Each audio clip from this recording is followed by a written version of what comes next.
Hello and welcome. I'm Leigh Ann Gerrans and you're watching W News, broadcasting live from the Al Arabiya studios. These are our top stories. Israel attacks Iran's leadership compound in Tehran as Trump says Iran's air defense, air force, navy and leadership is gone. Israel steps up its military campaign against Hezbollah in Lebanon with fresh airstrikes hitting Beirut. Videos of Bill and Hillary Clinton's deposition to the House Oversight Committee about their ties to Jeffrey Epstein are released.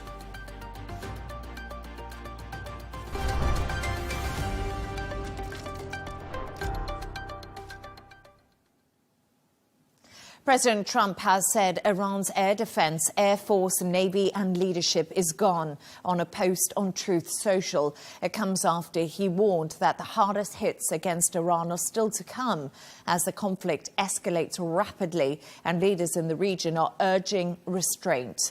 Israel says it has carried out new attacks on Iran's leadership compound in Tehran and also stepped up its military campaign against Hezbollah in Lebanon. Meanwhile, Saudi Arabia has condemned an Iranian drone attack on the U.S. embassy in Riyadh, which authorities said caused a limited fire and building damage. For more on this, I'm joined by Bijan Kian, former American Iranian official. Thank you so much for your time and thank you so much for joining me this evening. As the U.S. is... Pleasure. As the US-Israeli war enters the fourth day, strikes on Iran are continuing. Global air travel chaos is also continuing. Gulf airports are disrupted. And many nations are urging their citizens to leave the Middle East.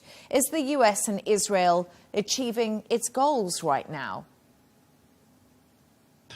Well, I think the Islamic Republic in Iran has gone suicidal, Leanne, and doing everything they've been doing in the past 47 years, marked as, crazy, chaotic foreign policy, pursuing goals that has no benefit for them and just creating more and more enemies every day.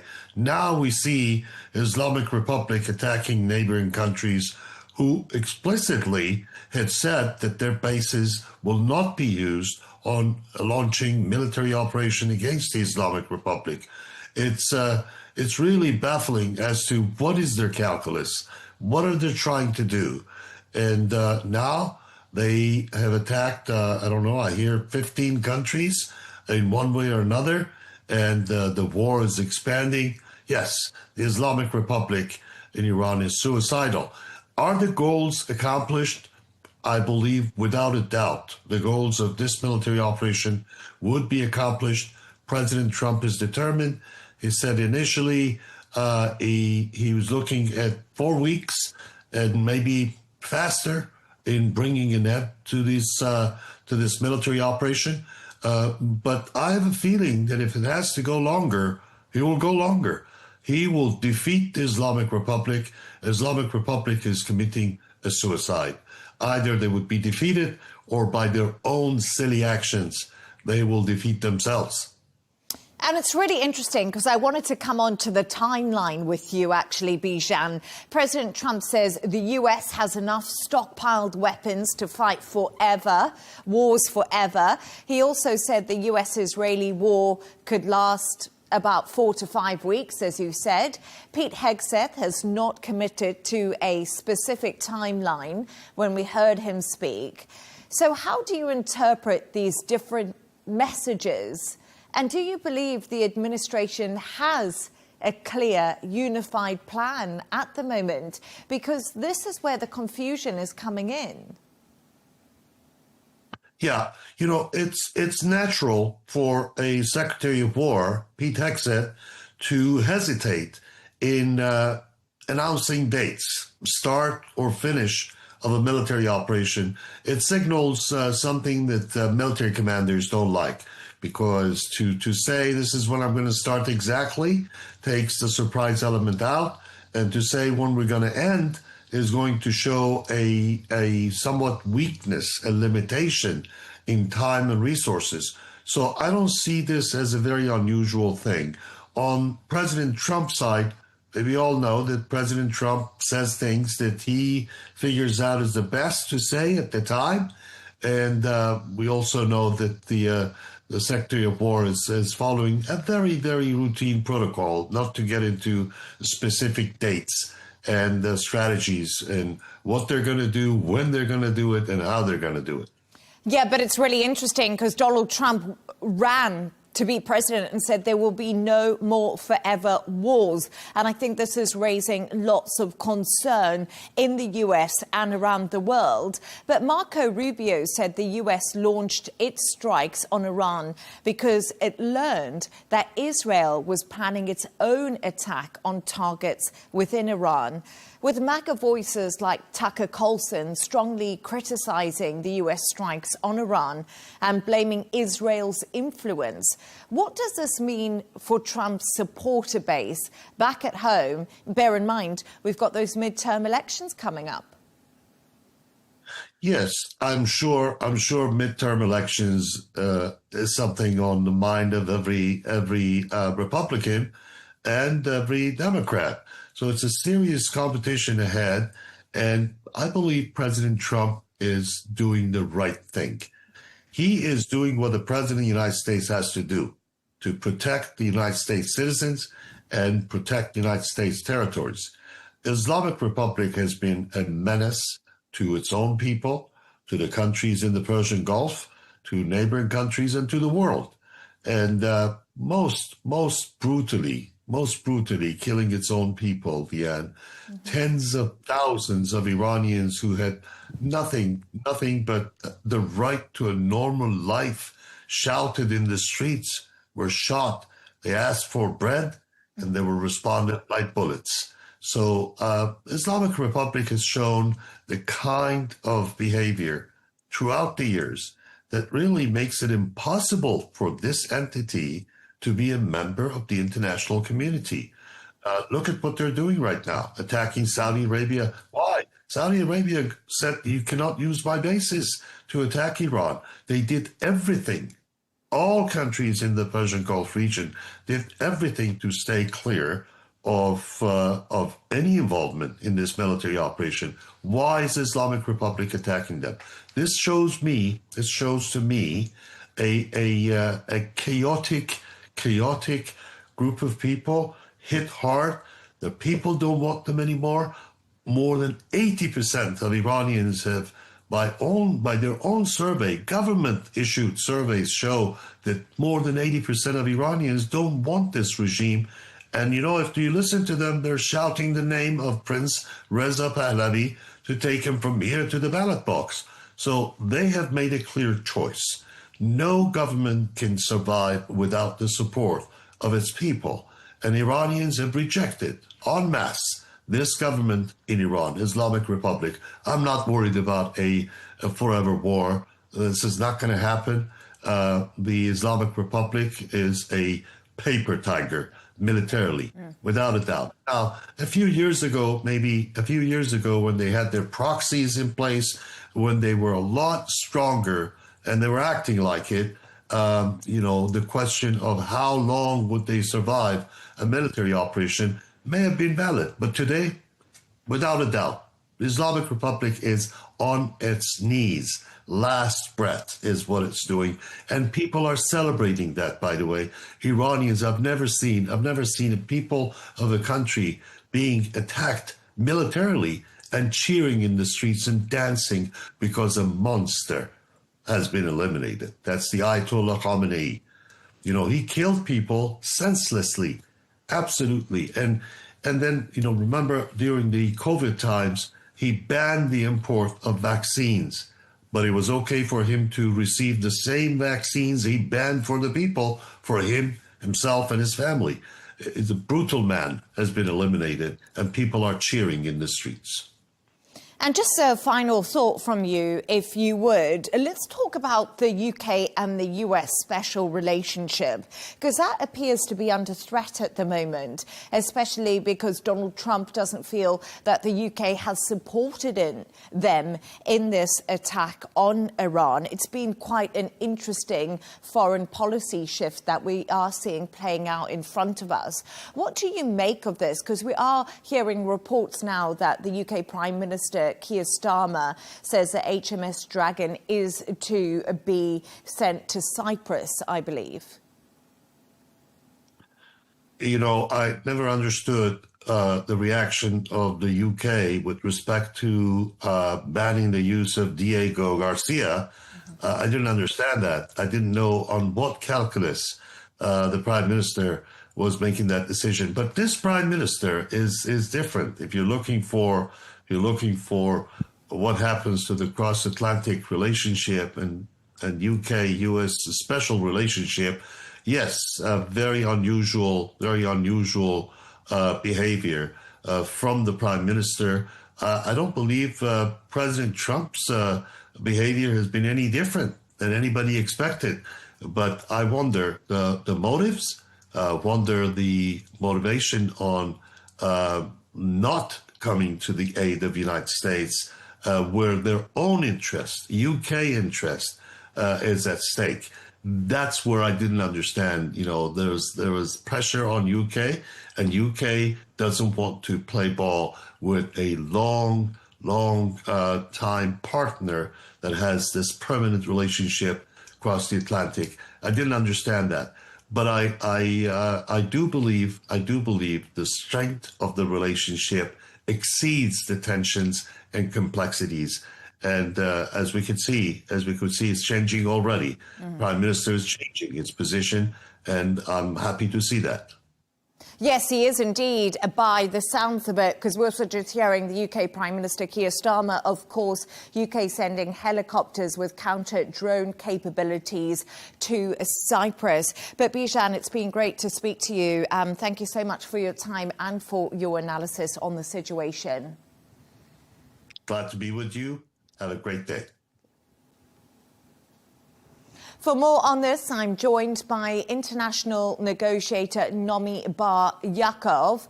I do apologise. We do appear to have lost Nomi Bar Yaakov, but we should get her in the next few minutes. And we're obviously just talking about the ongoing developing situation that is happening right now in Iran as the US and Israel have launched these strikes. It's the fourth day. I'm happy to say that I'm joined now by international negotiator Nomi Bar Yaakov. Nomi, apologies. We did seem to lose you.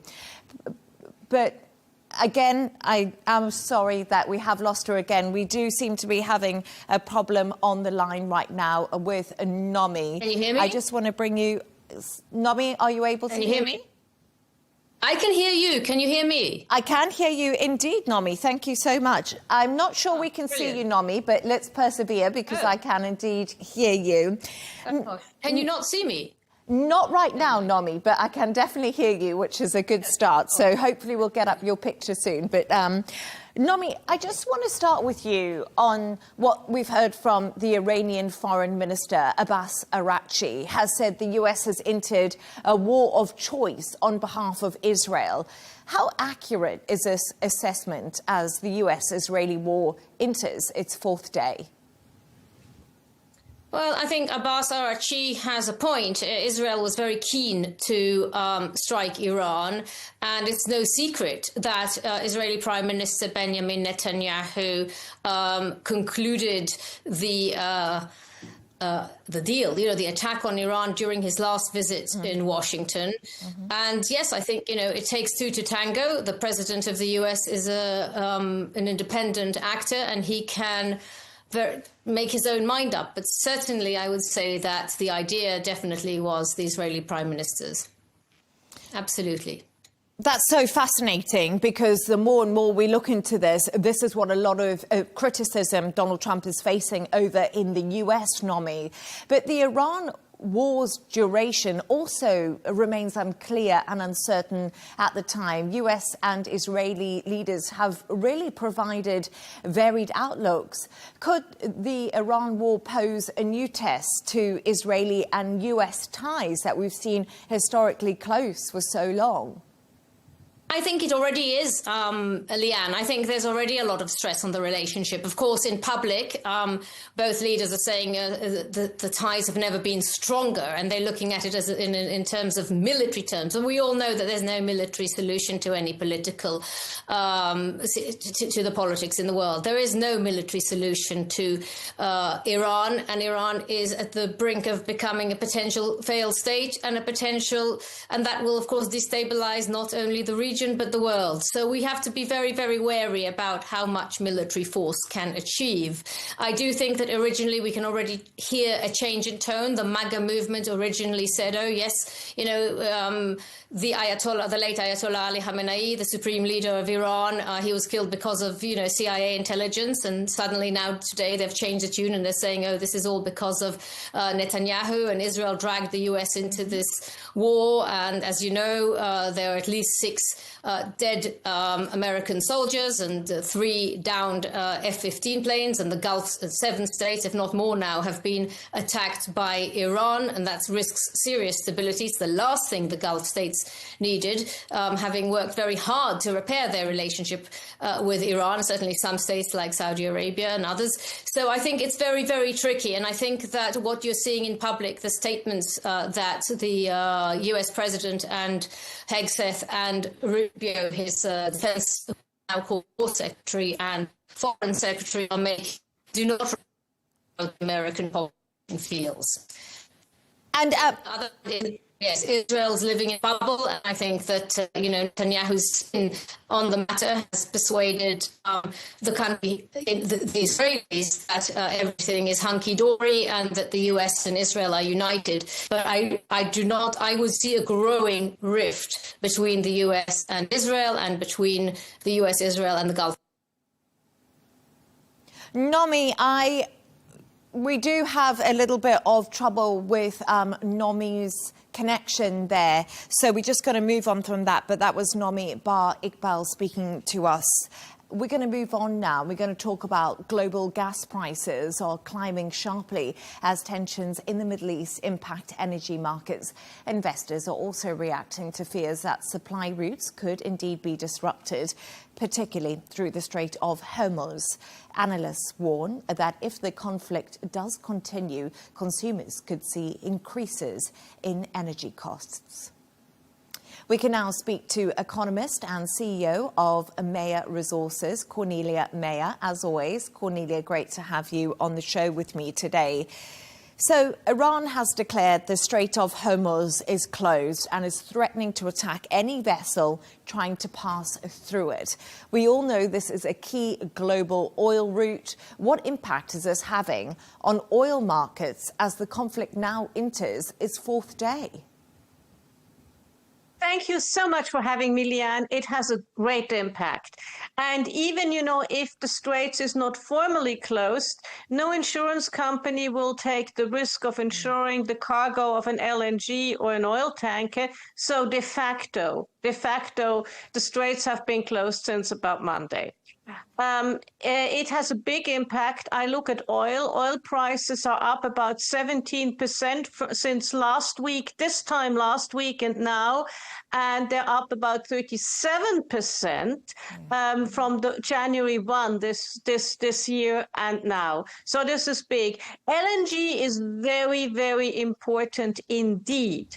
20% of LNG exports, LNG production flows through the Straits of Hormuz.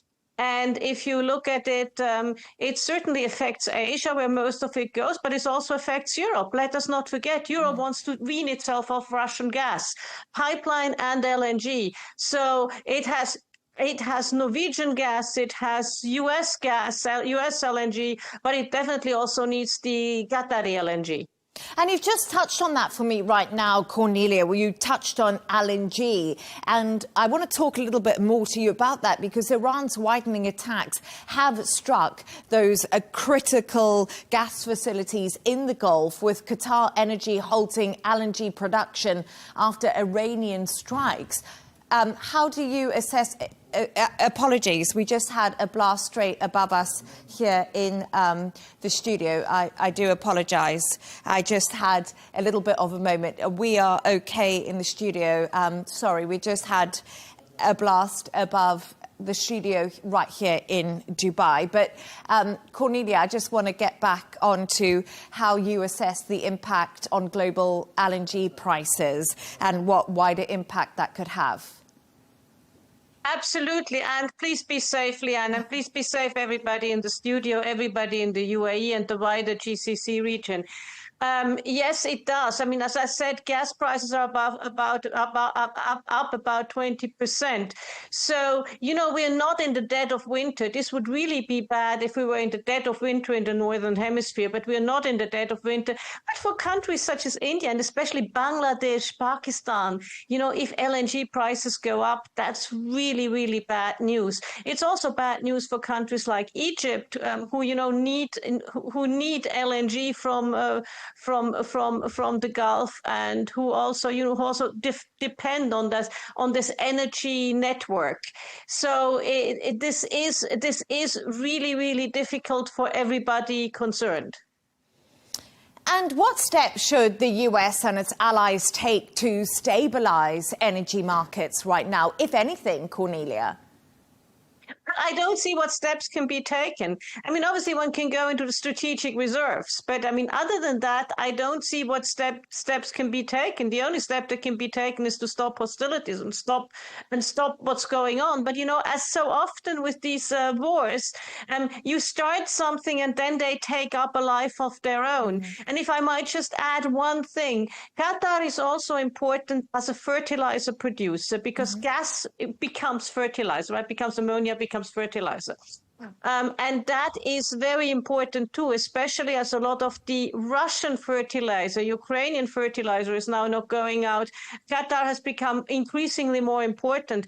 And that goes not just to energy, that goes to food prices then. So this whole thing has a huge inflationary pressures.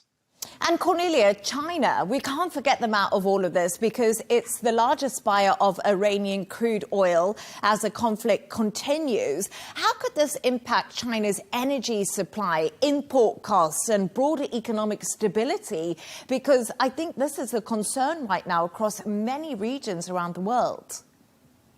Absolutely. And China, you know, if you look at China's imports, it got about 10 to 13%, depending on the months, depending on the way you calculate it, of its imports in crude oil from Iran. So, you know, you can work around that. The other ones, they get a lot of Russian crude, which is also impeded by the Western sanctions. Now, one thing we have to say about China, for about a year, they have been beefing up their internal, especially underground storage of oil. So when oil markets were very weak, the one thing that kept them up was Chinese buying in order to put it into storage. So in the immediate future, they will be fine. But, you know, at some stage, the immediate future is over.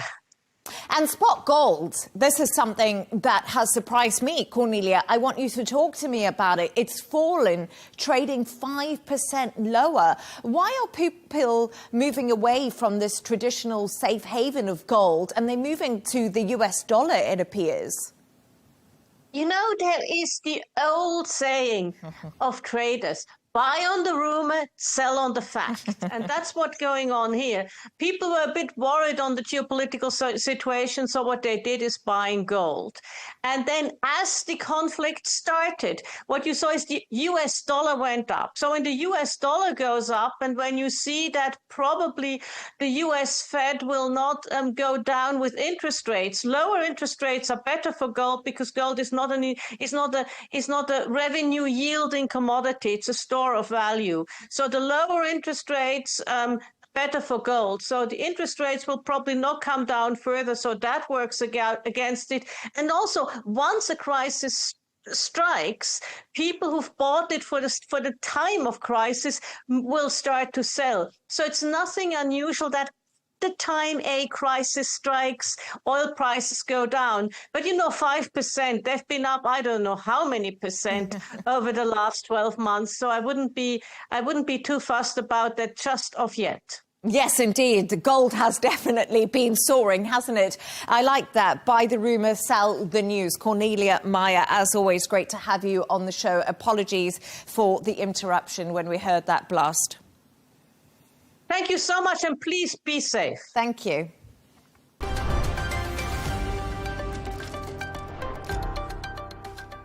As a long-time buyer of Iranian oil, China has in the past been viewed as a vital economic lifeline for the regime in Tehran. Beijing is also reliant on both oil and gas from the region, much of which passes through the strategically important Strait of Hormuz, a body of water that borders Iran. Today, China called for de-escalation and for ships to pass freely through the strait, as Jan David reports. China has called on all sides of the conflict in Iran to allow safe passage of ships through the Strait of Hormuz.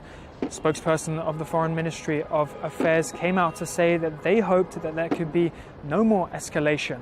Why is this going on? Well, China, like many countries in the world, relies on ships that pass through this strategically important strait carrying oil and gas. China in particular relies on these resources coming from Qatar. And ever since Washington, D.C. began their military operation targeting the regime in Iran, the region itself and the ships that pass through it have increasingly become targets, especially targets of the Iranian regime. Now, the Chinese authorities, it is being reported, are putting pressure on their Iranian counterparts to allow these ships to move through the strategically important strait freely. China, to this date, has not said much about the conflict, although they have said that they hope there will be no more regional escalation.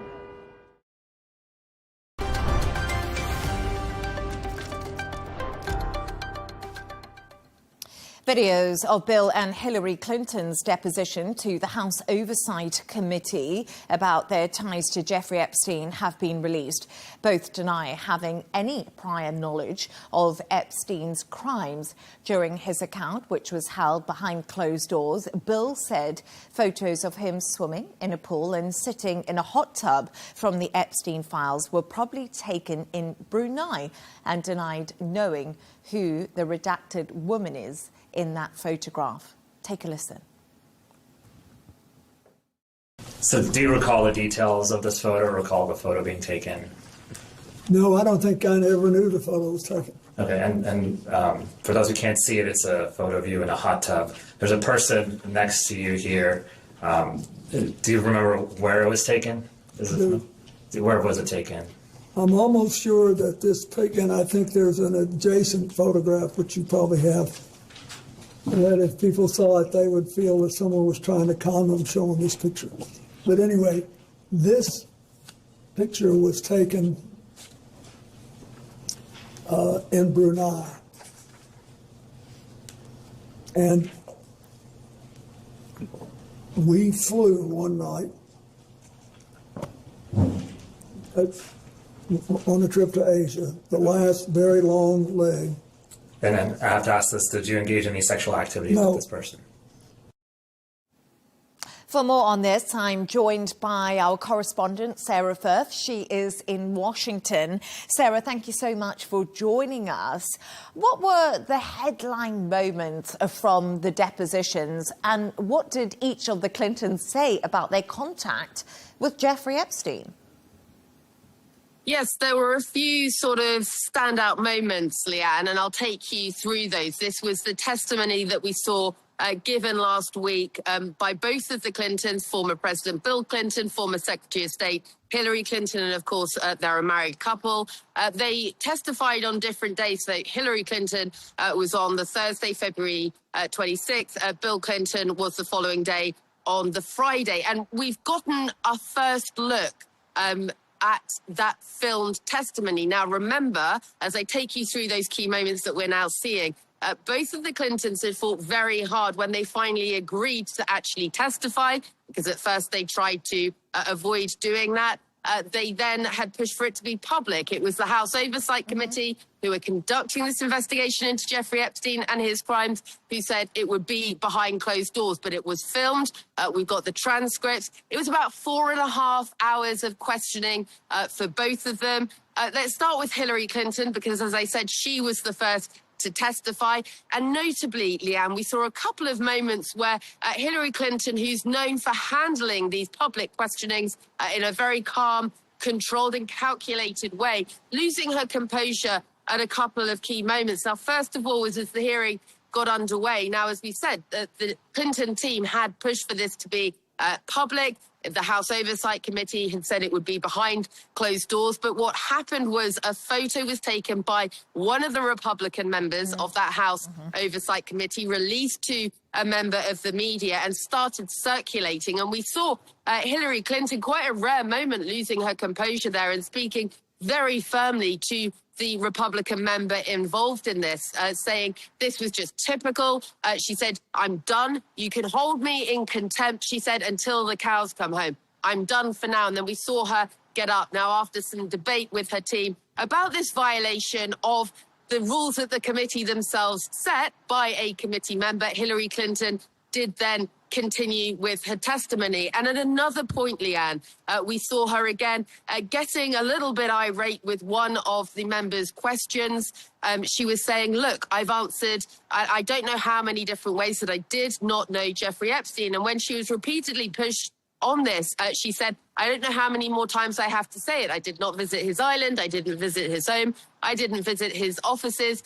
And there is a more serious point behind that frustration, because actually, after her deposition last week, we saw her come out. She spoke to the media. She called that questioning repetitive, and her team saying, look, what is the legislative purpose when you're trying to get facts about Jeffrey Epstein's crimes in continuing to ask these questions when it is clear, and Hillary Clinton had stated repeatedly she did not know Jeffrey Epstein. Now, both of the Clintons made it very clear in their testimony that they had no knowledge of Jeffrey Epstein's crimes, his abuse, any trafficking, nor of Ghislaine Maxwell's. But turning to the day after, Leigh Ann, former President Bill Clinton, and you heard a clip that you played just there, that was one of the key questions that we know that members of that House Oversight Committee were looking to ask about that now infamous photo of the former president in a hot tub with a woman whose face is redacted. Now,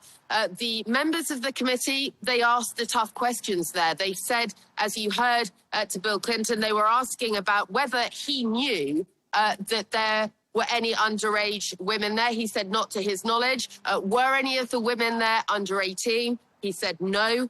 He said he thought his Secret Service agent was also in the pool, at the other end of the pool, out of the photo. He said there were other photos that would provide context to that image that's now been seen around the world, that he said, well, if I'd seen both of the images, I would have thought with that first image, I would feel that I'd been conned, clearly alluding to the fact that he felt it was perhaps a misrepresentation of the moment. He was also asked, Leigh Ann, very clearly, did you have sexual relations with the person in the hot tub? Again, the answer was clear. He said no. He did elaborate a little bit more on his relationship with Jeffrey Epstein, again, making it very, very clear that he had cut contact with him, was not in contact with him after it was clear that Jeffrey Epstein was going to be facing criminal questioning. Drawing that distinction between the timeline of when he did know Jeffrey Epstein and Ghislaine Maxwell. And there is a final point to highlight when it comes to President Clinton's testimony. You have seen Washington really take notice of his answers when he was questioned over whether the House committee should be questioning President Trump about his relationship with Jeffrey Epstein. And at one point, one of the members of the committee saying, look, Donald Trump appears in the documents more than most other people, apart from Ghislaine Maxwell. That is quite a revelation statement to be making in that testimony in that way. That was one of the questioners of that oversight committee. And they asked the former president, do you think that Donald Trump should be called before the House committee to answer questions under oath? And he said, well, look, that is a question for you guys. But what he did go on to say is that in terms of the knowledge he had of President Trump's relationship with Jeffrey Epstein, that President Trump had said that he had known Jeffrey Epstein, that they'd had some great times over the years, but that they'd had a falling out over a real estate deal. And now he was pushed a bit further as to where this happened. He said it was on a golf course when Donald Trump had joined them for a couple of rounds. And he said he didn't remember Donald Trump elaborating any further than that. Now, it's important because we know the Democratic members of that House Oversight Committee, they have pushed very, very hard for President Trump to be questioned under oath about his relationship. And they're saying, look, you've called the former President Bill Clinton and Hillary Clinton, the former Secretary of State, to testify, and yet Donald Trump's name appears multiple times throughout these documents. He should be questioned under oath too. The Republican members of that committee, they said that's not appropriate for a sitting president. That argument, Leigh Ann, a little bit harder to justify, of course, now that you have had the precedent set where a former president has been compelled to testify before Congress in a very, very unusual move. Yeah, absolutely. Completely unusual move. And this is why it's been so interesting to so many people. But Sarah, the big question here is politically, what happens next? Does this change anything at all in Washington? Well, look, there were no sort of bombshell moments that would change things dramatically as they stand right now from either the testimony from Hillary Clinton or Bill Clinton. Look, what the committee are trying to get to is how Jeffrey Epstein was able to operate in the way he did. So who knew what? When did they know it? Was anyone responsible for ignoring warning signs or not reporting a crime? This is the information that they're trying to get to, and they've got a longer-term aim of trying to tightening up anti-trafficking laws here in the United States. So they want to see whether Jeffrey Epstein's relationship with those in powerful positions was part of the reason he was able to continue with his criminal activity for as long as he did. We're expecting, Leigh Ann, for that House Oversight Committee in the next week or so to be calling the executor of Epstein's estate for testimony. We are expecting some more powerful figures to go before the committee and testify. Now, remember, the Clintons didn't testify here in Washington, D.C. on the Hill. Theirs took place in New York as an accommodation. It took place near their house. But in the next couple of weeks, Leigh Ann, expect to see some more powerful names pulled up before Congress on the Hill here in Washington, D.C. to answer some very tough questions about what they knew, when they knew it, and what their relationship was with President Trump. There's been a lot of focus on people like Commerce Secretary Howard Lutnick. They have been asking, especially the Democratic members, why some of these key figures who'd come out publicly before the release of these documents to claim that they distanced themselves from Epstein. Once the documents were released, it was clear that the relationship had been more personal, had gone on longer than they had publicly made clear. So there are some tough questions to answer here. And we saw that in particular with the former President Bill Clinton's testimony. You know, those questions that were asked, very uncomfortable, but he went on the record. And again, both the Clintons saying they did not have any knowledge, they say, of Jeffrey Epstein's crimes, about trafficking, about abuse of the women. And again, coming back to all of this, Leigh Ann, we always say, you know, the focus here really is on trying to get transparency around what happened and justice and accountability for the victims and those women and girls who have so bravely spoken out and have pushed things to get to the point where they now are, where we're seeing this very public investigation. Yes, indeed, Sarah Firth. As always, we always say that it's about the victims, but thank you so much for your time and joining me today. Thank you. Stay safe, guys. Thank you.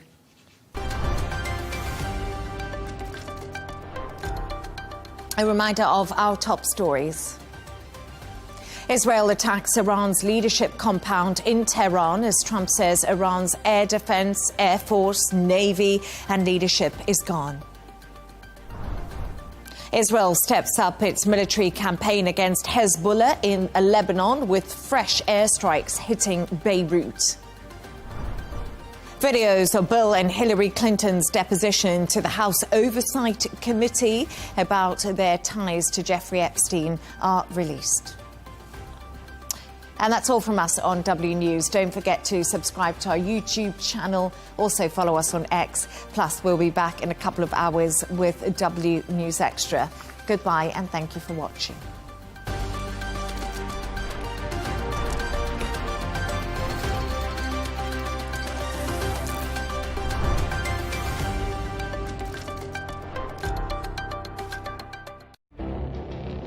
It feels like decades are passing by in a matter of weeks. Seismic shifts in the world order. Never, ever will be part of America. With so much happening and so much noise. Whether it's political upheaval, Canada has been ripping us off for years. Economic shifts or social movements. And no one wins from tariffs. I think America can be more friendly to the rest of the world. The in-depth analysis and all the latest developments across the globe. To have an inclusive policy together. The meetings with Hamas gave me some hope. We're in another nuclear arms race. The most important development straight to your screen. Welcome to the dressing room. I'm on my own. I need backup. And an insightful look at the issues shaping our world today. It was not going to happen, that war, and it happened. Join us on Arabiya News, where the world talks.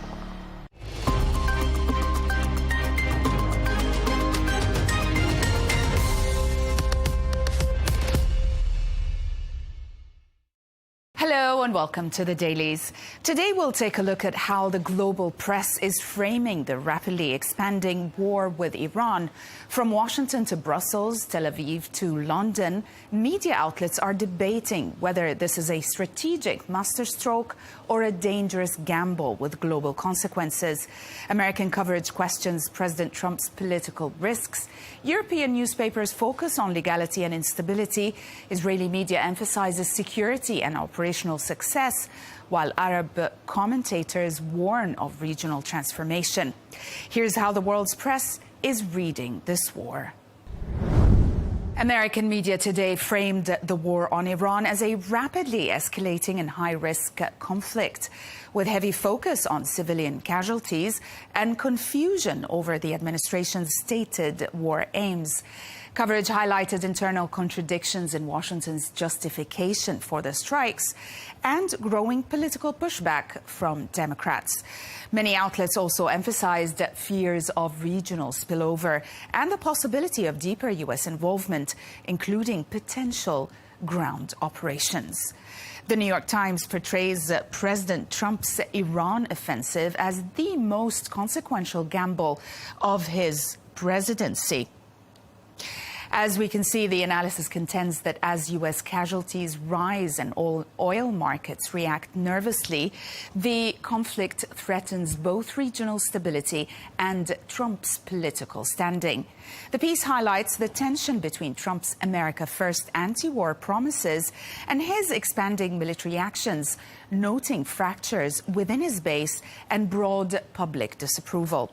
The piece frames the war as a high-risk test for Trump's leadership, with uncertain military and electoral consequences. Politico argues that Iran presents a far more complex challenge for President Trump than Venezuela did. The piece notes that, unlike the swift decapitation of Nicolas Maduro's regime, Iran's entrenched theocratic system lacks a clear successor Washington can work with, and its power structures remain largely intact. The analysis highlights uncertainty within the administration, public skepticism at home, and also doubts abroad, raising questions about whether U.S. objectives are shifting from regime change to more limited military goals. Ali Riza Nader and Nick Kosar wrote in Foreign Policy, arguing that Ayatollah Ali Khamenei's death does not guarantee the collapse of Iran's regime. The authors explain that while a provisional leadership council seeks to preserve continuity, the opposition remains fragmented and lacks a unified, organized alternative. They warn that without a credible day-after plan, regime collapse could indeed trigger civil war, instability and nuclear risks. The article contends that U.S. strategy must move beyond decapitation strikes towards inclusive political planning to avoid deeper regional chaos. Robert Statloff traces a century of U.S. presidents invoking freedom to justify intervention in the Middle East, arguing that such promises have repeatedly ended in disappointment or disaster. His article in the Washington Post contends that from Franklin Roosevelt to both Bush presidents, regime change rhetoric often outpaced strategy and results. Statloff also frames President Trump's call for Iranian regime change as part of this troubled legacy, questioning whether it will repeat past failures or chart a more limited, sustainable path with fewer long-term consequences. The Wall Street Journal examines how the widening Iran conflict has triggered unprecedented disruptions in Middle Eastern airspace, surpassing previous regional flare-ups. The piece explains that with over 11,000 flight cancellations and 1.5 million passengers affected, airlines face soaring fuel costs, rerouting challenges and mounting safety risks. The report highlights the strategic importance of Gulf aviation hubs and warns that prolonged instability could reshape global travel patterns, airline profitability and also energy-linked operating costs in the months ahead. The Economist analyzes China's response to Iran's crisis, saying it reflects pragmatic self-interest rather than ideological loyalty. The piece notes that while publicly critical of U.S. and Israeli strikes, Beijing views Iran as strategically useful but ultimately expendable. With diversified energy sources and stronger ties to Gulf states now, China is less dependent on Tehran than assumed. The analysis suggests Beijing may even benefit if U.S. attention is diverted or sanctions ease, revealing China as an economic heavyweight but political bystander in Middle Eastern conflict. Arab media coverage generally framed the war as a dangerous escalation, with strong emphasis on violations of sovereignty and civilian casualties. Many outlets focus on the risk of regional spillover, energy disruptions, and the potential for sectarian instability across the Middle East. At the same time, there are calls for de-escalation and diplomatic solutions, alongside concern about how the conflict could reshape regional power balances. Iyad Abu Shakra argues in Sharq al-Awsat that the war on Iran signals a profound regional transformation long in the making. He contends that Netanyahu, emboldened by shifts in Washington and regional fragmentation, seized a strategic moment to confront Tehran. The article actually portrays Iran as having miscalculated U.S.-Israeli resolve and overextended its regional ambitions. Abu Shakra warns that beyond regime change, the conflict could trigger a sweeping geopolitical reordering, potentially reshaping identities, alliances and historical narratives across the Middle East. Israeli media largely portrayed the war as a necessary defensive move to eliminate Iran's missile and nuclear threat, highlighting operational successes and intelligence achievements. Coverage stresses national resilience and preparedness for retaliation. Some outlets, however, raise cautious questions about escalation and long-term consequences. The Times of Israel focuses on Marco Rubio's revelation that the U.S. launched strikes on Iran because it anticipated retaliation following a planned Israeli attack. The piece recounts how Rubio acknowledged Washington knew Israel intended to strike and believed Iran would immediately target American assets in response. The report highlights how this admission complicates earlier claims of an imminent threat from Iran itself. It centers on the implication that U.S. military action was driven by Israel's move and the expectation of blowback. Yediot Aharonot details the IDF's expansion of ground operations in southern Lebanon to counter renewed Hezbollah attacks amid the wider Iran war. The report notes Israeli forces are holding positions south of the Litani River while conducting extensive strikes on Hezbollah infrastructure to prevent infiltration and rocket fire on northern communities. The piece frames the move as defensive, emphasizing the government authorization and also deterrence, while highlighting the risk of a widening multi-front conflict involving Lebanon, Iran, and regional actors. The Jerusalem Post, citing the Financial Times, details how Israel allegedly hacked Tehran's traffic cameras and used artificial intelligence to map Ali Khamenei's movements before assassinating him.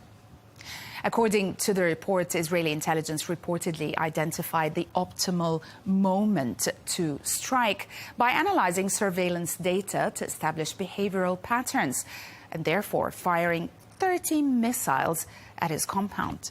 It actually highlights the role of cyber espionage, AI-driven analysis, and also CIA human intelligence in enabling the precision attack, underscoring the technological sophistication behind the operation. British media coverage has been cautious and conflicted, balancing reporting on the immediate military developments with intense debate over the UK's role. Broadly, outlets have emphasized the legality and morality of the strikes, the risks of escalation, and the government's decision to allow US forces limited access to British bases. The Times actually criticizes Britain's limited role in the US-Israel war against Iran, arguing that the government is retreating into cautious inaction. The editorial contends that safeguarding maritime trade, supporting Israel, and also maintaining alliance credibility demand a stronger British contribution. The piece warns that Iranian threats to vital energy routes require more than defensive posturing, framing military restraint as both political hesitation and capability decline. The editorial urges Britain to step up alongside America rather than remain a bystander. The Independent, on the other hand, defends Sir Keir Starmer's cautious approach to the US-Israel war with Iran, arguing his initial refusal to allow British bases to be used was grounded in international law and sound judgment. It actually contends that his later limited approval was justified by Iranian retaliation and the need for self-defense. Now, framing his maneuvering as pragmatic rather than indecisive, the piece praises Starmer for balancing legality, alliance obligations, and national interest during a volatile international crisis. The Guardian explains how the US-Israeli assault on Iran has rapidly spiraled into a regional war. The piece actually includes detailed strike maps, as you can see, tracing attacks across at least 14 Iranian cities and showing how retaliation extended into Israel, the Gulf, and also Cyprus. The piece also included a before and after satellite imagery It's a comparison that underscores the scale of the decapitation strike on the Supreme Leader's compound. As you can see, this is the after a picture of the compound. The piece also includes photographs of burning streets in Tehran, missile devastation near Beit Shemesh, and also drone damage in Bahrain, bringing the human toll into focus. Another image also was of the oil tanker that transiting in Hormuz that has been hit, as you can see, highlighting the mounting danger to global energy supplies. And we'll end with European media, which struck a more cautious and critical tone, focusing heavily on international law, the risk of regional destabilization, and the absence of UN authorization. Coverage emphasized fears of wider Middle East escalation, energy shocks, and refugee flows affecting Europe. Many outlets also highlighted divisions between Washington and European capitals, portraying the conflict as a dangerous gamble with uncertain endgame. Deutsche Welle examines deep divisions within the European Union over the legality of US-Israeli strikes on Iran.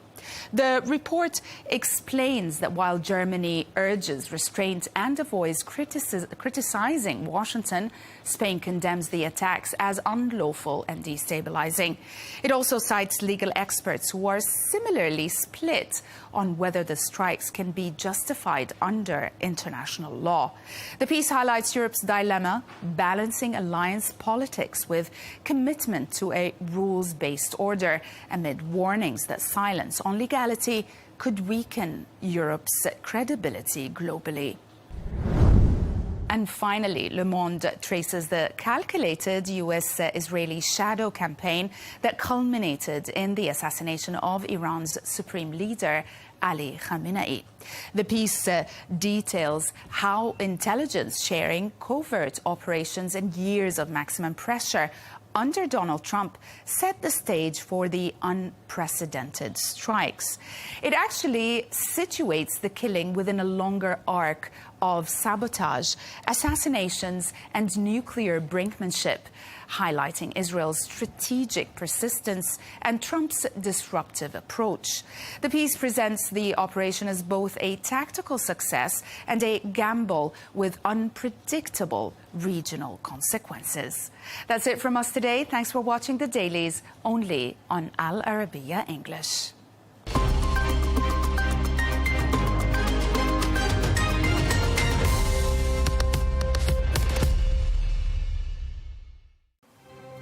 We didn't start the war, but President Trump will finish it. Secretary of War Pete Hegseth has defended the US and Israeli operation in Iran.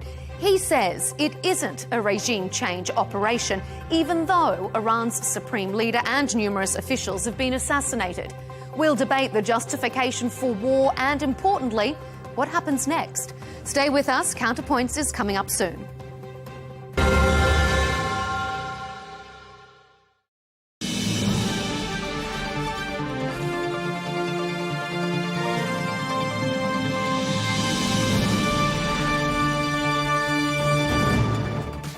Hello and welcome to Global News Today, bringing you exclusive interviews with leading experts every weekday here on Al Arabiya English. I'm Tom Burges Watson. Coming up today, President Trump's new global tariffs come into effect at 10%, despite a pledge to introduce them at 15%. Well, this follows a Supreme Court ruling which blocked many of his import taxes. We ask, have tariffs had the desired effect and narrowed the US trade deficit? And who's been hurt more by them these last 12 months? The US consumer or foreign exporters? And exactly 4 years on from the start of the war in Ukraine, we ask what's changed on the battlefield this past year, and how has public opinion of this conflict changed?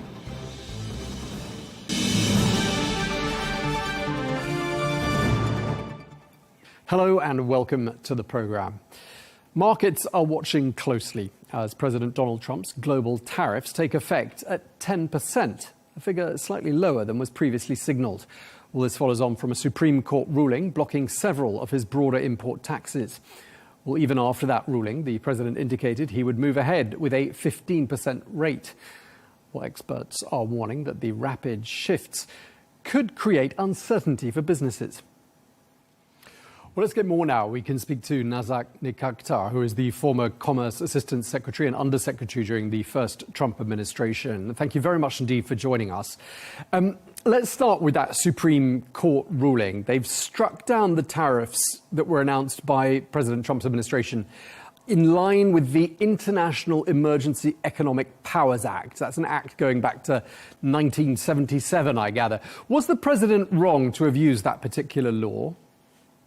Well, very good to be with you. Yeah, the Supreme Court, this was a pretty contentious body of law that had never really been decided before.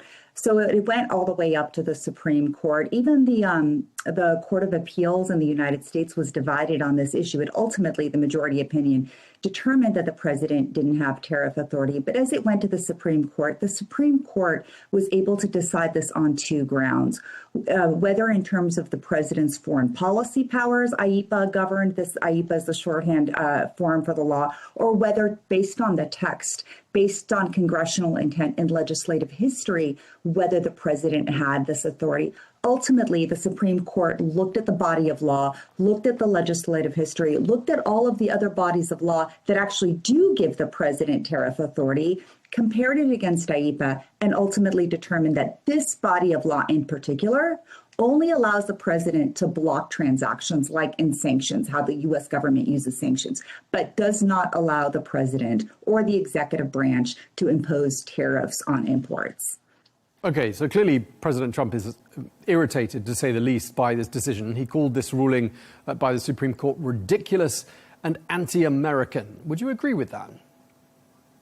You know, I understand the president's frustration, but really the president also underscored an important point. Secretary Bessent, the Secretary of Treasury, underscored an important point. This ruling does not take away the tariff authority that the president, all of the other tariff authorities that the president has. So sure, is he slightly irritated because the Supreme, his one preferred path, the Supreme Court struck down? Sure. But does that mean that he can't proceed with a lot of other tariff authorities, whether they're for national security, whether they're for retaliation against foreign countries for their unfair trade practices, whether they're for a balance of payments issue? He has those authorities. He'll proceed with those. Ultimately, I don't think this is going to be a step back for him. I think he just has to, his team is scrambling to find new authorities to leverage. Okay, I mean, clearly quite a confusing period for America's key trade partners, not least because the latest tariffs have come in at 10%, but President Trump had threatened that they'd be set at 15%. I mean, why do you think the change? Was that a climb down? You know, yes and no. I think the president has always maintained that the baseline tariff should be 10%. And look, the president, I don't envy him. He's dealing with a $38 trillion national debt. So he has to figure out a way to slow imports into the United States and increase foreign direct investment. He has been so far really using this authority called Section 232 of the Trade and Expansion Act of 1972, his national security tariffs, in other words, the tariffs he's already imposed on steel, aluminum, autos, copper, lumber, timber products, and he's threatened on semiconductors, pharmaceuticals, et cetera. That is the core basis of the trade agreements he's gotten with countries. I don't think that's going to go away. I just think that he is looking at this massive national debt and trying to figure out how does he slow imports and how does he encourage FDI to make a dent in this massive amount of debt. But just looking at whether or not this policy of tariffs is having the desired effect or not. I mean, the latest figures I've seen show that the US trade deficit has just hit a fresh high, about $1.2 trillion US. I mean, do you think that would have been worse without the tariffs? Or do you think some element of this policy is working? How do you see it? I mean, I think traditionally they do work. You know, having been a trade lawyer for over a couple of decades, when the U.S. government, when any country imposes tariffs on imports to correct distortions in the market, underpricing, dumping, things like that, the domestic industry does get healthier. It's just a matter of it's not going to happen overnight. And so if the president is looking at imposing these tariffs to get domestic manufacturing for the items that we need that are critical to national security up and running, and then generally slow imports, increase American wages so American, wage earners can actually compete, make enough money to sort of provide for their household, those items, well, those changes, as we all know, isn't going to be overnight. It takes some time. So I think the president knows that. His team knows that. They're planning on sort of staying the course, moving forward with these new tariff authorities, continuing to impose tariffs so that over the next few years, we kind of get some more corrections in the market, move some, we all know any country cannot absorb all manufacturing domestically, but at least at a minimum, move those critical manufacturing capabilities within America's own borders. So we're not vulnerable like we are right now with the supply chain constraints from China. Right. I mean, in terms of who's really carrying the cost of the tariffs, I mean, the jury's out. I mean, there are different opinions. It probably depends what publication you read. But some people are saying that the household burden, so the burden on American consumers of the tariffs, has been about what is going to be $700 US in the course of 2026. So what would be your assessment after 12 months of Trump tariffs? Who's been hit harder, US consumers and importers or foreign exporters? Yeah, you hit the nail on the head. It's sort of the jury's out on this. There's lots of data flying around all over the place. We know a few things. We know that in many instances, U.S. importers who are actually paying the tariffs, in most instances, sometimes foreign exporters do, just depending on the commercial arrangement that's made. U.S. importers have been able to negotiate a lower price from the foreign exporters in order for them to absorb the tariffs. So we know in many instances the foreign exporters are really absorbing the tariffs by lowering their prices. We also know through the latest consumer price index data and producer price index data that actually we're right within, in America, we have sort of this 2% inflation rate. We're about 2.7%, 2.9% within that range. And that's slightly above the target rate, but that's significantly below the 2002, 2003 highs of 7 to 9% of the CPI and the PPI, the consumer and the producer price indices.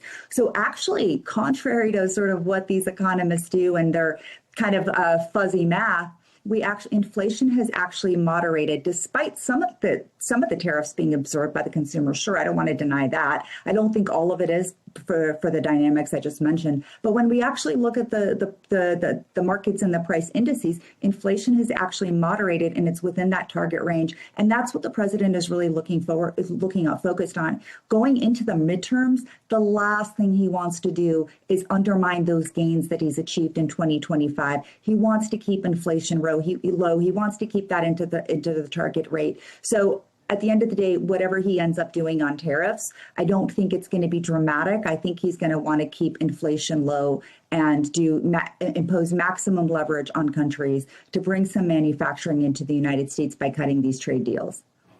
Okay. I mean, some of America's trade partners are concerned.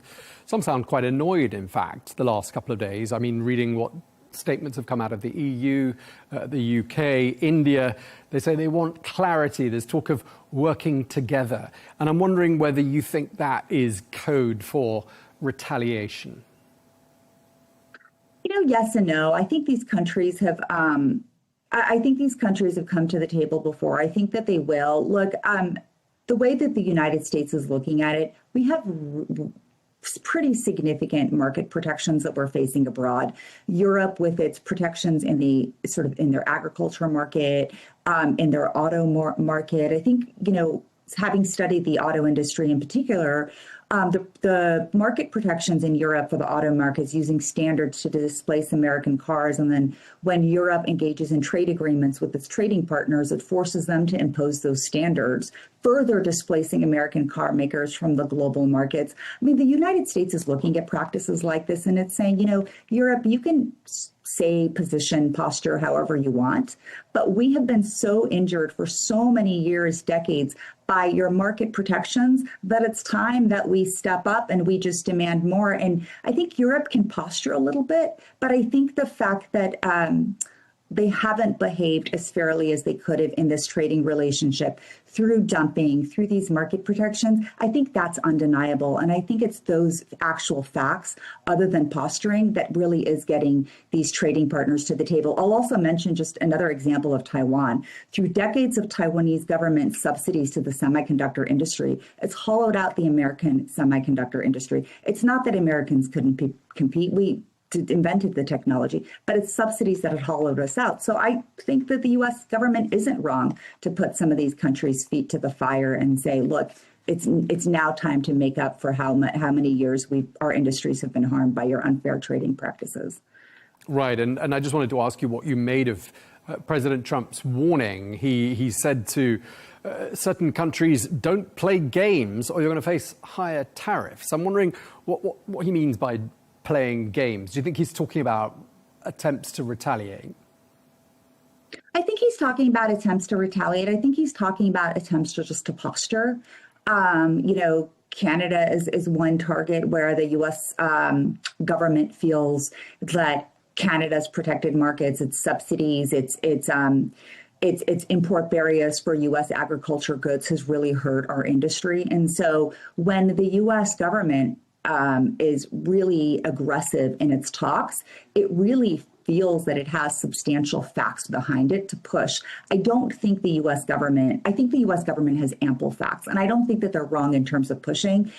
I think so. There's some questions with respect to messaging and approach, but I think the U.S. government is going to stand firm in its demands because of all the history of how it feels like it's been aggrieved. And I'll give you one more example. There are currently over 780 anti-dumping and countervailing duty active proceedings in the U.S. government. Those are where a bipartisan, quasi-independent commission, the International Trade Commission, has determined that the U.S. industry has been injured. Over 780. That should give a little bit of an illustration of where the U.S. government stands on this issue.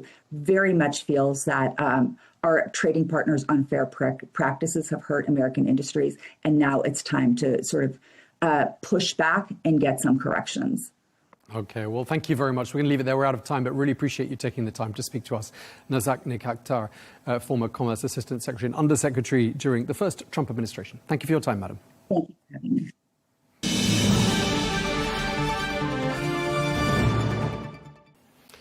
Now, 4 years into the war in Ukraine, where do things currently stand? Well, the Ukrainian President Volodymyr Zelensky says his Russian counterpart Vladimir Putin has failed to achieve his goals, vowing that Ukraine will keep fighting for peace and for justice.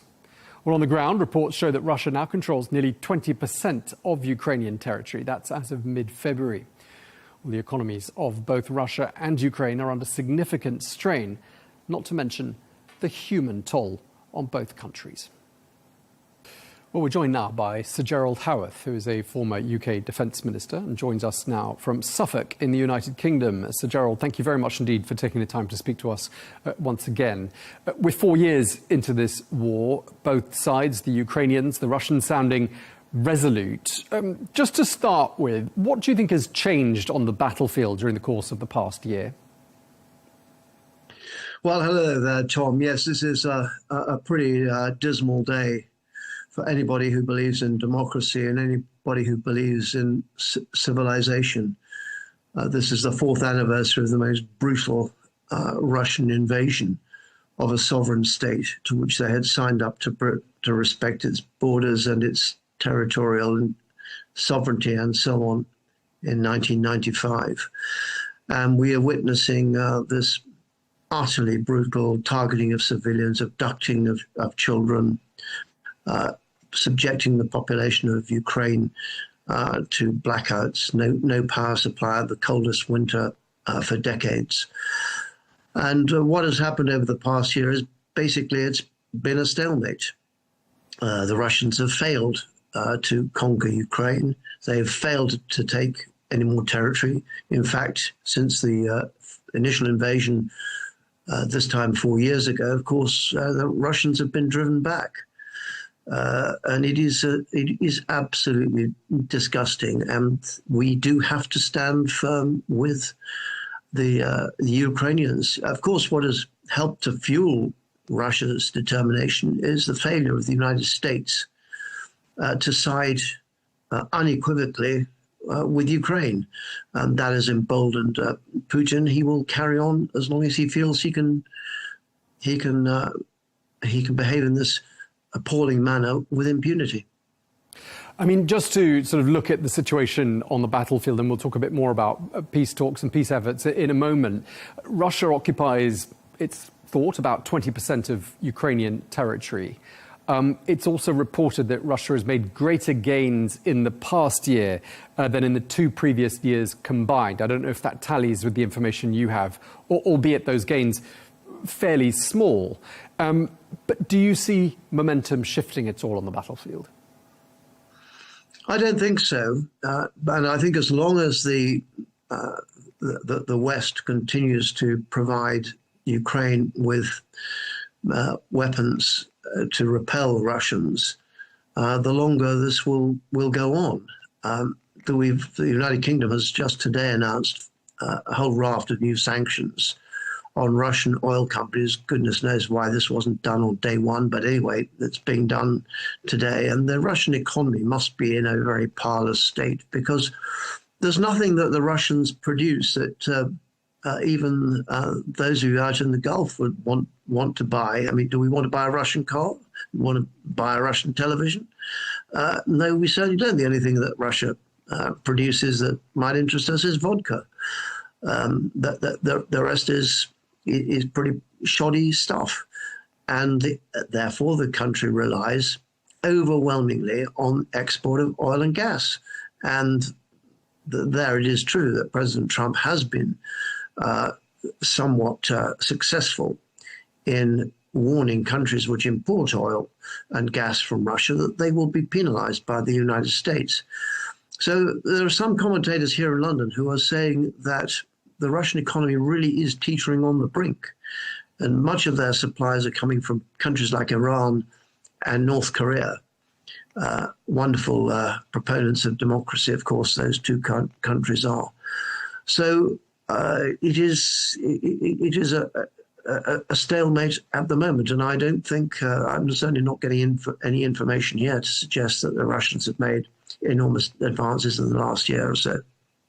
According to reports, Russian media, Russian television channels barely made any mention of today, this 4th anniversary of the start of that war. What do you think that tells us about the domestic narrative relating to the situation in Ukraine? Well, it tells us two things: that there isn't a free press in Russia, that the only news that people get is from the state broadcaster, which of course is controlled by Putin and his cronies. So they will only get the message that they want to get. And of course, that message is a complete lie. The message that's being relayed to them is that Russia is under threat and that Ukraine is full of Nazis and they've got to denazify Ukraine. And that's what the Russians are doing. I mean, it's just such an overwhelming lie. But that is not the only problem. The other problem is that the Russian people, to the extent they do understand what is going on, they have some sympathy with Putin, because they share Putin's resentment that since the fall of the Berlin Wall, some 40 years ago, that that Russia has really fallen from grace. It doesn't command the respect around the world. It's not a powerful country. It's about the 21st or 22nd largest economy in the world. It's way down the league table. Okay, they may continue to remain a permanent member of the United Nations Security Council, and they have nuclear weapons. But there's not much else to Russia.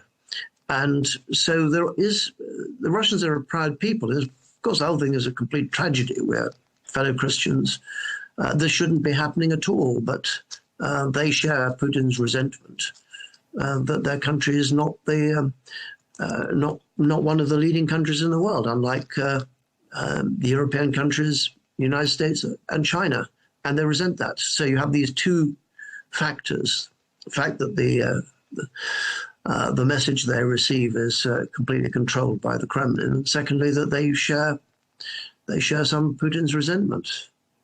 Now, so Gerald, I don't think you've been to Russia in recent years, but you have been to Ukraine on more than one occasion, and you've told us about that in the past. I don't know when your last visit was, but what have you garnered from your most recent visits to Ukraine about how morale is holding up? Are there any cracks emerging in public support for President Zelensky, for example? That's a very good question, Tom, and one which I do continue to ask. I was last in Odessa in June last year, and before that I'd been part of a convoy of 14 second-hand 4x4s which we'd taken out to Ukraine and sent those to the front line to help support the Ukrainian troops. And I did ask that question, are you prepared to give up territory in order to secure peace? And I was quite struck by how many people said they were not prepared to give up territory. And it isn't just about territory, it is about a way of life. And why should Zelensky, President Zelensky, basically betray 20% of his population, hand them over to a brutal regime which has shown no humanity whatever? Why should he hand them over? And why should we in the West encourage him so to do? If the Ukrainian people felt that that is something that they ought to do in order to achieve the peace that they want, then that is a matter for them. And it's not for me to tell them what to do. But I was struck by how many of them did tell me that they were prepared to see this through. And interesting, in Lviv in Western Ukraine, where I was, the restaurants were full, people were having a good time.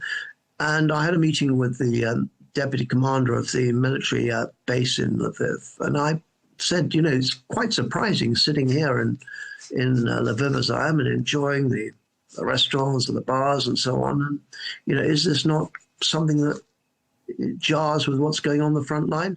And he said, on the contrary, we believe that people should be able to have time off from the front line and enjoy themselves, and that life should go on. I also say that what the Ukrainians are doing to support their wounded veterans is pretty state-of-the-art stuff, very impressive. They are really a beacon to the rest of the world. They are under the thumb of Moscow. They are being brutally treated, and yet they are standing solidly for freedom and democracy. And we should be very proud of them for doing that and raise a glass to them today for their stoicism, their courage, their resilience. And then we should do everything we possibly can to help them. And I perhaps can remind your viewers that had it not been for the British Prime Minister Boris Johnson, Ukraine would already be under Russian occupation across the whole country. It was Boris Johnson who woke up the rest of the world, particularly US President Joe Biden at the time. But also we had supplied anti-tank N-law weapons to Ukraine, and that was an initiative which enabled the Ukrainians to take out all those Russian tanks parked outside Kyiv. So we in the United Kingdom have played our part and continue to do so. But it now requires, in 2026, we've had enough of this. We've had enough of Russian brutality. We've had enough of Russia posturing in this way and threatening the rest of the world. We need now to put every effort into helping the Ukrainians rid their country of every single Russian. Apparently 325,000 Russians have died. Indeed, I heard on the radio this morning that Russian soldiers being forced to go into the front line, what was effectively regarded by them as a suicide mission, refused to do so and were shot by their own people. I mean, this is a disgusting regime. And furthermore, if Putin wins here, he has made it crystal clear this is only the start. He intends to rebuild the Soviet Union. That is what he said in 2021, and he's doing it. And I just wanted to ask you, I mean, President Zelensky is quoted as saying World War III has actually already begun, he said in a recent interview. Do you think it has? Or do you think we're perhaps drifting in that direction? No, this is not World War III. This is a dispute between Russia and Ukraine, a sovereign state, which is supported by the North Atlantic Treaty Organization, supported by NATO. It doesn't involve the UAE, it doesn't involve Bahrain, it doesn't involve the Philippines, it doesn't involve Ecuador. This is not a world war. It doesn't involve Australia. They are not sending troops there. They're supporting but not sending troops. So this is not a world war. And I heard today that apparently the Kremlin is putting it about that Britain and France are planning to arm Ukraine with nuclear weapons. Well, I mean, it is one lie after another. And if people cannot understand that this man has got to go, that this regime in Moscow has got to go, it has got to be checked. We are where we are today because we have allowed Putin to act with impunity in 2008, when he annexed part of Georgia, 2014, when he annexed Crimea, then a part of Ukraine. And he just goes on and on until he is thwarted and stopped. And that is the only way to secure peace on the continent of Europe. He is an evil man. He is in charge of an evil regime.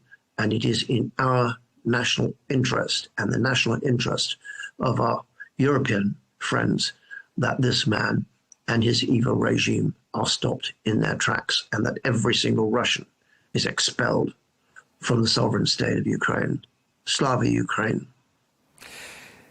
The US-led peace talks and efforts seem like they're pretty deadlocked on the same old issue of territory.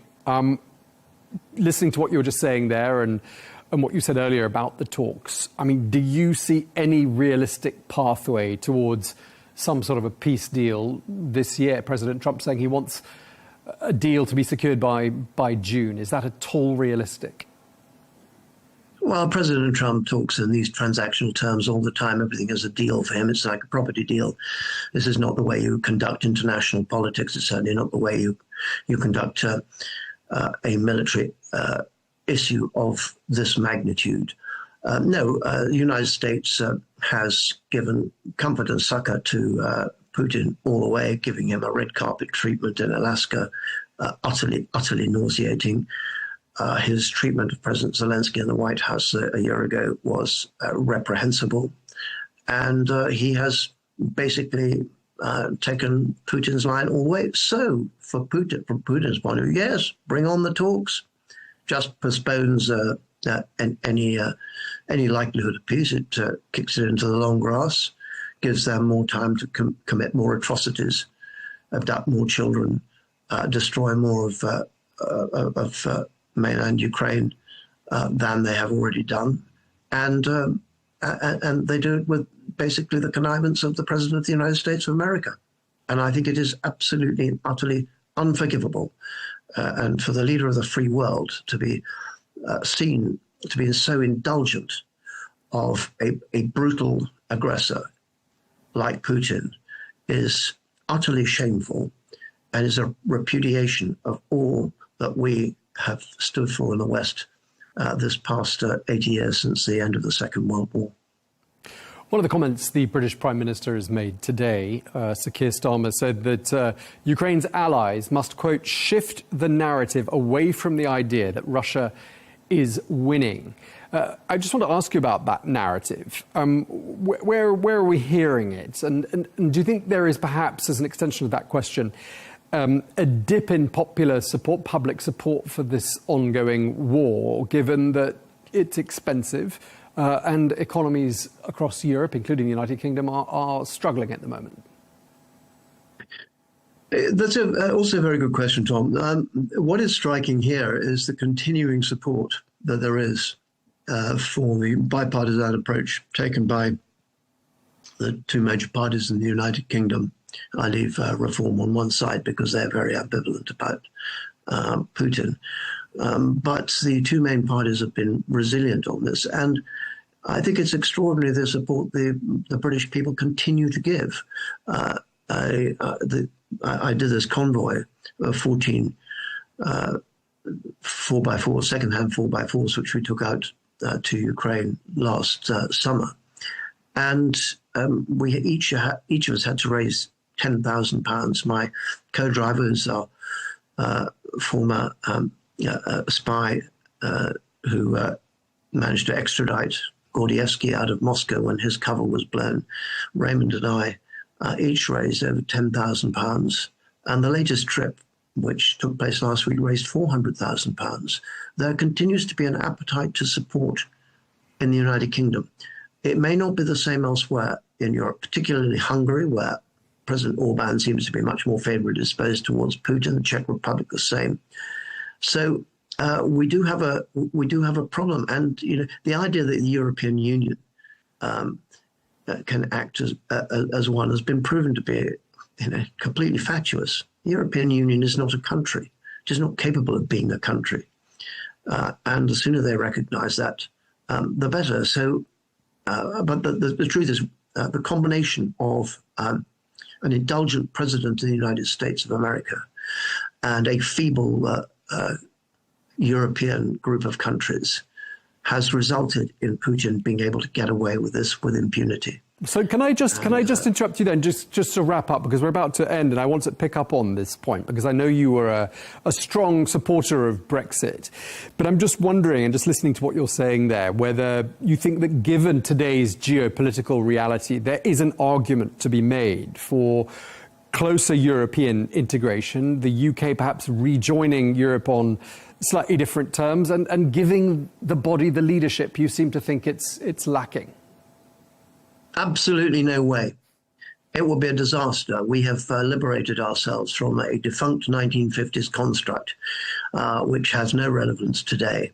No, what I mean when I talk about Europe getting together, I mean the European members of NATO, not the EU, emphatically not the EU. I was the defense minister in the United Kingdom responsible for our defense interest within the European Union, and they couldn't organize themselves in a brewery. It was pathetic. NATO is what has secured the peace in Europe until now. NATO is the instrument. It binds America in. It includes Canada, and the European members of NATO and Canada have now got to step up to the plate, as they have been warned to do both by David Cameron, UK Prime Minister in 2014, by Donald Trump in his first administration, and more recently, of course, in his second administration. The European members of NATO have got to step up to the plate. Our Prime Minister talks about, going to 2.5% of GDP on defence. In 1982, when we had the Falklands War, we were spending 5% of GDP on defence. And we had 330,000 soldiers. 330,000 members of our armed forces. We have about 140,000 today. The people of Britain, like the people on the continent, have got to wake up, and they have got to recognise that if we are to remain free countries, we have got to provide ourselves with the means to resist aggression. Okay. There are some countries who understand that, and they are, unsurprisingly, the countries which share a border with Russia, the Baltic states, Poland, and Finland in particular. And so the idea that we should waste time trying to get back into some sort of EU regime is absolutely for the birds. No way whatsoever. But we are important. We are one of the biggest military countries in within Europe. The Europeans cannot do it without us, whatever the posturing in other capitals may be. And we need to do it through the means of NATO. It has all the arrangements, all the protocols, all the standardization. NATO is the instrument. All right. It's just the European members of NATO need to get together. OK, we're going to have to leave it there. Thank you so much. We're out of time. Sir Gerald Howarth, former UK Defence Minister, thank you very much indeed for your time. My pleasure.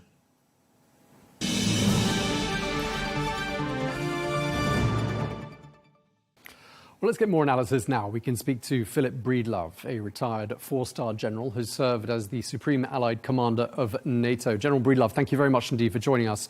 Always a pleasure having you on the programme. We're now 4 years into this war between Ukraine and Russia. What do you think has changed on the battlefield during the course of the last 12 months?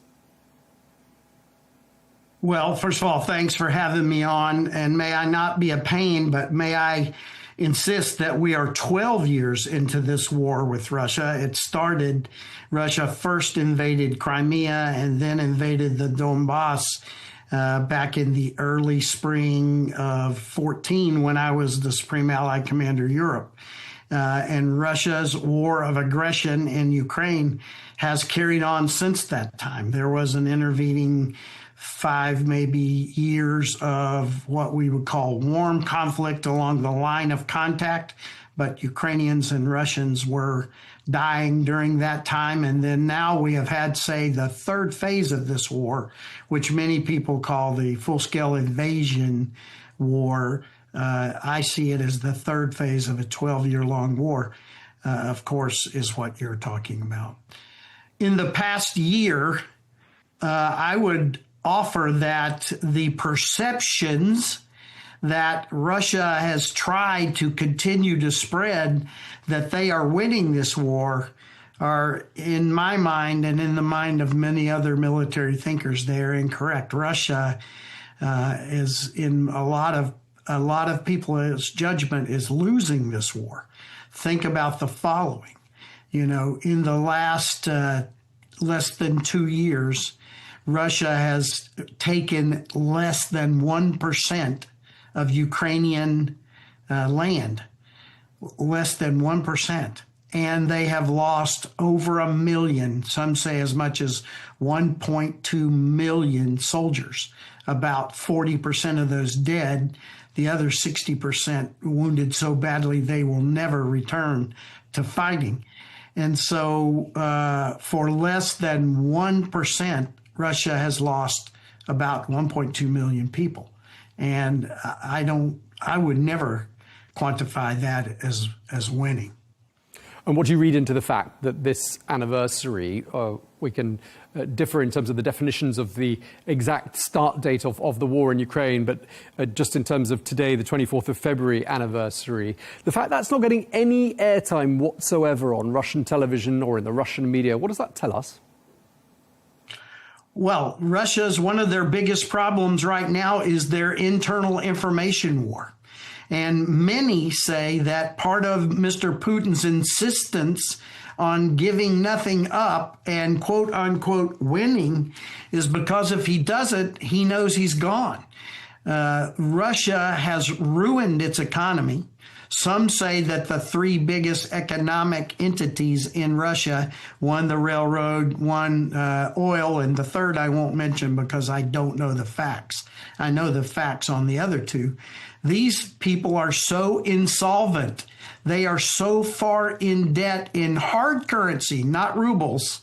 In hard currency, they are so far in debt, they're almost insolvent. So here we've got a nation that has lost over 1.2 million people in this 12-year-long war. And they are now in an economic situation. I think the economists called it this past week a death spiral, or however you want to read it. The problem is their economy's in a shambles. Their army is not winning in Ukraine, by common definition, not winning. And so Mr. Putin is in a bit of a snit right now, and he's got to work his way out of it. And so one of his biggest fights is his internal fight. Meanwhile, support for Ukraine continues from its allies. The NATO Secretary General saying support will continue for as long as necessary. That's the last thing I've heard him say on this.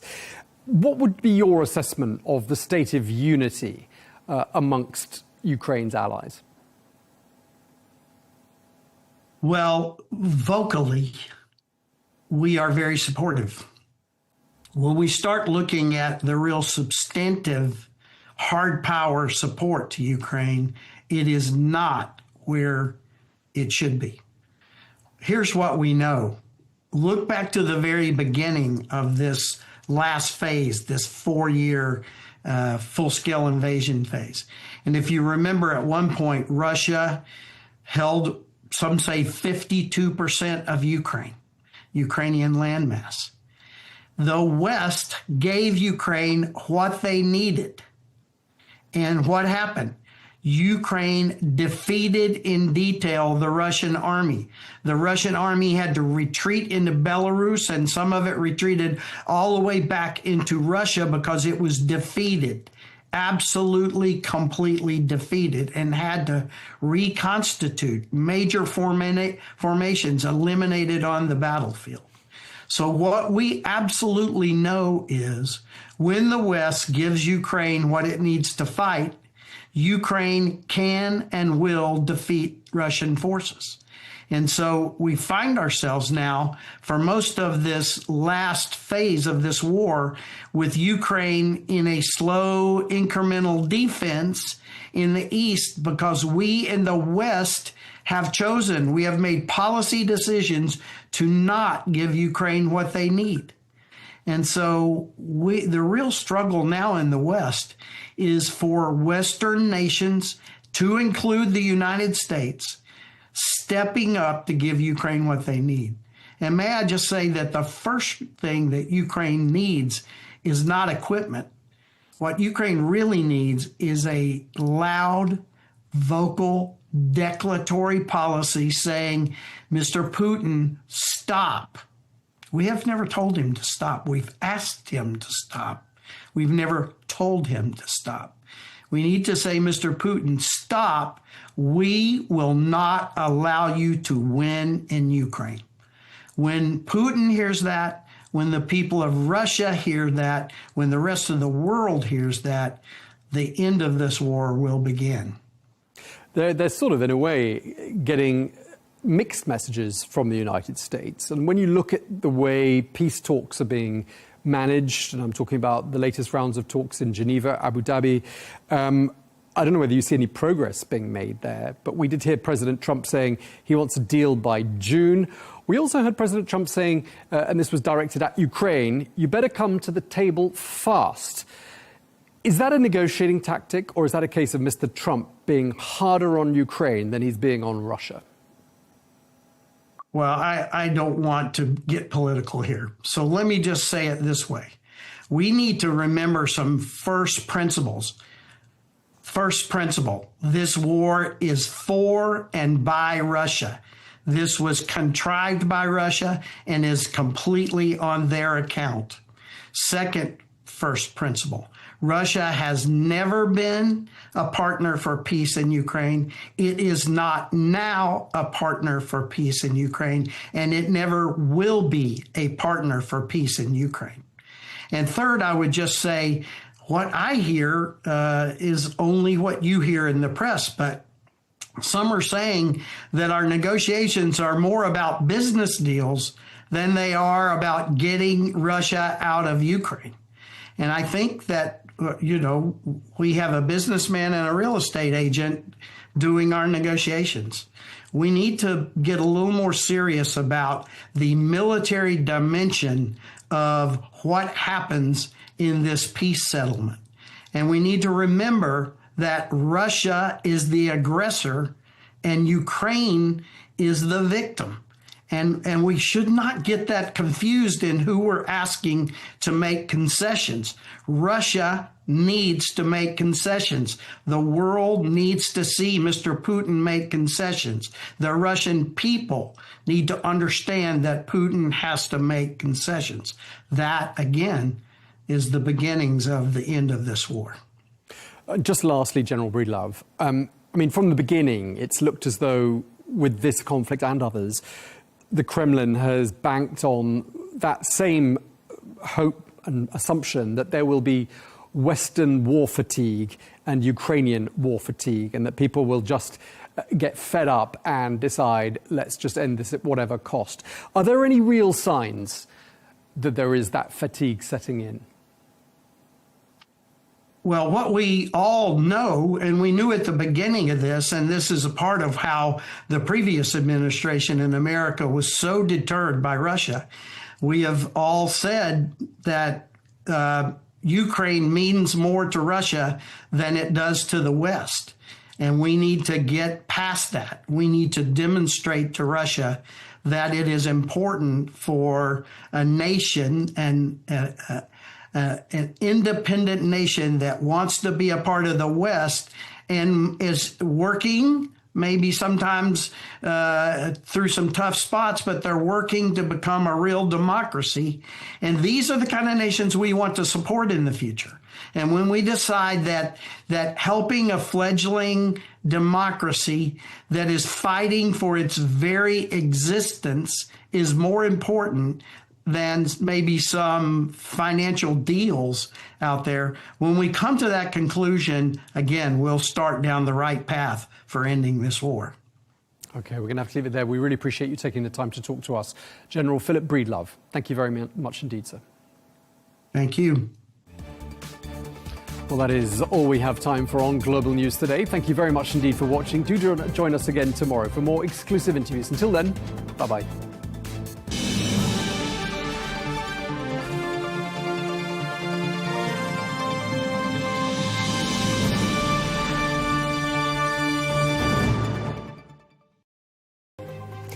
We didn't start the war, but President Trump will finish it. Secretary of War Pete Hegseth has defended the US and Israeli operation in Iran. He says this isn't a regime change war, even though Iran's supreme leader and numerous senior officials have been assassinated. We'll debate the justification for war and what happens next. Here on Counterpoints with me, Melinda Nucifora.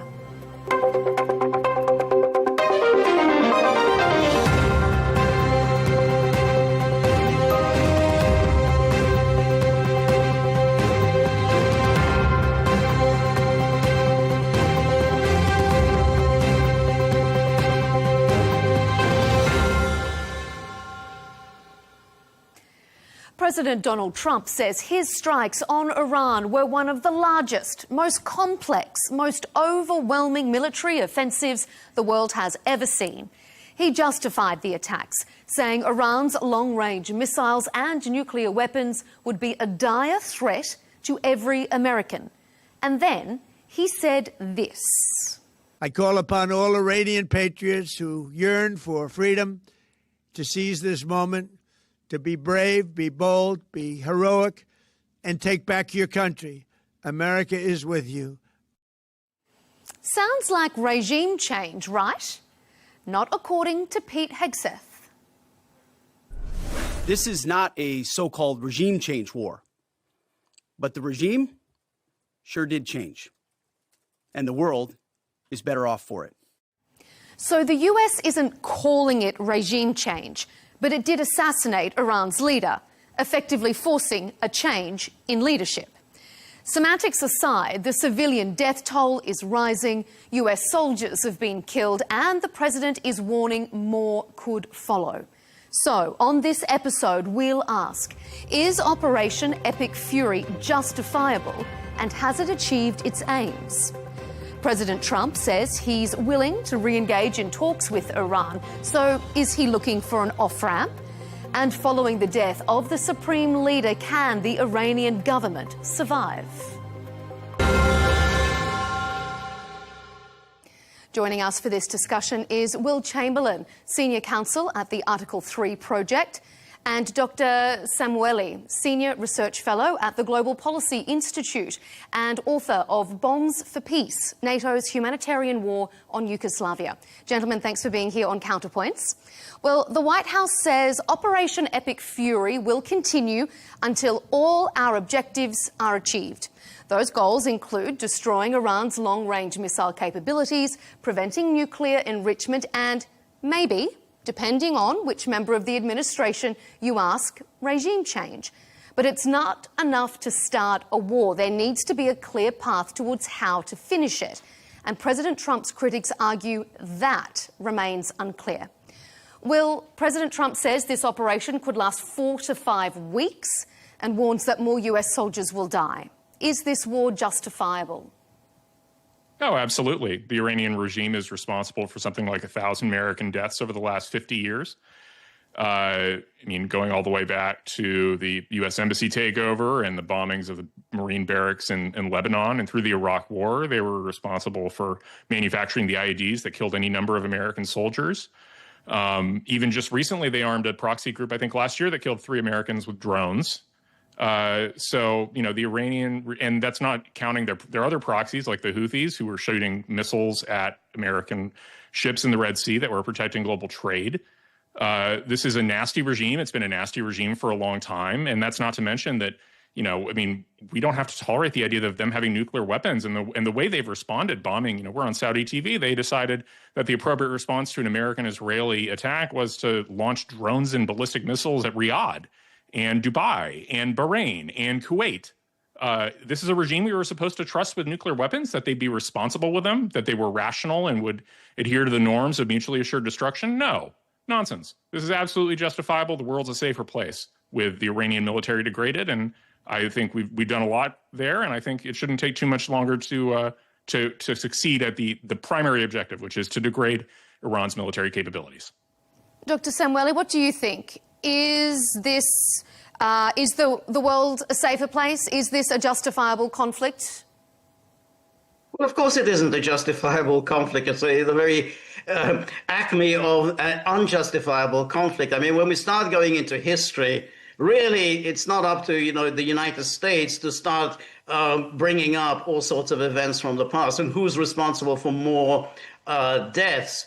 Well, let's remember, the United States installed a puppet regime in 1953. It overthrew a legitimate, democratically elected government in 1953, Mohammad Mossadegh. And then we go to 1979, the 1979 uprising, and everyone will accept it was a popular uprising against an American puppet regime. But following that, the United States instigated this horrific war by Iraq. Iraq launched an invasion sponsored by the Carter administration. I mean, no one even denies that. How many millions of Iranians died as a result of a U.S.-sponsored war? Then years and years and years of sanctions and all of the misery that was caused and the deaths that resulted from the sanctions regime imposed by the United States. So if we're going to do history, who's responsible? So Iranians responsible for American deaths. How many Iranian deaths are the Americans responsible for? Now, if you talk about the world being a safe place, no evidence whatsoever that Iran has had a nuclear weapons program since around 2005 at the latest. And who's saying it?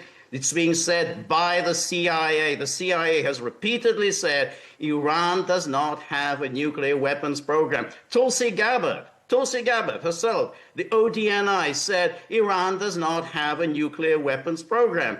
So you're attacking something that's just entirely fictional. Who does have a nuclear weapons program? Well, Israel has a nuclear weapons program. Israel is a sworn enemy of Iran, and Israel is going to be almost unique among nuclear weapons states in that nobody actually knows what Israel has. We just have to just accept the situation where Israel has nuclear weapons. We know that, even though Israel does not admit it, but nobody knows what exactly it has. That is a direct threat to Iran. Nonetheless, Iran was willing to negotiate, and we know the extent of the concessions that Iran had made, both in the JCPOA, from which the Americans walked away, despite the fact that there was an agreement there, and everyone was adhering to the agreement, including Iran. But the negotiations that have been taking place in the last few days, and we know this from the Omani foreign minister, the extent of Iranian concessions. Okay. So we know all of this.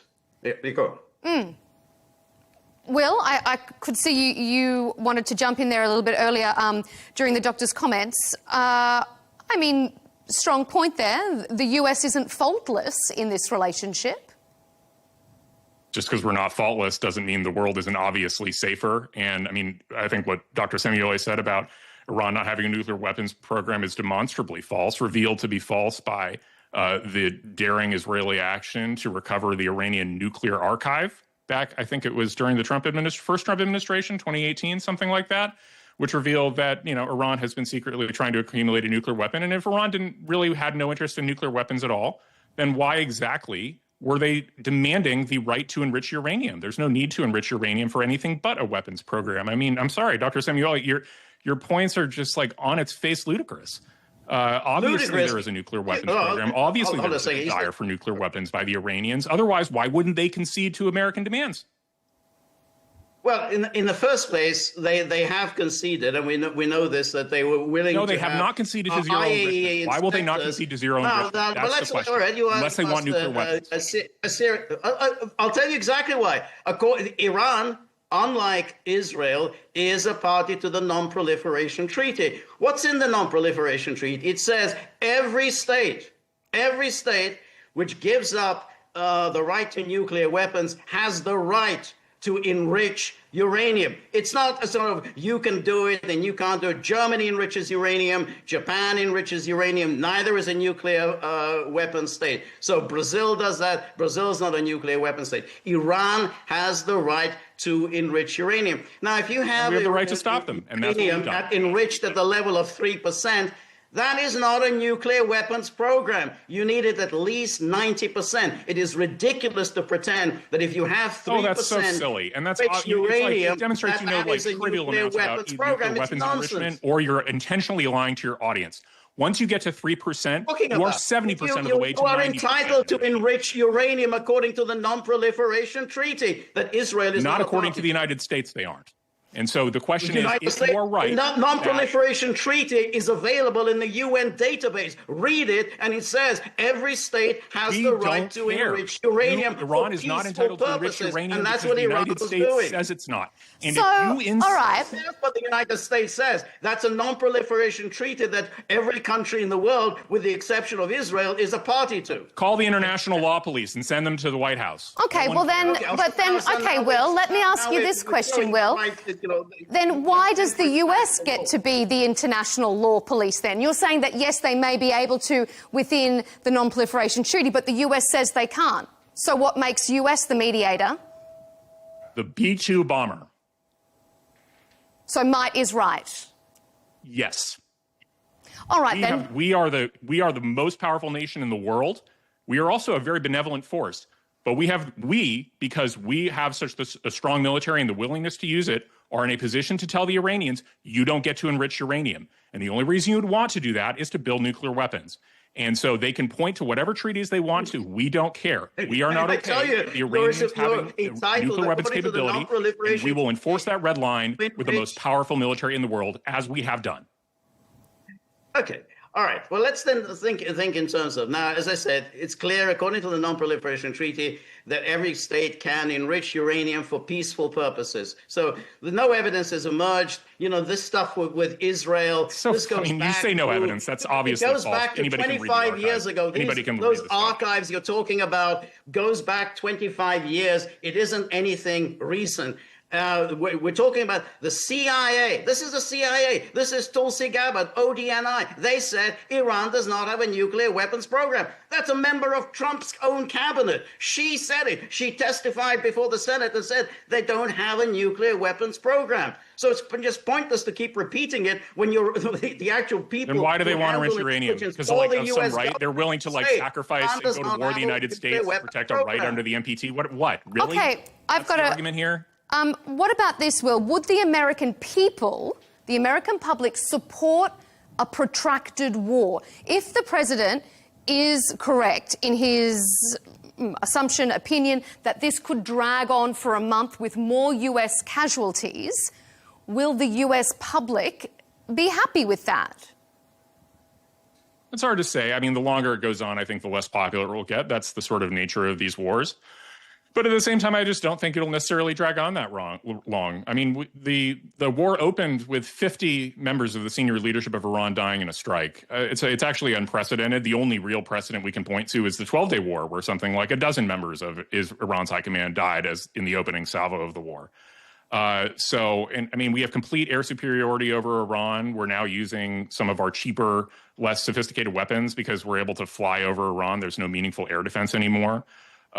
So this is just really a question of how long do we want to continue degrading Iranian military capabilities. You had the Iranian foreign minister announcing that they were going to decentralize mosaic defense, which means that they've lost command and control of their own military. And they're basically hoping to lob missiles at random countries like Saudi Arabia, like whoever. And, you know, this is the other thing about this. They've also decided that bringing 10 other countries into war on the United States' side was a wise move by just randomly lobbing missiles at Dubai and Erbil and Kuwait and Bahrain and Riyadh, where you guys, where, you know, this network is headquartered. So I think things are going just fine. I think, you know, whether or not the United States public is going to be super happy with this in 6 weeks, you know, hard to say. If it keeps going, they won't be. But in terms of, you know, the actual situation on the ground, I mean, the victory is basically, you know, in terms of, because the objective is merely degrading the military capabilities of the Iranians. We're going to do that. We're going to succeed in that aim. We've succeeded in a large part already. Dr. Samueli, have they? Has this been, as President Trump has said, no one can believe the success we're having, he said on Fox News. And as you've heard from Will's comments there, one of the most successful military operations the US has conducted. Do you agree with that? No, of course not.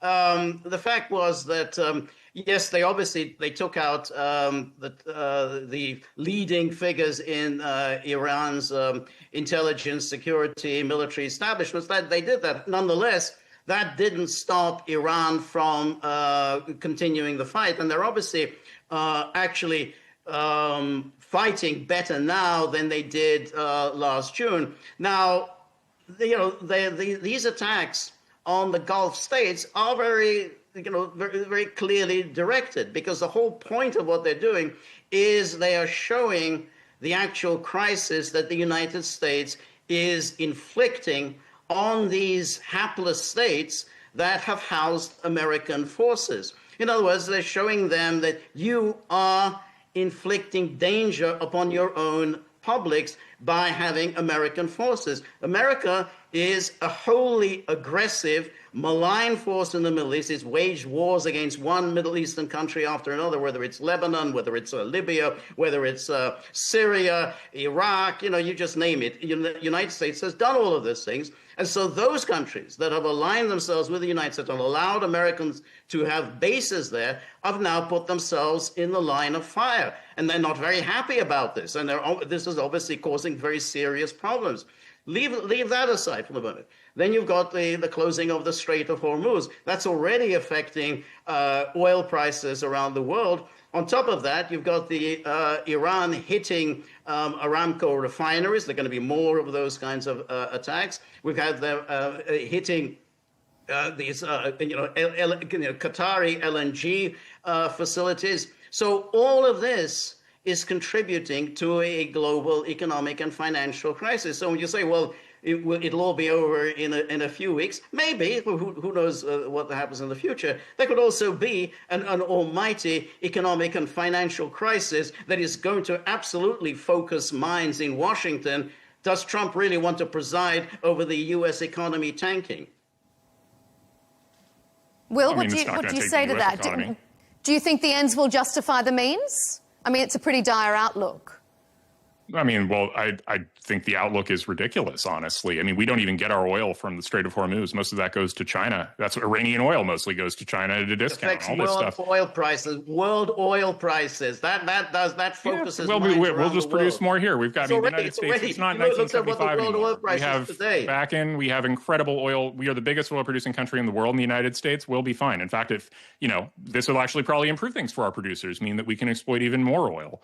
But do you think your allies will be fine and happy if their oil prices are going up as the result of American actions? They've already signed up to start, the Saudis and the Qataris. They're already going to start responding militarily to Iran. This isn't George's argument here seems to be the Iranian strategy was to start lobbying drones and missiles at Saudi Arabia and Kuwait and everybody else in the Gulf in the hopes that they would pressure the United States and get them to stop the war. Instead, they're all joining the war on the United States side. Talk about a self-inflicted wound. This is actually going to do more to unite the Arab world behind a United States and Israel-led world order than just about anything. The Iranian strategy here was completely misguided from the outset. They seem to not understand the meaning of the 12-day war. It was the United States and Israel, in particular President Trump, gave the Iranians an off-ramp. They should have understood that we had them beaten, that after the 12-day war, they had no meaningful ability to resist the United States in any protracted conflict. And instead, they were still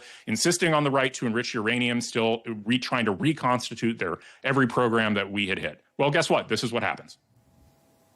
Well, except that it hasn't happened, except that it has caused an almighty crisis, and the United States has no means of resolving it.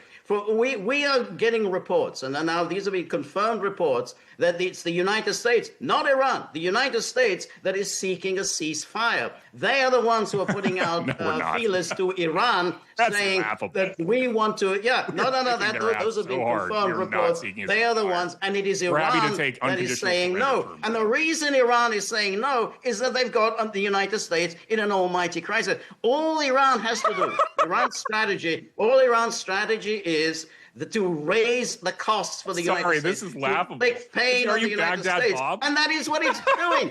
That is why it's the United States that is trying to get itself out of this mess, because there is no way in the world the United States is going to inflict a regime change on Iran. And that's what Trump said. Trump was actually saying regime change. He's not going to do it. So basically, there is no off-ramp for the United States. That's why they want to cease fire. Well, Will, according to US media reports, unnamed officials are reportedly worried in the Pentagon that this could spiral, and they've also expressed concern at the number of non-military sites in Arab states that have been targeted. President Trump has said that he's willing to re-engage in talks with Iran. So is that the president looking for an off-ramp? No, I mean, the president, apparently, there was actually another report, or I don't know if it's the same report, but I saw the President Trump discussing that the Iranians had come to him and they were talking about trying to accede to some of the demands that Witkoff and Jared Kushner were making on Friday or Thursday or Friday. And Trump's like, well, it's a little too late for that. Now we're winning. So I think that the idea of, us seeking a ceasefire is really, we're happy to listen to terms of unconditional surrender or terms of extremely aggressive, satisfying the American conditions. But if not, we're all, we're fine. I don't, this whole idea that America is seeking an off-ramp is just the most laughable thing I've ever heard. It's just frivolous on its face. We killed the 50 top members of Iranian's leadership on the first day of the war. And the most they can do is lob ballistics at a bunch of random countries that have now joined the war on our side. The idea that we're looking for an off-ramp here, that we're worried about, in a meaningful way about what Iran can do is just laughable. I mean, there is, I cannot imagine where people are getting that. It just completely is completely refuted by the facts. They're getting it from well-sourced reports for the obvious reason the United States is not accomplishing anything. The whole point of the regime change, the whole point of doing this decapitation strike was that the people are going to come out into the streets and take over the government of Iran. That did not happen. There's been no uprising against the Iranian government, and Iran has 48 hours. Give it a second for one point. Iran has been able to fight back and to hit American targets. It's been able to hit Israel targets. That's just in the first day or so. So no uprisings in Iran, no regime change in Iran, and the Iranians are able to hit targets at random throughout the Gulf states. Now, the idea that Saudi Arabia, Bahrain, and the rest are going to be serious, military protagonists is absurd. They are being clobbered. And that is why these countries have gone to Moscow. They have gone to Moscow pleading for Putin to intervene and to help them out. They're hoping that Putin is going to somehow persuade Iran to stop attacking them. And Putin has said, sorry, I'm kind of busy with other things. So, in fact, it's causing a great deal of pain to the United States, to Israel, and to U.S. allies. So good luck with trying to achieve regime change. Dr. Samueli, let me ask you this. I mean, at the moment, none of the Gulf states have officially changed their defensive posture and agreed to start any proactive operations alongside the US. And I think Will has a point that it is galvanizing a bit of resistance, much more resistance, against Iran, seeing as these Gulf states have been targeted. Do you think there is a chance that Iran miscalculated by directing its attacks at so many of these Gulf states, and it's a miscalculation that could seriously backfire on them? Well, I don't know whether they miscalculated, because we don't know exactly what they were calculating.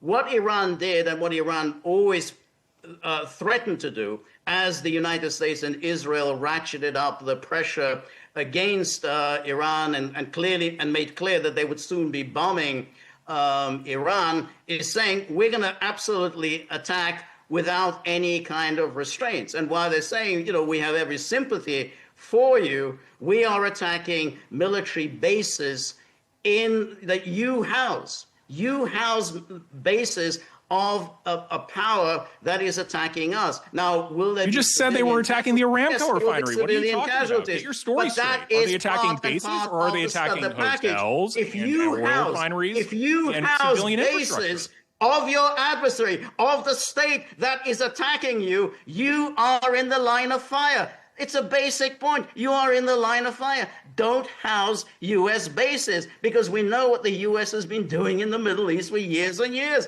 So it's on them. It's on Qatar. It's on Bahrain. It's on Saudi Arabia. Anybody whose houses U.S. bases is in the line of fire. That's unfortunate, and I think that's Iran has made this clear. Sorry if there are civilian casualties. Civilian casualties happen in war, but the targets are the U.S. bases.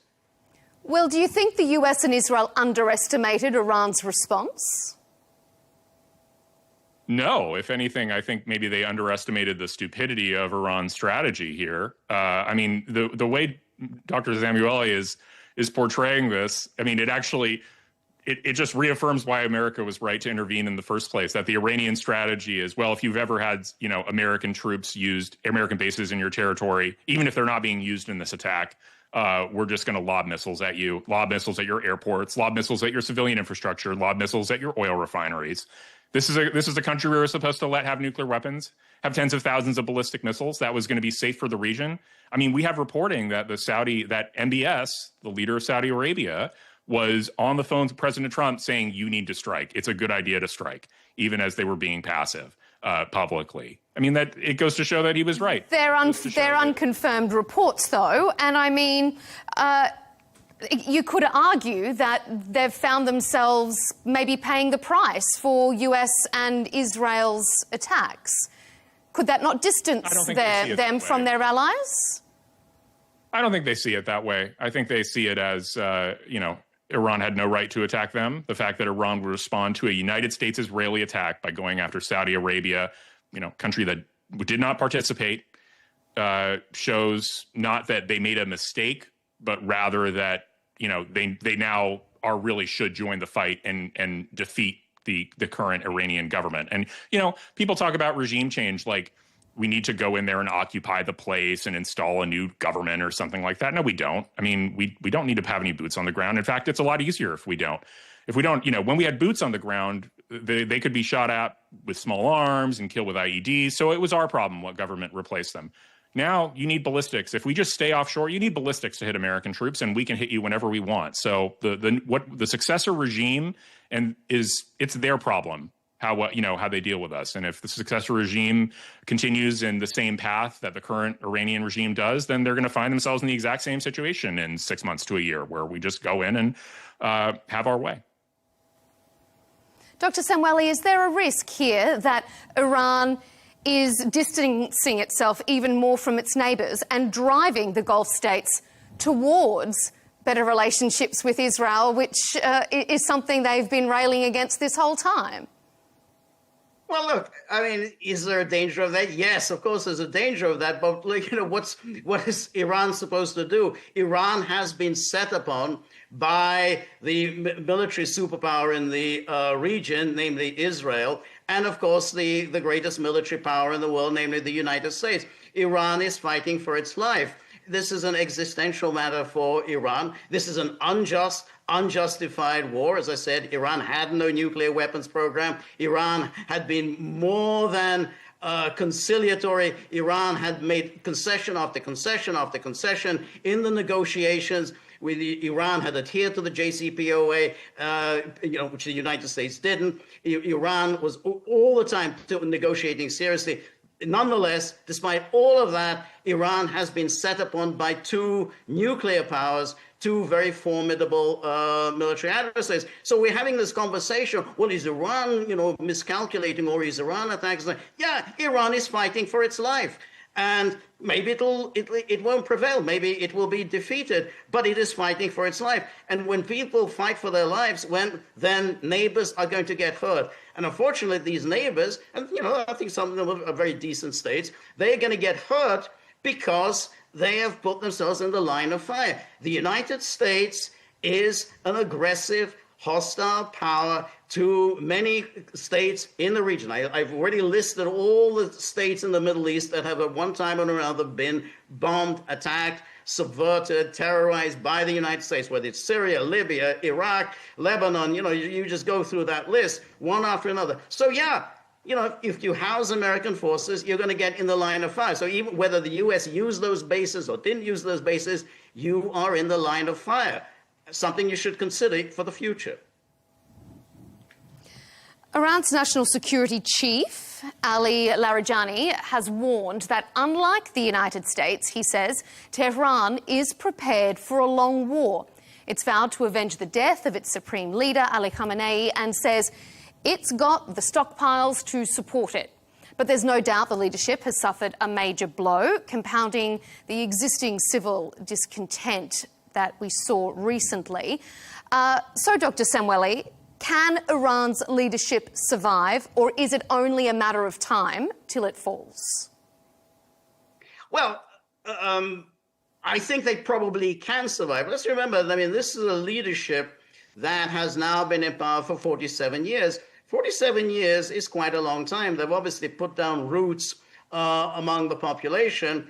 And we can see that the death of the spiritual leader, Khamenei, and a number of key military and security intelligence people has not affected its fighting capabilities. It hasn't affected their command and control.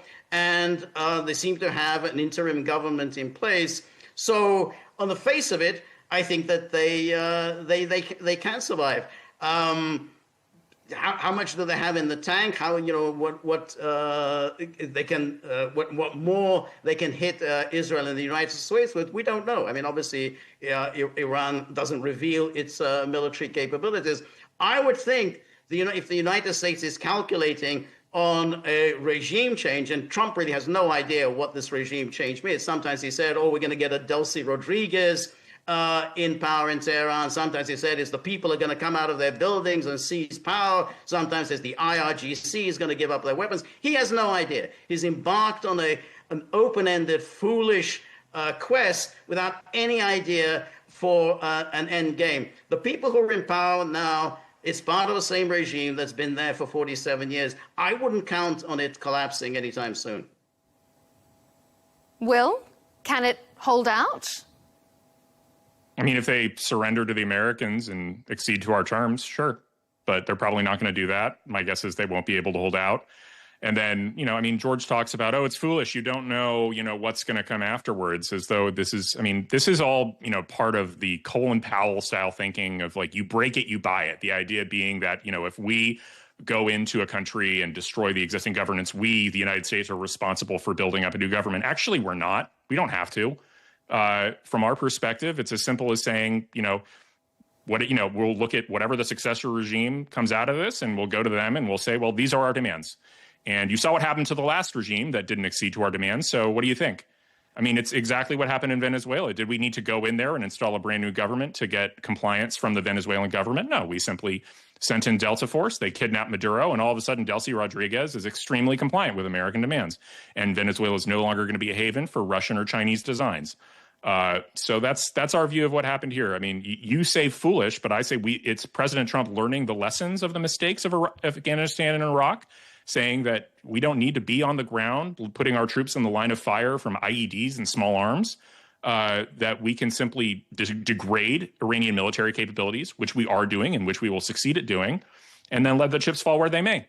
And that's perfectly fine with us, because we were not willing to tolerate the current Iranian regime's behavior. And so the successor regime should probably learn the lesson from that, whoever comes to power. Dr. Samueli, can you visualize or concede that there could be an outcome where there is an Iranian leadership that's not a puppet leadership of the government, but is much more willing to be flexible to the United States? Is that something that the Iranian people would stand for? Well, I mean, when we say flexible, you mean just a puppet state of the United States. And I think Will Chamberlain obviously has that as the goal. And of course, that's the goal of Israel, either a puppet state in Tehran or the country just disintegrating. And, you know, these are all options. Is it possible? Well, of course, anything is possible. I think it's very unlikely. I mean, if one thinks of the 47 years that this Islamic Republic has been in existence, they've gone from serious crisis to serious crisis. Remember, the Iraqi invasion, as I said, sponsored by the United States, was a devastating invasion. They came through that. They've gone through one serious crisis after another. They have survived. So, you know, if I would say, what are the odds? I would think that they'll survive. I would think that the United States will come out of this, as it has come out of most of the conflicts, with a very inconclusive outcome, in which case, basically, Trump has expended extensive energy, extensive resources, broken all his promises, lost the political support of his own base, shown himself to be an erratic, foolish leader, therefore endangered not only his presidency, but maybe even endangered his survival in office, given he is showing himself to be not exactly a man to be trusted with having his finger on the nuclear button. So he's embarked on all this on the hope that one day we're going to have a pliant regime in Tehran. Well, that's quite a gamble to take. Well, I'm surprised that you didn't bite on any of that. Well, I think it's just repetitive of the things we've already talked about. I mean, Trump's not going anywhere. The idea that this is somehow hurting our standing in the region or hurting our interests. I mean, no, it's just not. We have the ability to keep this up for weeks, if months, if needed. The Iranian, we already have air supremacy over Iran within 48 hours. We're able to bomb whatever we want to bomb.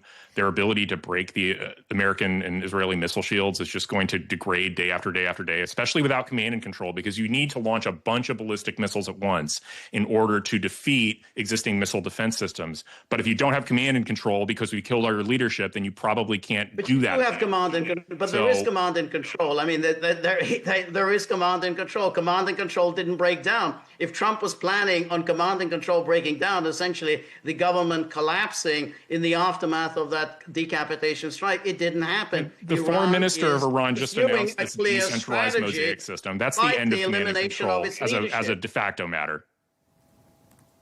So, yeah, we're fine. Despite the decapitation, Iran is continuing its fight. And we have the evidence of that 12-day war in which it was the United States that, again, wanted to bring it to an end because Iran was inflicting serious damage on Israel. Israel didn't No, that's have not why we wanted enough to do it. I mean, President Trump wants to be the peace deal president. with the He didn't want Iranian war. threat. So the idea that, we can do what we like and we can have a free ride over Iran, we know from the 12-day war, that's not what happened. That's why Trump wanted to Iran pull it didn't off kill a single member of the Israeli military through the entire 12 days. The only exception to that being a member of the military on leave who was killed that's not the in issue. his That residence. isn't the issue. They made clear to Israel, for the first time to Israel, that you are not safe.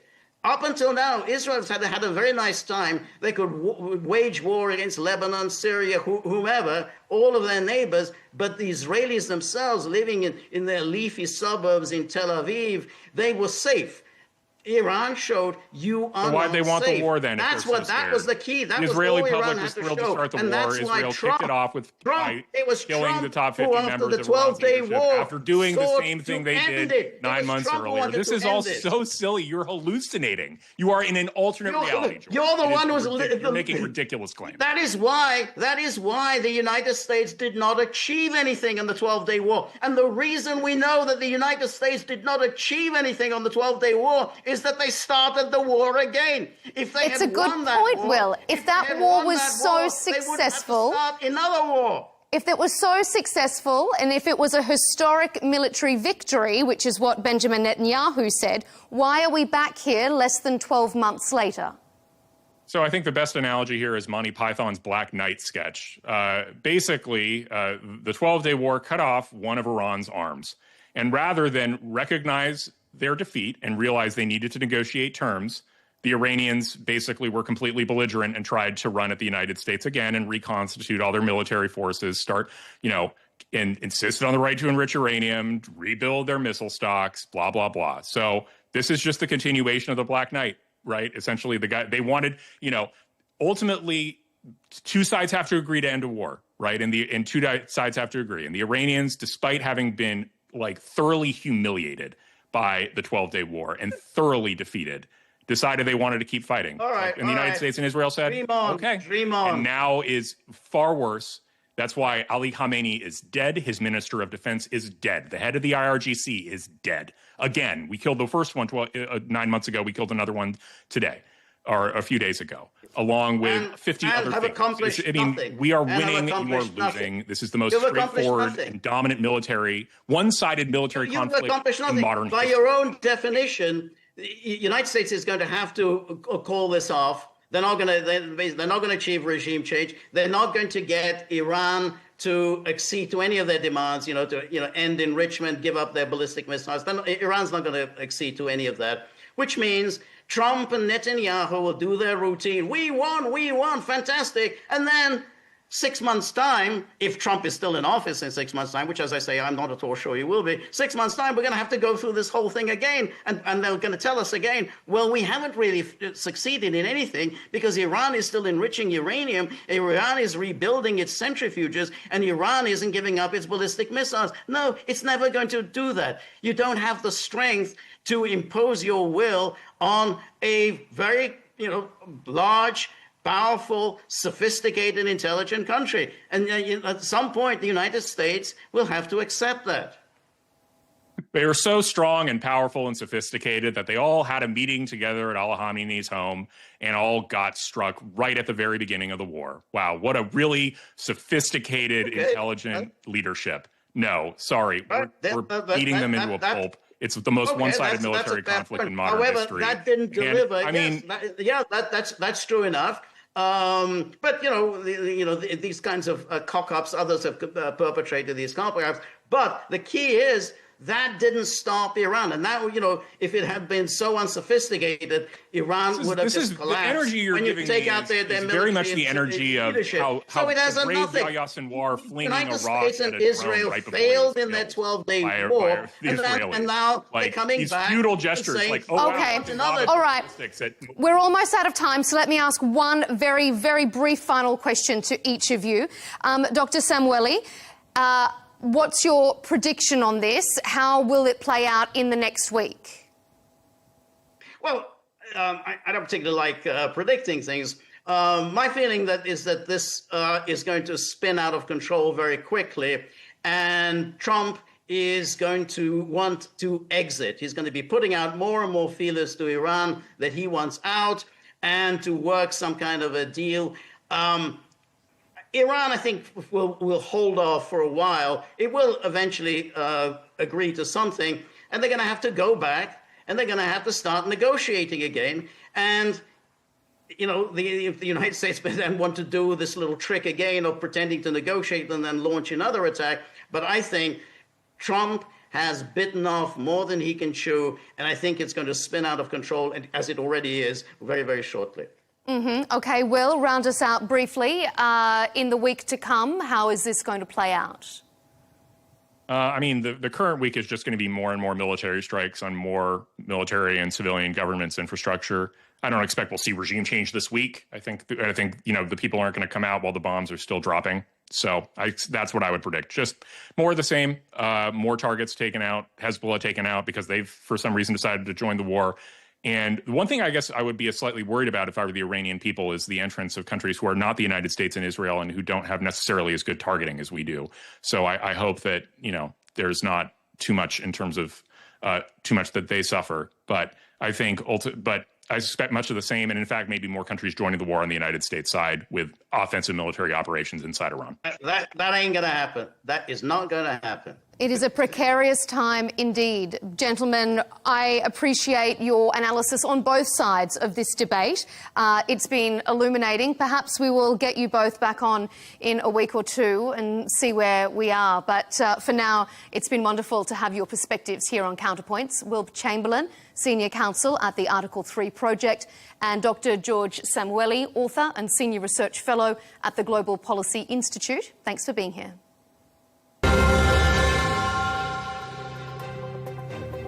And as always, to you at home, thanks for tuning in to this episode of Counterpoints.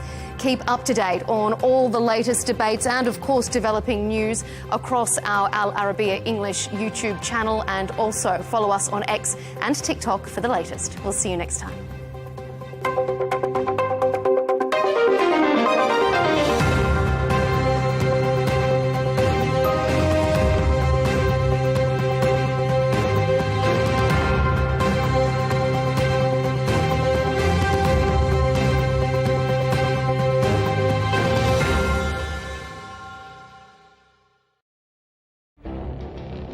It feels like decades are passing by in a matter of weeks. Seismic shifts in the world order. Never, ever will be part of America. With so much happening and so much noise. Whether it's political upheaval, Canada has been ripping us off for years. economic shifts or social movements. And no one wins from tariffs. I think America can be more friendly to the rest of the world. The in-depth analysis and all the latest developments across the globe. To have an inclusive policy together. The meetings with Hamas gave me some hope. We're in another nuclear arms race. The most important development straight to your screen. Welcome to the dressing room. I'm on my own. I need backup. And an insightful look at the issues shaping our world today. It was not going to happen, that war, and it happened. Join us on Al Arabiya News, where the world talks.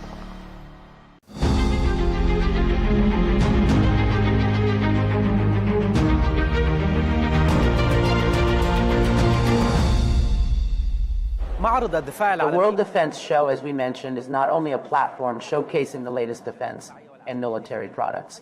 It is also a venue where senior security and military leaders and strategists meet for broader consultation. Matters ranging from military issues and security threats to requirements of this phase. Joining us now is General Derek Swords, Commander of the 9th Air Force. Welcome, General Derek, to Al Arabiya. There is a strong alliance between Saudi Arabia and the United States. As Commander of the 9th Air Force, how do you view the American-Saudi partnership at this stage? Well, good morning, and thank you for the time. It's a pleasure to be sitting here and having this conversation. We are honored as a 9th Air Force's Central, and on behalf of CENTCOM at large, to be here at the World Defense Show. It is truly an honor to be here, and we value the invitation. Thank you so much for the time today. Your question about U.S. and Saudi cooperation right now, I would tell you it is at a very, very high level. We cooperate across the military sphere.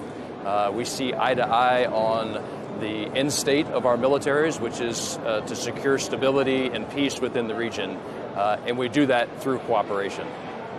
We are also see eye to eye on how interoperable our systems need to be, so that they need to be able to communicate with each other. They need to be able to understand the same languages, the same tactics, and be able to operate seamlessly together, shoulder to shoulder and wingtip to wingtip. And the third way that a cooperation is really strong right now is through the relationships. And so I had the honor of serving in the Royal Saudi Air Force Weapons School over 20 years ago, flying in Dhahran F-15Cs. And the relationships I made then are still strong today. And that relationship from airman to airman, soldier to soldier, military to military is as strong as it's ever been across our formations. A few days ago, General Derek, the U.S. Air Force, joined Saudi forces and other partners in the Spears of Victory exercise in January of this year. What is the significance of that participation, And how do you assess operational coordination, both at the command level and among personnel on the ground? As far as training impacts go, that is one of the things that keeps that relationship strong. So you may be tracking, we recently participated in the Royal Saudi Air Force Spears of Victory exercise held in Dhahran. And we participated with 4 F-16s that participated with multinational airframes in scenarios that not only trained and ready our combined forces if called into action to defend the region and the kingdom and secure peace and stability, but also develop those relationships that happen, that can only happen when captains and sergeants and lieutenants plan together and train together effectively and communicate well over time. General, this year marks the 35th anniversary of Operation Desert Storm, in which U.S. forces took part. After all these years, as a U.S. commander, how do you assess the threats facing the Middle East today, right now in this moment? So the question on, looking back at Desert Storm 35 years ago and the current threats today, clearly the threats themselves are different. Technology has advanced. There are new capabilities on any battlefield that didn't exist in Desert Storm. And so that's something we have to take into account when we do that.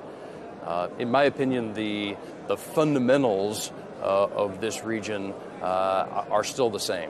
That there are actors in any region that will seek to disrupt the stability that exists in ways that can be dangerous sometimes. And the way to counter that is through coalition, building together, defining what our common goals are, and working together in a military and external to the military way to promote that security, and training and be ready to go. So readiness is one of our focus areas, and readiness doesn't happen just in a vacuum and in isolation. It has to happen in a combined and multilateral way. That's what the World Defense Show is all about. It's not just a way to showcase capabilities. It's a way to have the conversations that we need to with regional partners and industry here so that we're better moving forward. You have extensive experience in aviation, General Derek. As commander of the 9th Air Force, there is growing talk that drones could reshape or even replace parts of aviation in the near or long term. What impact have drones already had on air forces? And do you see that impact as ultimately negative or positive? Okay. I understand your question to be more specifically about the drones and their impact. And so that is one difference, certainly, between Desert Storm of 35 years ago and the threats we face today. And that is an impact that we have to deal with. And it can be a challenging problem. The approach that we typically take against drones is to understand that a drone operates on mass, the principle of mass. So if there's a large number of drones, that the challenge itself is not each individual drone, it's the numbers of them that can happen at the same time, and being ready for that. And so the way we work against that is to have systems that are interoperable. It is across the region being willing to share information about an attack or a drone or something that might be happening, and then to have systems down to the base level that can counter those drones and do it effectively in large numbers if needed.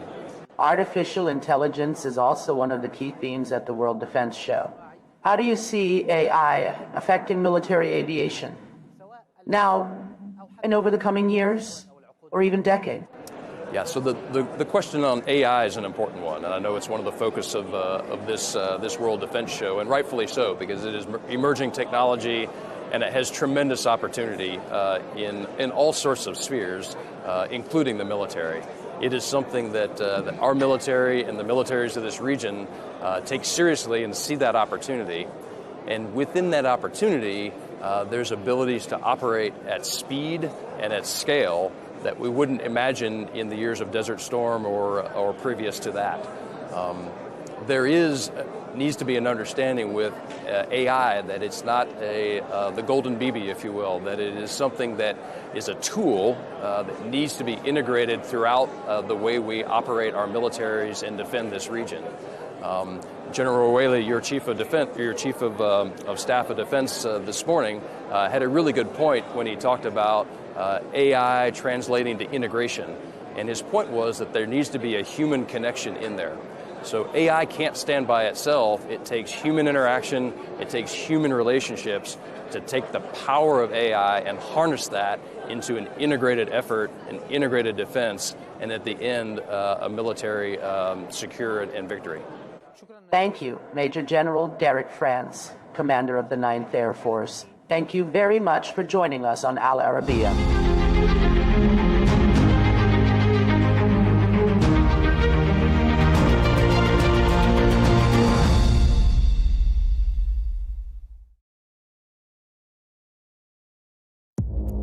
Our allies, in many cases, are worse than our enemies. Stay informed and connected with the latest international headlines. There obviously is a risk. From breaking news to in-depth analysis, it would appear that this war is coming to an end. Who buys this stuff? Investors, pension funds. We deliver the most important developments straight to your screen. Iran always wanted to deal with militia.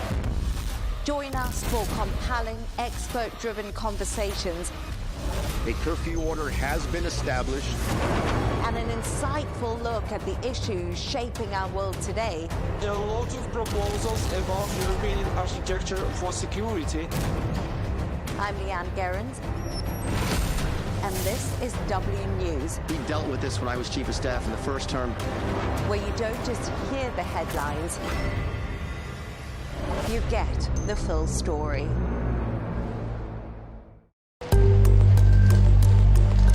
Mexico just eliminated who could be considered one of the most dangerous men in its modern history, El Mencho, real name Nemesio Oseguera.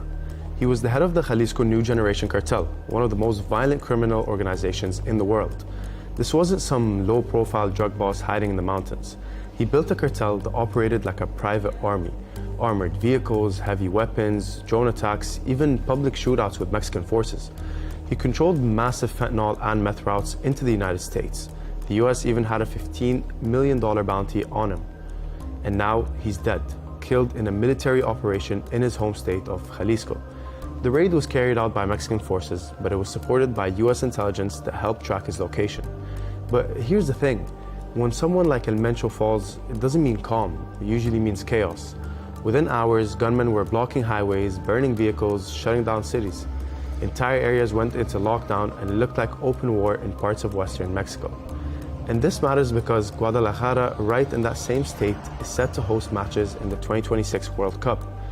You can't have images of burning trucks and roadblocks circulating around the world while preparing to welcome millions of visitors. So now the real question isn't just who El Mencho was, it's what happens next.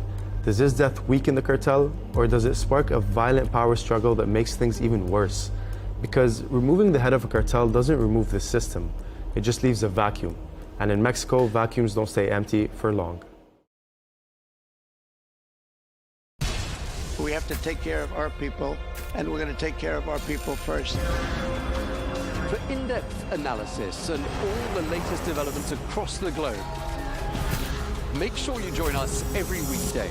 President Trump is trying to negotiate a ceasefire. With so much happening, so much information, and so much noise, international law will have no part in his administration. It can be hard to keep track. Tariffs will just fuel inflation. We're going to fight these tariffs. But you can count on us to tell you what you need to know. We stand by your side. Join me, Tom Burges Watson, for Global News Today, right here on Al Arabiya News.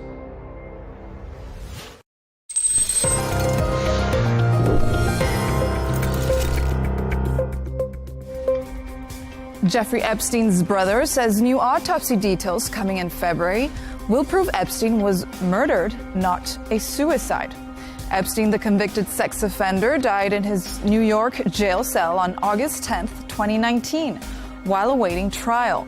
His death was officially ruled a suicide.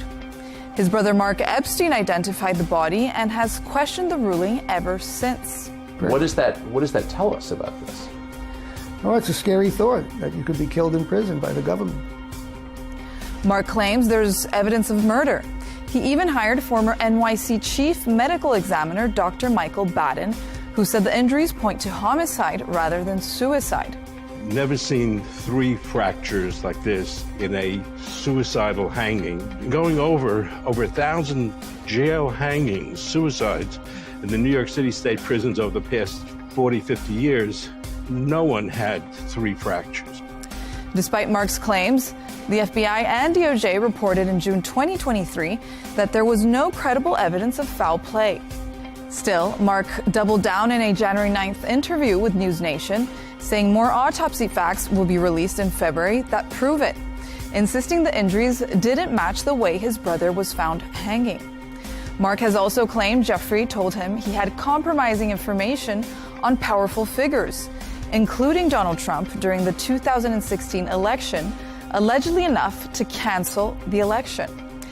In a recent December 2025 interview with Chris Como, Mark went even further, suggesting Trump could have been involved in his brother's death. You really believe that Donald Trump is capable of having your brother murdered to spare himself embarrassment? Absolutely. Based on what? From meeting him years ago and just watching his performance the last 20 years. Seeing he doesn't seem to have a limit on what he would do to help himself.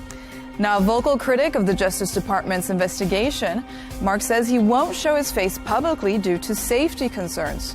His continued claims and the promised new autopsy details are reigniting debate and conspiracy theories surrounding one of the most controversial deaths in recent history.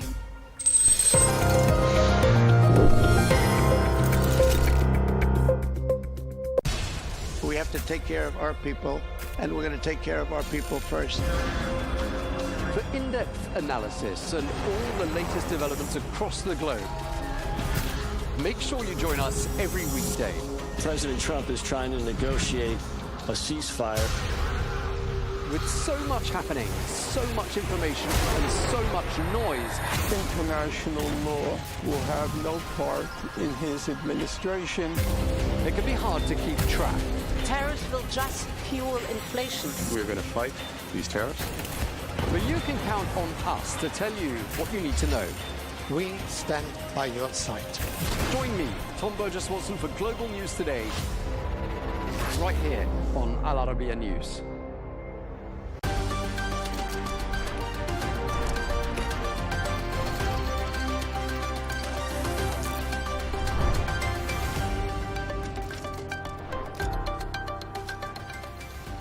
Hello and welcome. I'm Leigh Ann Gerrans and you're watching W News Extra, broadcasting live from the Al Arabiya studios. These are our top stories. Israel attacks Iran's leadership compound in Tehran as Trump says Iran's air defense, air force, navy and leadership is gone. Meanwhile, Israel also steps up its military campaign against Hezbollah in Lebanon with fresh airstrikes hitting Beirut. And the UK sends a major warship to protect its RAF base in Cyprus as tensions build between Britain and the US.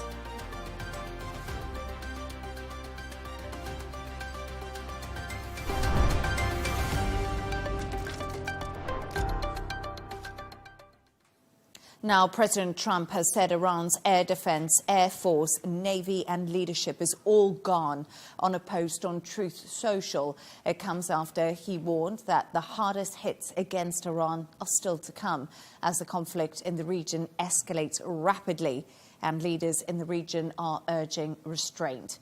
Meanwhile, Israel says it has carried out new attacks on Iran's leadership compound in Tehran and also stepped up its military campaign against Hezbollah in Lebanon. Saudi Arabia has condemned an Iranian drone attack on the US embassy in Riyadh, which authorities said caused a limited fire and also building damage. To discuss this and all of today's stories, I'm joined by Managing Director of This Is Dubai, Michael Jabri-Pickett, and Chairperson of the Department of Security and Strategic Studies at the American University in the Emirates, Dr. Ellie Al-Hindi.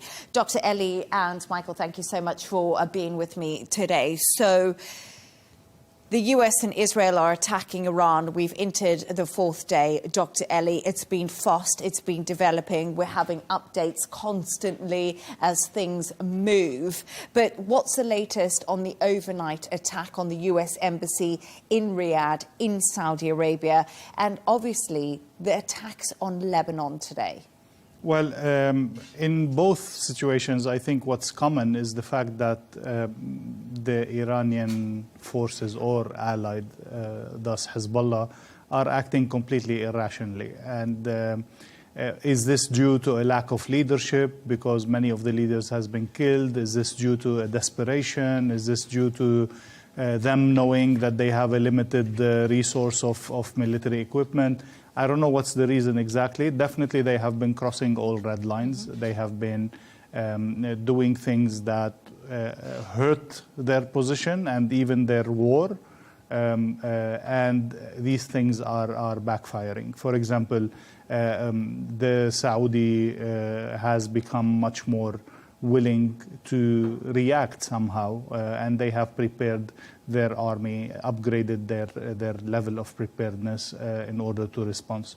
In Lebanon, Hezbollah's attack was quite symbolic, if I may say, yet it will bring a huge destruction on Lebanon, on even the supporters of Hezbollah themselves, and it has created a huge drift between Hezbollah and the Lebanese government, which has been receiving reassurances by Hezbollah that they will not interfere, and then all of a sudden they interfered and took the whole country to a war that they didn't choose. And it's really interesting because yesterday I was talking to Yotam Confino, one of our correspondents and journalists who joins us from Israel, and he spoke about reports that Israel was going to send boots on the ground to Lebanon, and he said that had been widely circulated. And then we saw that happen this morning, which was an extremely quick reaction. I don't know what you think about that, Dr. Ellie. And also breaking news, Israeli military says it killed commanders of Iran's Quds force in Lebanon in a strike on Tehran. So there is rolling news when it comes to that. Definitely the two let's say, battlegrounds are connected. Definitely Hezbollah considers itself as an integral part of the Revolutionary Guard, and thus there's a leader in the Revolutionary Guard that is responsible for Hezbollah's military operations. This is the guy that it seems was killed. Now, on the Israeli presence, we have to remember that they, since last year's conflict, they did not leave. They stayed in 5 different points inside Lebanon, and they have expanded those a little bit. Now it seems they are willing to expand a bit more. Yet the Israelis have always been very hesitant to have full-scale invasion because this will be very costly for him from a military perspective due to all the preparations that Hezbollah and the, let's say, the environment that Hezbollah operates in will be harmful for invading operation. Yet they have had such a big, let's say, upper hand in the conflict with Hezbollah. They have killed so many people. And definitely we have to remember that the Lebanese army is now in the southern part of the Litani. Today we have an amazing news that for the first time, maybe ever, Lebanese army soldiers have arrested people from Hezbollah who were carrying weapons and going towards the south or trying to operate in the south. So it's a different environment altogether that could potentially encourage the Israeli to have more land-ground operation. And Michael, something happened today which we don't see so often, and you can explain to us maybe why that is, but we heard from the UAE government today.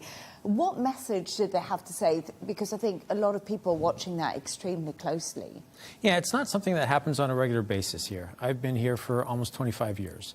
And to have such senior people stand up at a press conference to explain the country's positioning and to be so incredibly transparent with so much information. It was well received by so many people within the media community as well as citizens and residents. But it was, I thought, a wonderful opportunity for the Emiratis to use this as a fantastic public relations exercise, which is exactly what they did.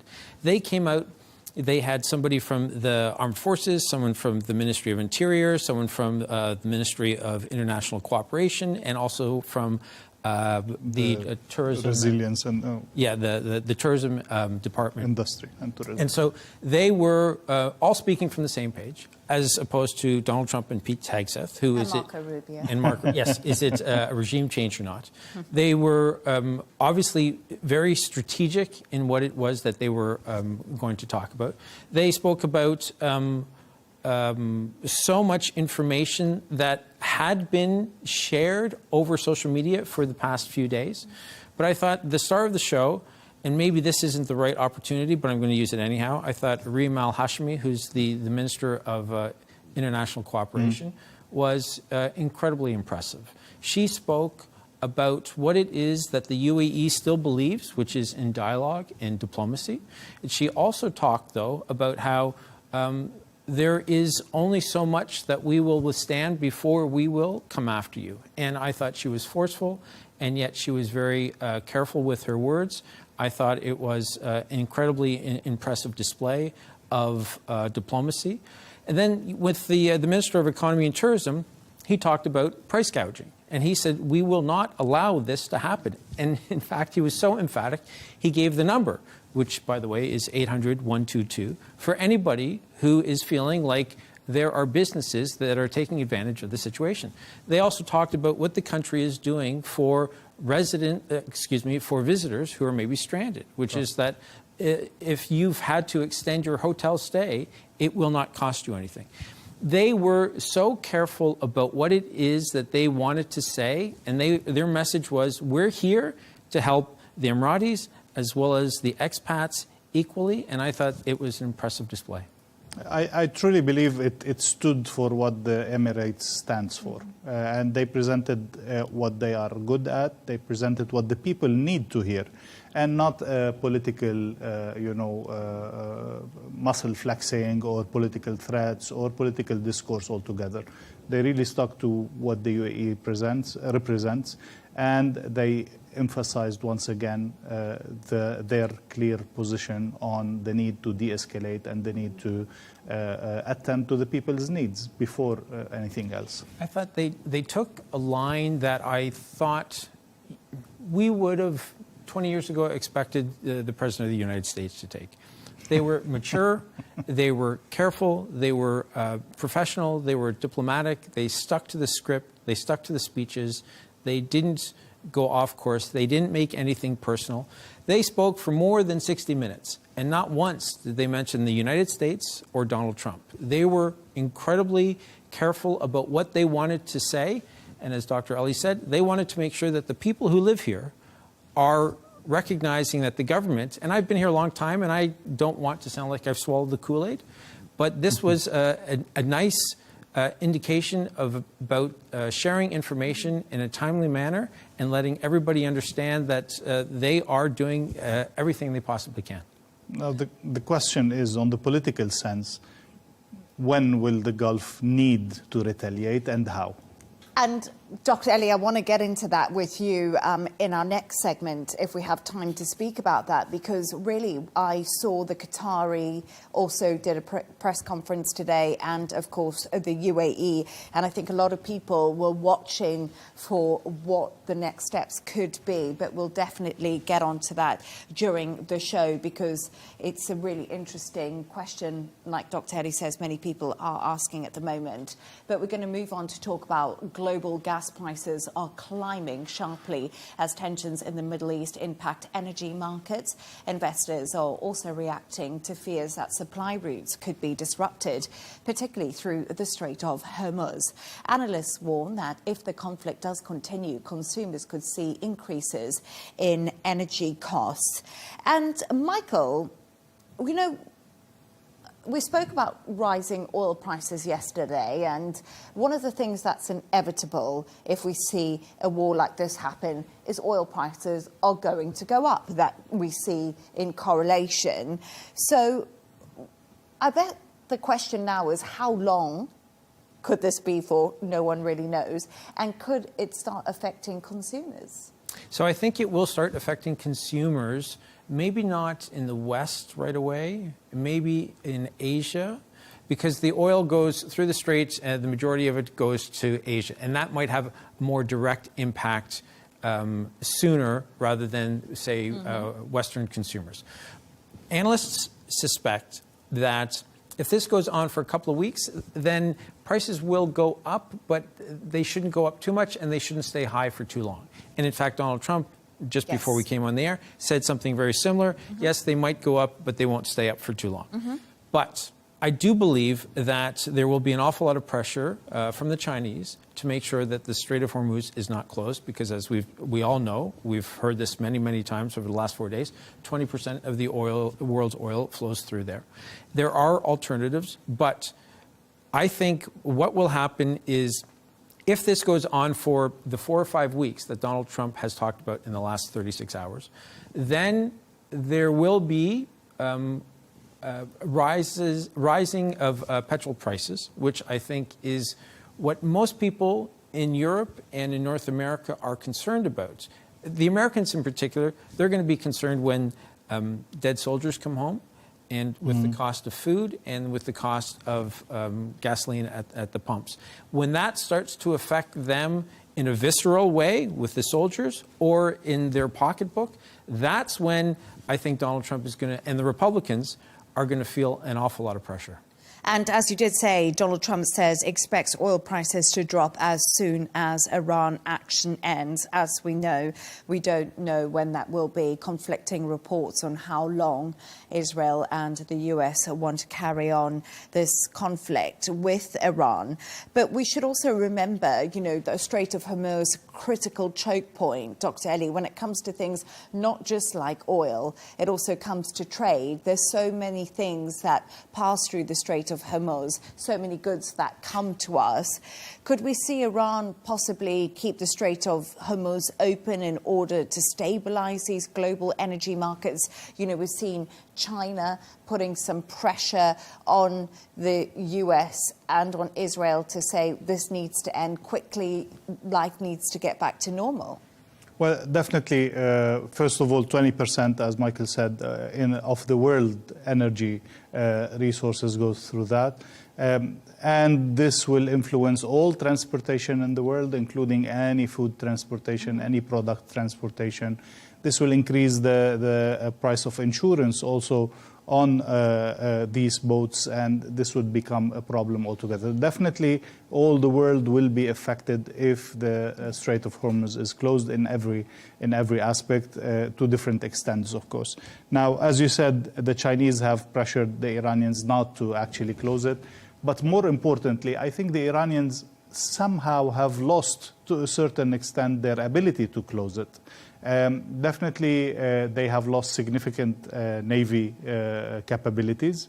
They have lost significant ballistic capabilities, and they have lost almost all their air capabilities in terms of jets and fighter jets and so on. Can they still cause harm to ships passing? Of course, because this is a very short distance. Anything could cause damage or threat to these boats. There were a lot of talks about putting mines in the strait, which would cause a long-term issue, because then demining it would be a whole logistical nightmare for ships and so on.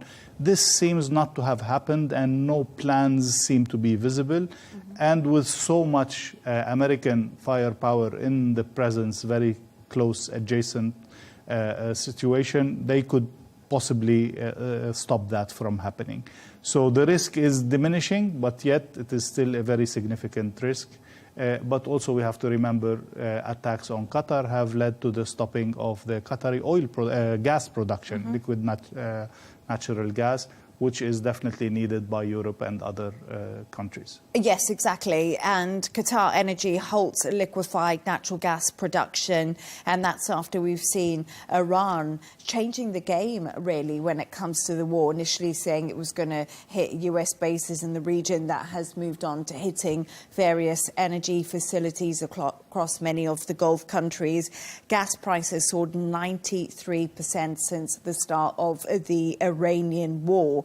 And this natural gas price, as you say, is as Qatar halts production.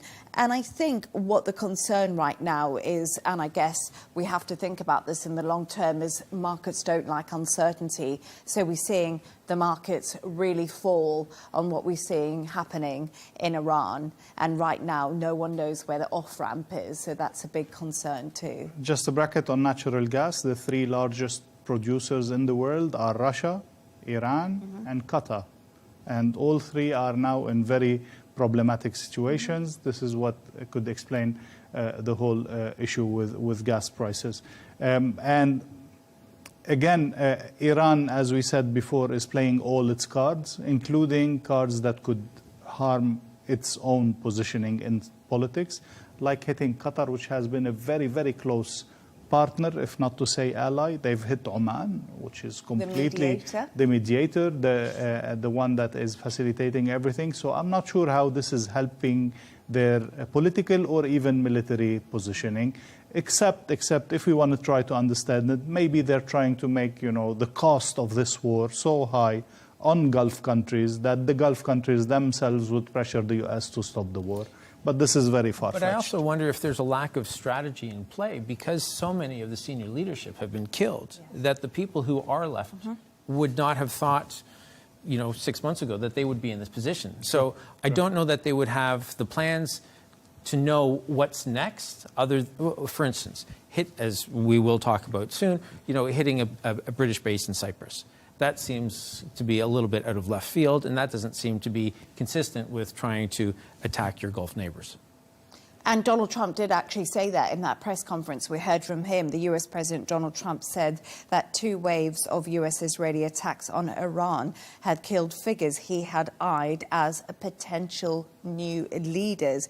Most of the people we had in mind are dead, Donald Trump said. Now we have another group. They may be dead also, based on reports. Does this mean he doesn't know, or it's not discriminate attacks? He's just killing everybody? That doesn't sound very nice, especially the attack today on the whole council building. But I also wonder if it was up to the U.S., if they would have a different approach. But I think when it's up to Israel, I think Israel is just going to target anybody that they think has any sense of seniority. And it's interesting, right, because the more and more we look at what's happening between Israel's position and the US position on this war, there's definitely divergence there. And people are saying, what is this going to do for the US-Israeli relationship? Are we already seeing cracks emerging quite quickly? I also wonder, when Donald Trump says 4 or 5 weeks, I wonder if Benjamin Netanyahu thinks 4 or 5 weeks. I think Benjamin Netanyahu would rather go down 4 or 5 months rather than 4 or 5 weeks. I think he would go as long as it takes to... 100%. Yeah. I mean, Bill Clinton has talked about this over the years, where, Benjamin Netanyahu has been in power for most of 20 years, and he does not want to leave power. He wants to make sure that this is something that he can do. I mean, it's something that the Israeli Prime Minister has been talking about since the mid-90s. And it's consistently that Iran has always been weeks away from having a nuclear weapon. Just an idea to end with on this point. I'm not sure if Israel is very sad to see the Gulf countries being hit and being damaged economically and their image and what they stand for. I think it's quite useful also for Israel, so they wouldn't mind it happening. I mean, there are some that will say that, Israel's plan is for chaos.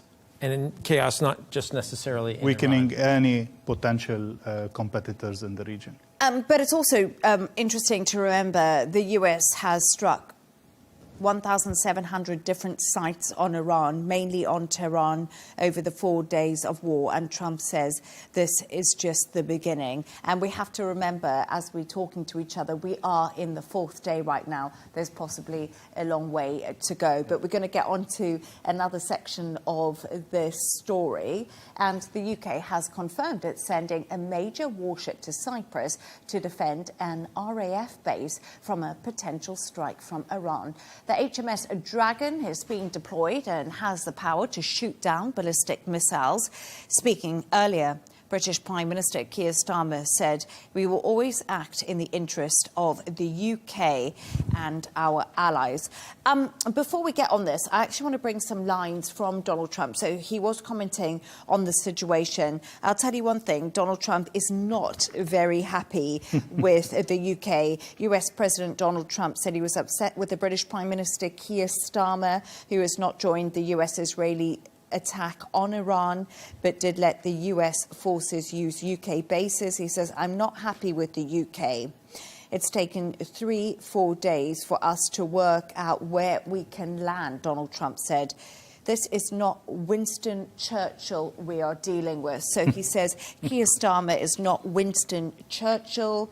I mean, when I was listening to Donald Trump in that press conference with the German Chancellor, Friedrich Merz, it was devastating language. It was absolutely devastating language from the US president when it comes to the so-called special relationship, Dr. Ellie, between the US and the UK. Fascinating, really. Definitely fascinating. Definitely this drift, if I may say, has been there for a while. But again, I think for Trump, he expects, I tell you jump, you jump. He expects all allies to act as he wishes them to act. And the UK, at least on specific things, Europe on other things, have said, no, this is not our national interest. This is not our battle. So we don't want to get involved. Now, on the issue of Iran specifically, I think the UK has shared information, has facilitated the operations, but have refused to get engaged directly. In the purely theoretical legal sense of the term, it was the US that started this war, not Iran, for different perspectives and different reasons. And unless the UK is attacked, why would they get involved in that sense? Now they have been. So now Iran, again, as we were saying, shooting themselves in the foot, doing everything that could be counterproductive for their positioning. They decided to send 2 drones on the UK base in Cyprus. Now, it seems even worse that these were sent from Lebanon by Hezbollah rather than by Iran.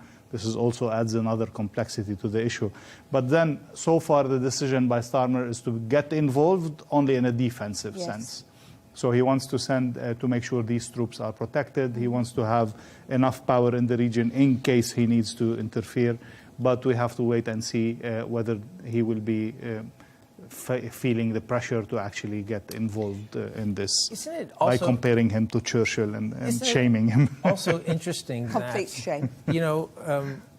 Donald Trump has wanted Europe and the British Prime Minister to get involved. And for now 4 full years, the Europeans and the British have asked, the U.S. president to get involved in the Ukraine war.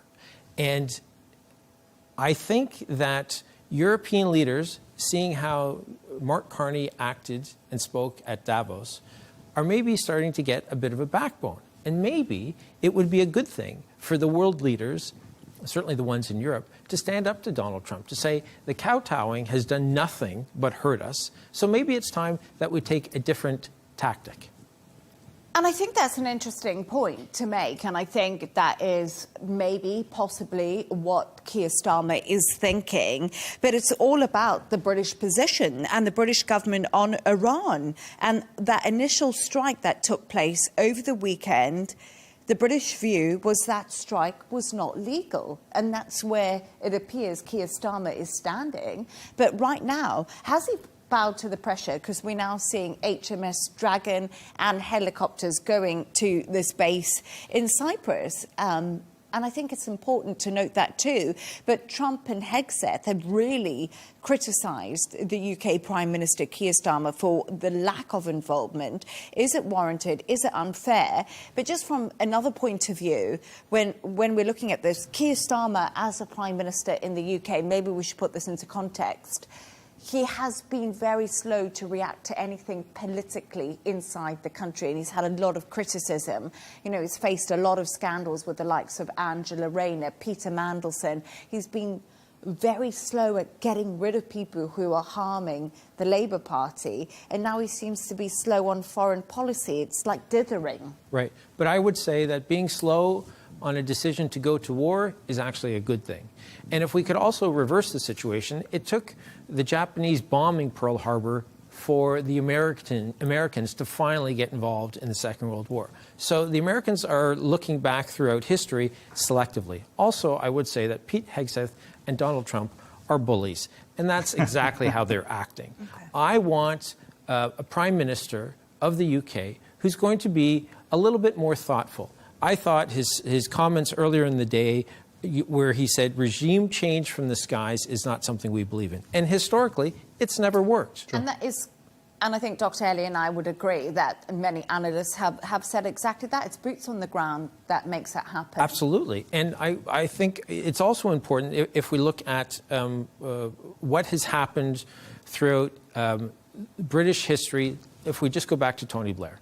Tony Blair, the stone that hangs around his neck is, of course, that whole argument that there were weapons of mass destruction in Iraq. And of course, there weren't. And we all know that that was not true.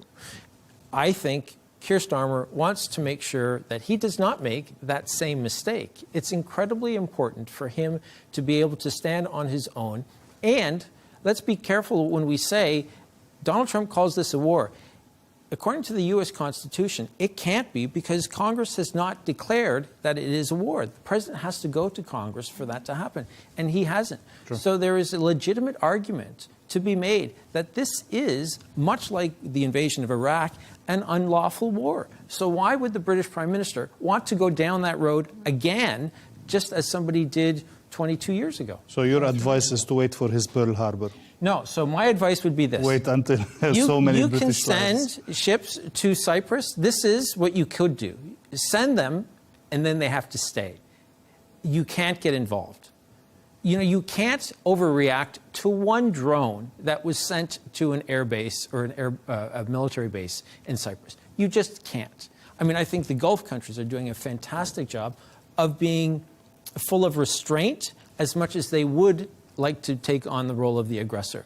I think it's up to the British. Fine, send support, but then you sit and you have to be principled and stick to your guns. And the way the situation is set up now, I don't see that there is a legitimate reason for Keir Starmer to go in or to get involved in this war at this point. I don't agree, because I do believe that the Europeans have been hurt by this Iranian regime as much as the Americans have been hurt. The missiles that they have will reach Europe, but will not reach the US. The damage done in Syria and in Lebanon have caused direct damage to Europe, not to the US. So I'm afraid that the Europeans are just too hesitant to the extent that they want to reap the benefits if the regime in Iran falls, but they don't want to be involved. They don't want to get their hands dirty.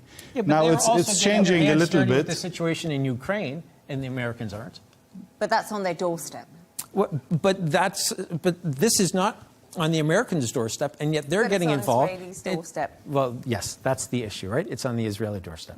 I do believe that. No, it's fine. I do believe that the mood in Europe is changing a little bit, with Merz in the White House, with Macron saying we are willing to defend our allies. And then with this British involvement, it is changing a little bit.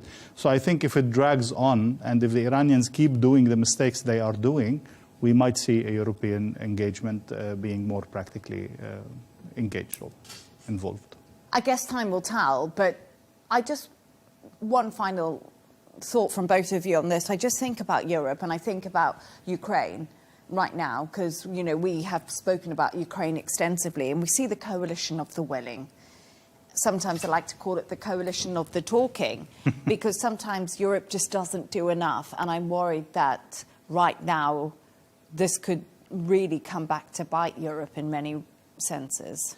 Yes, but I think that there, again, if you're about to go embark on the continuation of bombing a country into oblivion, as it seems that the U.S. is going down that road with 1,700 strikes in 4 days, if you do that for 4 or 5 more days, I mean, you're going to have a lot more schools that are going to be hit. And that's something that the Americans have to think about. It's also something that the Europeans have to think about. And the Europeans, I think, to your point, they have something that's happening in their backyard that they would like to have, the situation addressed. So if you want to play high-stakes politics and you want to be a little bit cavalier with, the way that the world works, and you want to try to get something from the Americans, maybe you can say, yeah, we can get involved, but you're going to have to start supporting us in Ukraine. I think this is what Merz was saying in the White House. He mentioned that, okay, we're here to talk about the whole thing, but also we want to talk about Ukraine also. So I think he made that connection, and he's going the way that you are suggesting. I do tend to see him as the most proactive European leader currently, and Germany playing more and more of a leadership role in Europe altogether. Don't let not Emmanuel only... Macron here. Well, and unfortunately for him, I think nobody relies on the American power to actually change the course of history. But definitely an ethical position needs to be taken. Definitely logistical support could be done. They don't need to actually, fully get engaged. But yeah, I think the connection between the two could be very useful for both, for Ukraine and for the situation in the Middle East. It's absolutely fascinating. At the moment, it feels like we're in the fog of war. We're 4 days in, but maybe we'll get more answers as we go along. We're going to move on to a completely different story now, and videos of Bill and Hillary Clinton's deposition to the House Oversight Committee about their ties to Jeffrey Epstein have been released. Both deny having any prior knowledge of Epstein's crimes. Take a listen. Do you recall the details of this photo, or recall the photo being taken?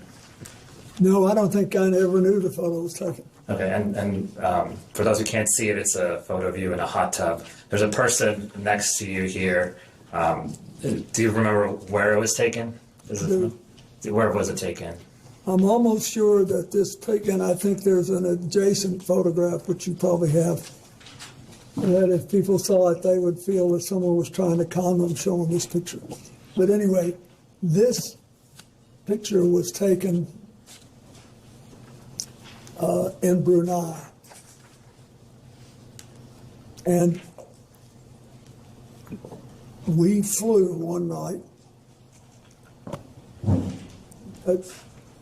on a trip to Asia, the last very long leg. And then I have to ask this, did you engage in any sexual activity with this person? So, Michael, we just saw Bill Clinton there and his interview. And when I first saw that, I thought, I can't believe how Bill Clinton has aged. That's not how I remember Bill Clinton. But I think Dr. Ellie was saying he's 80 years old now, and we need to... Or will be this year. Will be this year, the same age as President Donald Trump. What did you make of his... He was president 30 years ago. We forget this. Oh.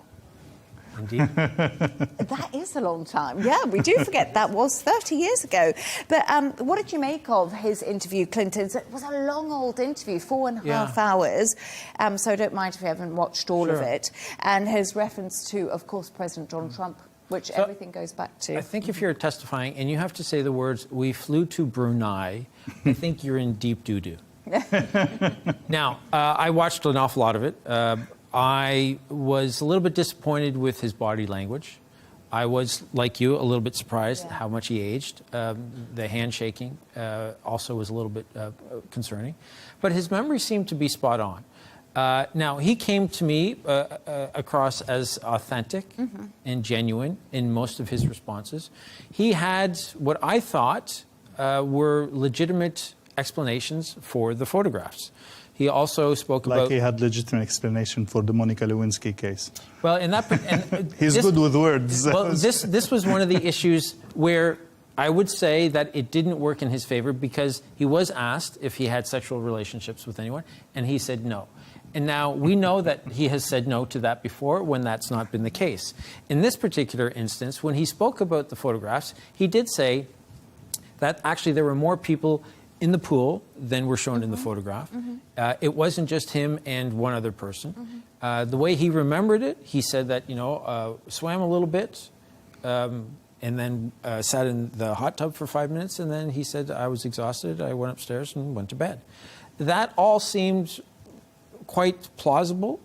I know when you have photographic evidence of you swimming in the pool with Ghislaine Maxwell and somebody else, and then you're seen sprawling in a hot tub, it does not look good, especially in this particular case when this is part of the Epstein files.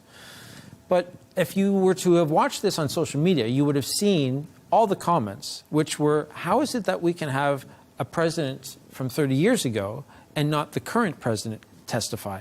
And that, I think, especially when his wife, Hillary Clinton, who was Secretary of State most recently, when she's also testifying. And again, there's the outrage, how is it that Donald Trump is not testifying? And Dr. Ellie, Hillary Clinton was quite fired up, wasn't she? True. Bill appeared quite chill, quite relaxed. Hillary was not so chuffed. What I find interesting is a lot of this is because people want to know the links that they had to Ghislaine Maxwell. And we cannot forget that Jeffrey Epstein donated a lot of money to Bill Clinton's foundation, the Clinton Foundation. And also, Ghislaine Maxwell was at their daughter's wedding. And this was a very small, intimate wedding. And she was there. And that's one of the reasons that Hillary Clinton had to testify.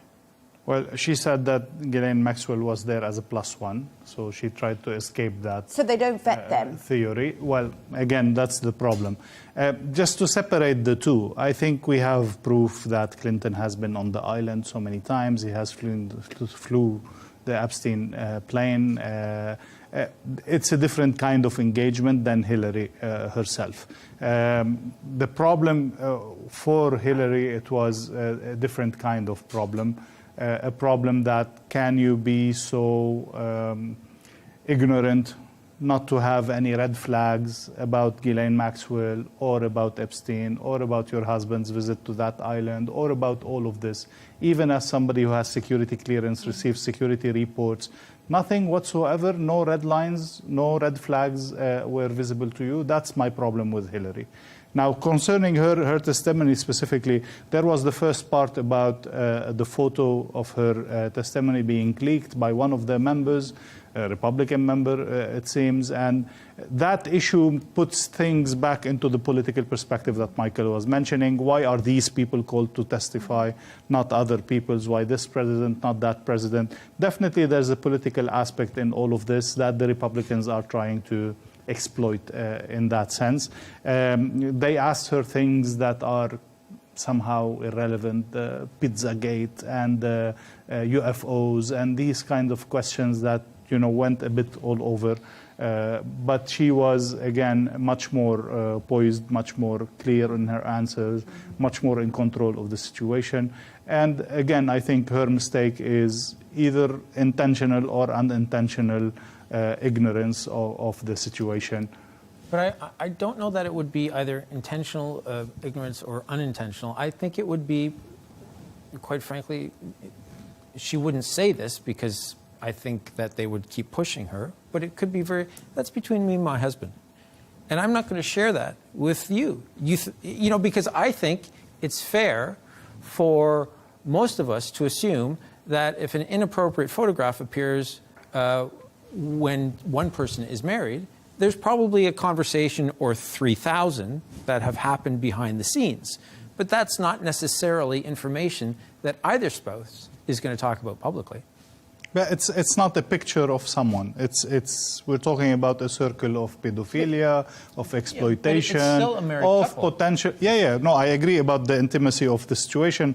But I think, again, as a person who holds a public office, she needs to be aware of the potential crime part of this photo, not the personal relationship, which is definitely personal and have been through what it has been through. Yes. So they could have whatever arrangement they could have, sure. But she cannot be simply oblivious of the potential criminal part of this. But, okay, I'll play the devil's advocate for a moment. So we're going to have to be a little bit quick here. And I would just say that she could simply be saying publicly what is the easiest way for her to not get involved too deeply. And that maybe, hopefully, from her point of view, would keep the Republicans at bay.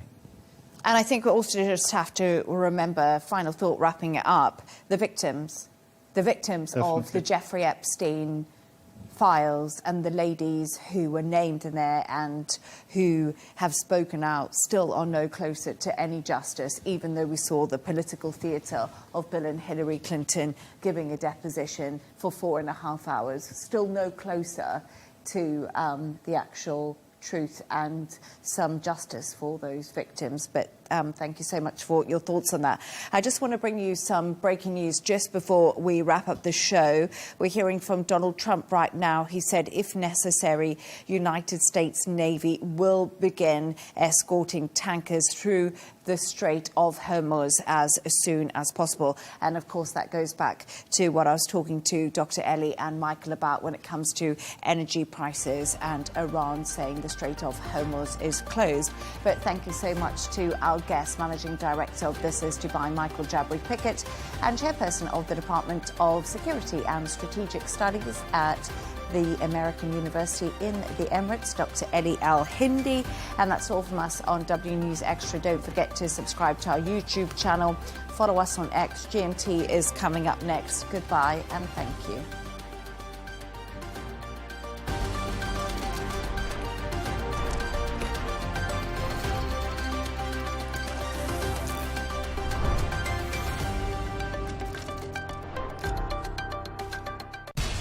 We have to take care of our people, and we're going to take care of our people first. For in-depth analysis and all the latest developments across the globe, make sure you join us every weekday. President Trump is trying to negotiate a ceasefire. With so much happening, so much information, and so much noise, International law will have no part in his administration. It can be hard to keep track. Tariffs will just fuel inflation. We're going to fight these tariffs. But you can count on us to tell you what you need to know. We stand by your side. Join me, Tom Burges Watson, for Global News Today, right here on Al Arabiya News.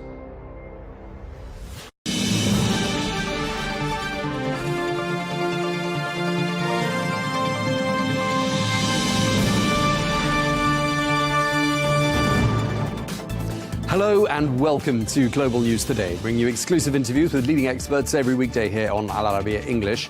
I'm Tom Burges Watson. Coming up today, President Trump says the US-Israeli attack on Iran is going substantially ahead of schedule, but warns that it could last longer than a month. We'll be asking, what is the US strategy and what sort of a timeline are we looking at here? And as Tehran retaliates with ongoing strikes targeting US interests and allies across the Gulf, Hezbollah draws Lebanon into the conflict after launching rocket attacks on Israel. And a not-so-special relationship. President Trump says relations between the US and the UK aren't like they used to be. This in the context of the US-Israeli strikes on Iran. We ask, can that relationship be patched up?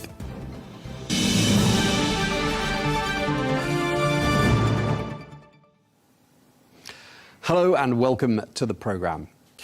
On this day 4 of the US-Israel war on Iran, we continue our special coverage, bringing you the latest updates from across the region. Well, as tensions rise, the US President Donald Trump said that Iran's military power has effectively been neutralised. He said Iran wants negotiations, but he said that it's already too late for that. In a posting on Truth Social, President Trump said that Iran's air defences, air force, navy and leadership are gone.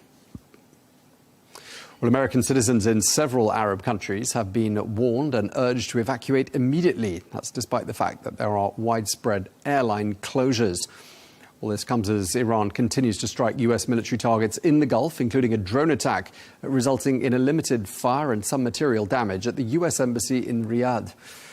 Well, President Donald Trump told CNN that the, quote, biggest surprise of the war so far has been Iran's attacks against Arab countries in the region. Meanwhile, the US Secretary of State Marco Rubio says the US has a plan in place to destroy Iran's ballistic missile capabilities and take out key elements of its navy. The United States is conducting an operation to eliminate the threat of Iran's short-range ballistic missiles and the threat posed by their navy. Why does Iran want that ballistic missile capability? What they are trying to do and have been trying to do for a very long time is build a conventional weapons capability as a shield where they can hide behind, meaning there would come a point where they have so many conventional missiles, so many drones, and it can inflict so much damage that no one can do anything about their nuclear program. Obviously, markets are going to be reacting to news about what's happening. And again, a reminder, think about it, okay? This terroristic regime, led by radical clerics, has the ability, potentially, to shut off 20% of global energy. That's the kind of leverage they have because of their Navy. We're going to destroy their Navy. But there is a plan in place. We anticipated this could be an issue.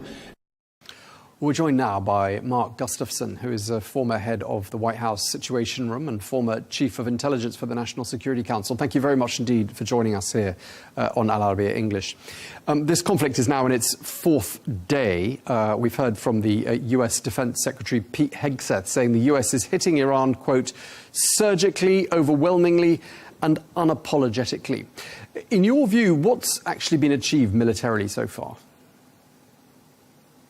I think the region is in a very precarious position right now. The U.S. and Israel have struck thousands of targets across the Iranian territory. I think they're focusing right now on striking ballistic missile facilities, storage areas, and launchers to try and eliminate the threat to Gulf countries and to Israel as quickly as possible. So my hunch is that over the next few days, they're going to be focusing entirely on going after these missiles and drone facilities to eliminate the threats to all of the nearby countries.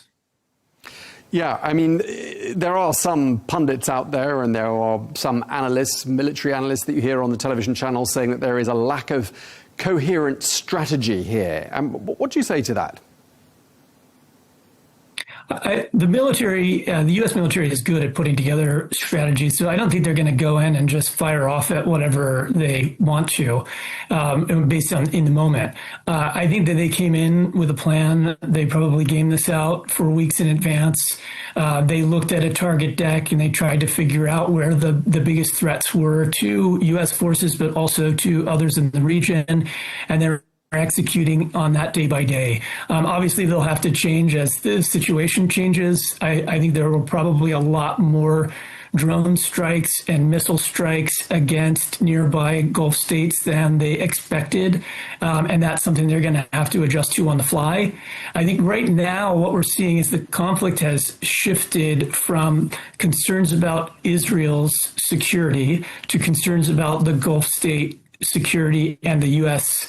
embassies and U.S. forces in the immediate vicinity of Iran. That shift has been happening over the last couple of days. The biggest indicator of that shift was when the U.S. military decided to send the aircraft carrier, the USS Ford, that was off the coast of Israel to the Persian Gulf. And it's on the way now. It should be arriving soon. I think they need that reinforcement and the extra firepower that comes with it. Okay. I mean, we heard from the U.S. Secretary of State Marco Rubio yesterday saying the United States had acted, quote, preemptively because Israel was going to attack Iran anyway, and then Iran would have attacked U.S. interests once Israel struck. What do you make of that line of argument? I can't speak to what was happening behind closed doors. I don't have the access that I used to, but it was clear that the U.S. military was preparing for something this large. So I don't think that they were caught off guard, and I don't think they got pulled into the conflict at the last minute because of the forces that they postured in advance. Unlike last year when the 12-day war happened, the U.S. military almost doubled the amount of air power it brought in, had significantly more ships, destroyers, had a second aircraft carrier. And so they were prepared to do a lot more than they had in the past. I think that's a good indicator that they weren't pulled in at the last minute, but that they had something in mind of the scale. And now that Iran has targeted the U.S. embassy, for example, in Riyadh, and President Trump is warning on that front of massive retaliation, I mean, what sort of options do you think he has in mind? Right now, it's going to be wide-scale bombing across Iran to go after as many of those targets as I had mentioned. Whether they go further than that, I don't know. I mean, there are other options that they have at their disposal. They may be looking at Karg Island and potential to control it. I know that's been discussed in years past. That's where most of Iran's oil flows through. I think 80 to 90% of Iran's oil goes to that island and then is shipped onward to other destinations. They may be looking at heavier bombing campaign around Tehran as they look at the security forces that are there and some of the forces that were used to suppress protesters. So I think we're still in for 2 or 3 more weeks of military bombing and movements by the Trump administration as they continue to try and degrade the military as much as possible. Yeah, I was going to ask you about your anticipated timeline, because President Trump has been talking about this 4 to 5 week timeline. He's also been saying the US has stockpiles to fight, quote, forever. I mean, what clues have you been listening out for, and how have you deduced that we're looking at sort of 2 to 3 weeks here? The sheer size of the military force that was brought in is a good signal that they're prepared to fight for a long time. My 2 to 3 week assessment was based a lot on the public statements that are coming out of the White House, the military posture that's there. But obviously that could change easily as the threat from Iranian forces changes. I think right now the U.S. military is seeing a lot more retaliation against the Gulf states than it had expected. Iran has the capability to draw on a lot of the drone reserves that they have, and they have workshops across Iran to create new drones and send them to the battlefield. And that's going to be very hard for the U.S. military to go after. There's going to be a bit of a cat and mouse game with a lot of the Iranian forces in secluded areas producing drones and then sending them to the front line to use against Gulf states and ships or other targets. And that's going to be hard to track down because it's not very large scale. They're in remote areas. They've hidden that program. What makes that difficult for the US to target that drone program? It's difficult because it's highly dispersed across the country. Iran is a very large country, and they're hidden in a lot of places across the country underground. And so I think typically what happens in Iran, and this is similar to Yemen and other parts of the Middle East, where you can dig pretty deep into the ground, put together a facility that's undetected by satellite images or others, and then pull out the weapons that you have and move them down the road undetected and use them 40 minutes away or 2 hours away by drive. So that is a difficult environment for the U.S. military to figure out where everything's moving and where it's coming from. Okay. I mean, how do you see this war ending? And do you think it's still far too early to be thinking about any off-ramps? I mean, is there even the desire on either side for an off-ramp yet? Off-ramps are possible at any time. One thing that President Trump has shown is that he's willing to change course pretty rapidly based on the environment and the opportunities that might pop up. So that's certainly possible. If I were to game it out, I would say right now we're in a war of attrition of resources on both sides that's happening rapidly. I think on the Iranian side, they are quickly running low on their long-range and short-range ballistic missiles, and they're having to turn to lower-cost drones. And so the nature of war and the threat there is changing day to day based on what they're going to be using. And then getting the drones to the front line as they're being targeted will be difficult too. So I think the tempo is going to drop in the next week or two, but we'll still see opportunistic attacks against Gulf countries, against passing ships. They'll be less frequent, but still happening. On the U.S. side, there's also a resource attrition that's happening. A lot of the munitions that the U.S. has to defend the bases and the ships that are there, as well as embassies and other sensitive targets in the Gulf states, those are also being depleted quickly, and the U.S. is going to have to bring in reinforcements. And that takes time because a lot of those interceptors that they use are quite large, and bringing in reinforcements in the middle of a conflict zone in an urban area or in an area with a lot of civilians can be very challenging. And so with both sides running short on the munitions that they have, I think we'll see the tempo drop, but the threat still there in many countries around Iran. Okay, and do you think when you hear Pete Hegseth stating his missions, his goals, destroy the missile threat, destroy the Navy, no nukes, I mean, can all of that be achieved from the air and without boots on the ground? It's very challenging. I think they can degrade the capabilities significantly, and they already have. I mean, their number one stated objectives were, one, eliminating the nuclear threat, and we've already seen some evidence that they've destroyed some of the facilities that had been identified before. And the second was to destroy the ballistic missile production facilities. I don't know the status of all of those, but I'm sure that they're striking those with each day that passes. I think the next big question is whether the Trump administration is eager to have more control over the oil sector and to do something similar to what they did in Venezuela, where they benefited from having access to the oil reserves. And then the second biggest question is whether the Trump administration will stop short of a regime change or some sort of effort to put a new government in place that doesn't include the IRGC or includes IRGC members that are more U.S. friendly. I'm not saying that that's a good idea or that I support it in any way, but in talking about what I am anticipating the Trump objectives might be, I think that's something to keep in mind. Just drawing on your experience as Situation Room manager there at the White House, I mean, can we assume that President Trump is watching a lot of what's happening on the battlefield in real time? Is that something that the president would typically be doing in a situation like this? No doubt. You know, I've advised multiple presidents at the White House, Republican and Democrat, and they have the capabilities to get regular briefings wherever they are on what's happening on the battlefield. So I would expect he's getting routine briefings and a picture of what the battlefield looks like across Iran. In my past experience, when I was serving the president during conflicts like this, it wouldn't be unusual for the president to receive briefings every few hours on what's happening. And that we have a lot of mobile capabilities so that we can bring that to the president in a secure fashion wherever he is.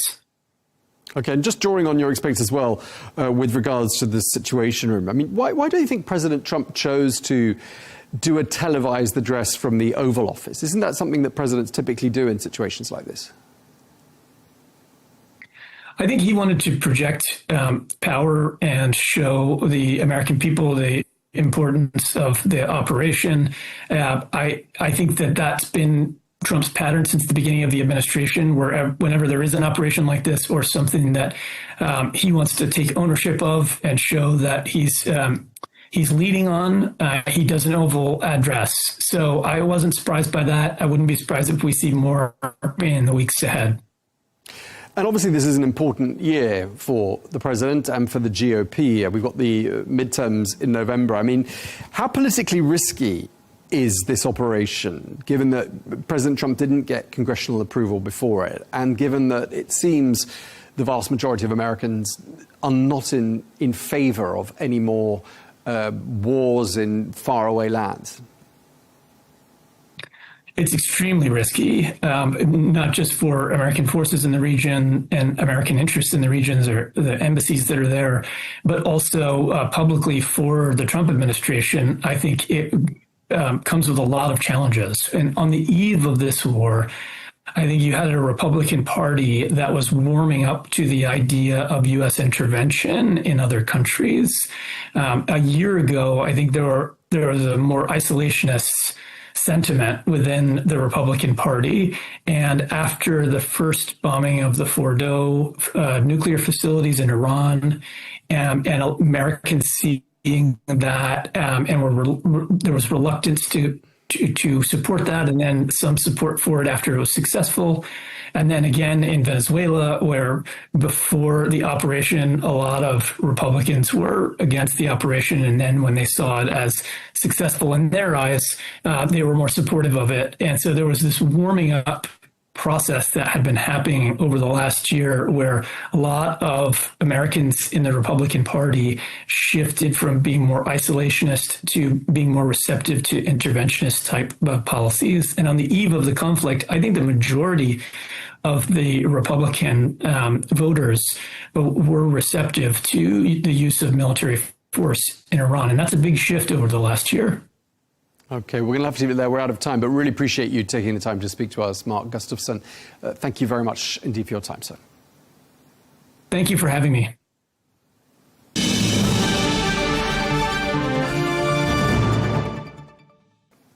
We're joined now by Ambassador David Hale, former U.S. Special Envoy for Peace in the Middle East under President Barack Obama, and former U.S. Ambassador to Pakistan, Lebanon and Jordan. He joins us from Washington. Thank you so much for joining us, Ambassador Hale. I'd like to draw on your Lebanon credentials and experience. You served there about a decade ago.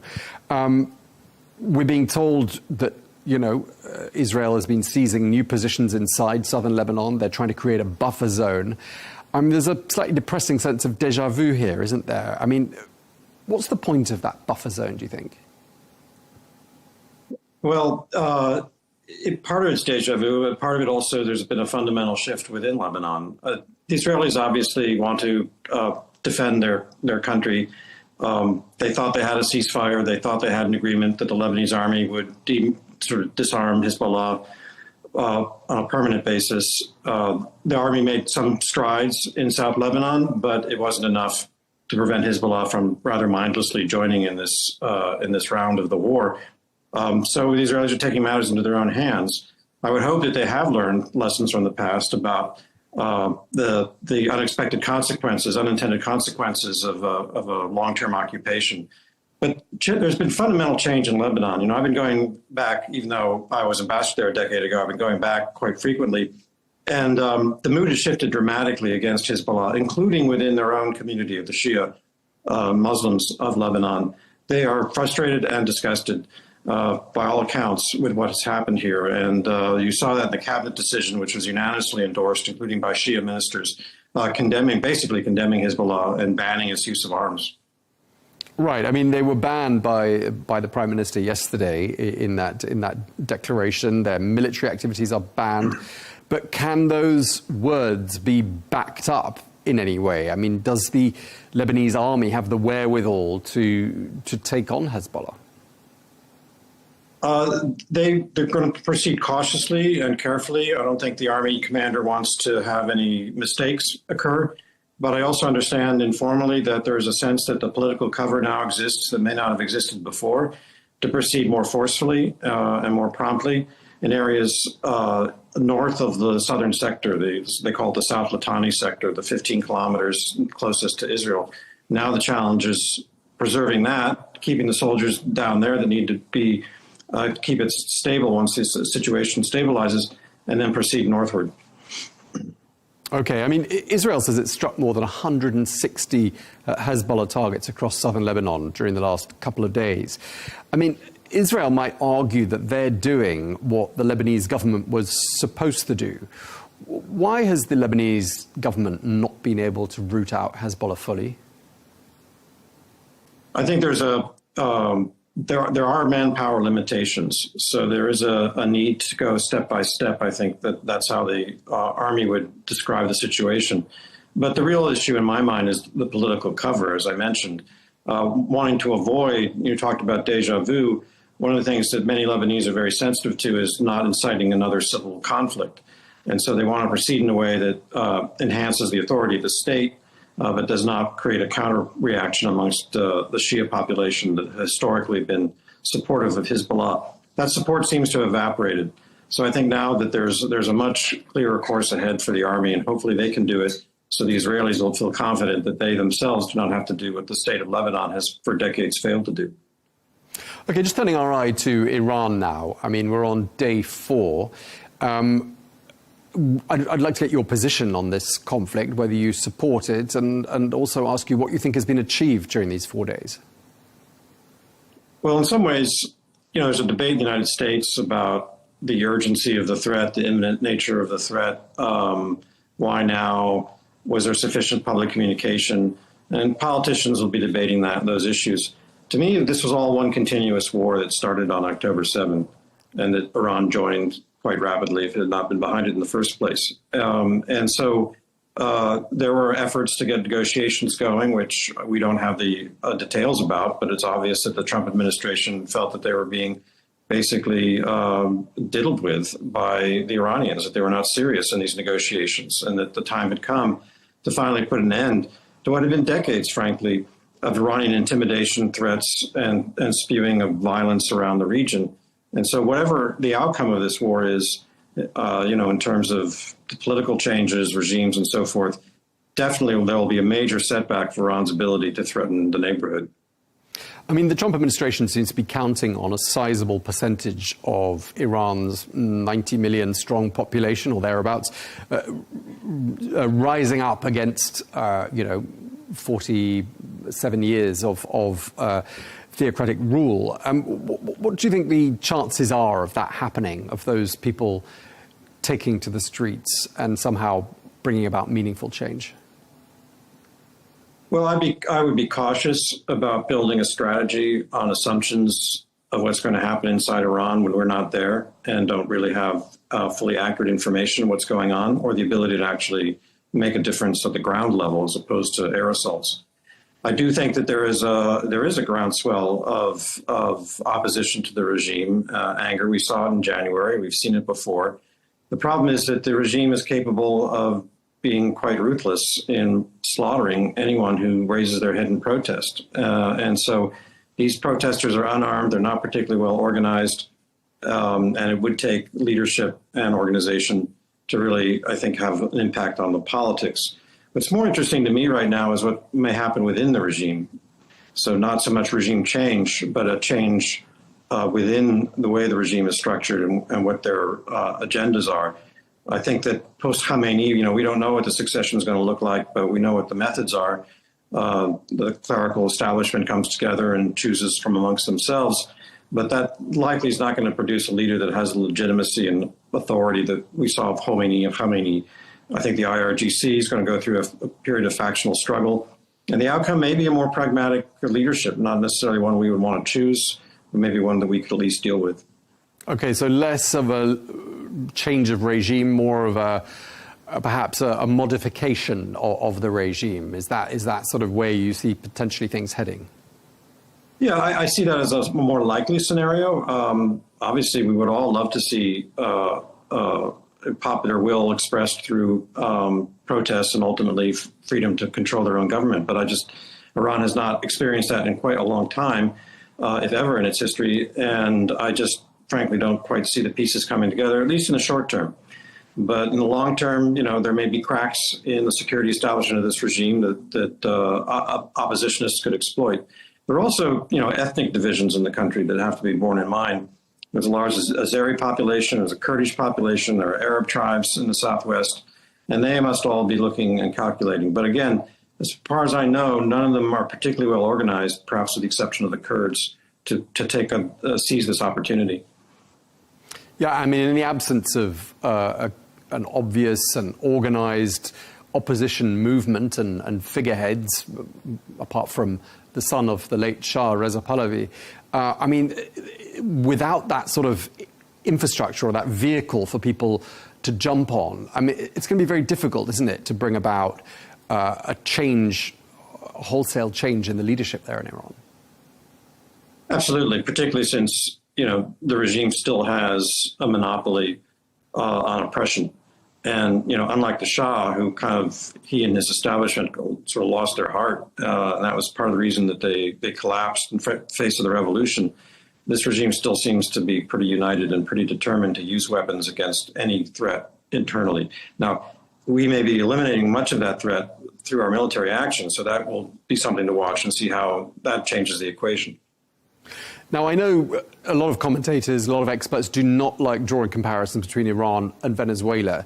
But the model that was used in Venezuela, i.e. working with elements of the previous leadership, seems to have worked quite well. And it's obviously a less risky, less expensive way of of going about a change of direction of a country, and obviously results in much less bloodletting.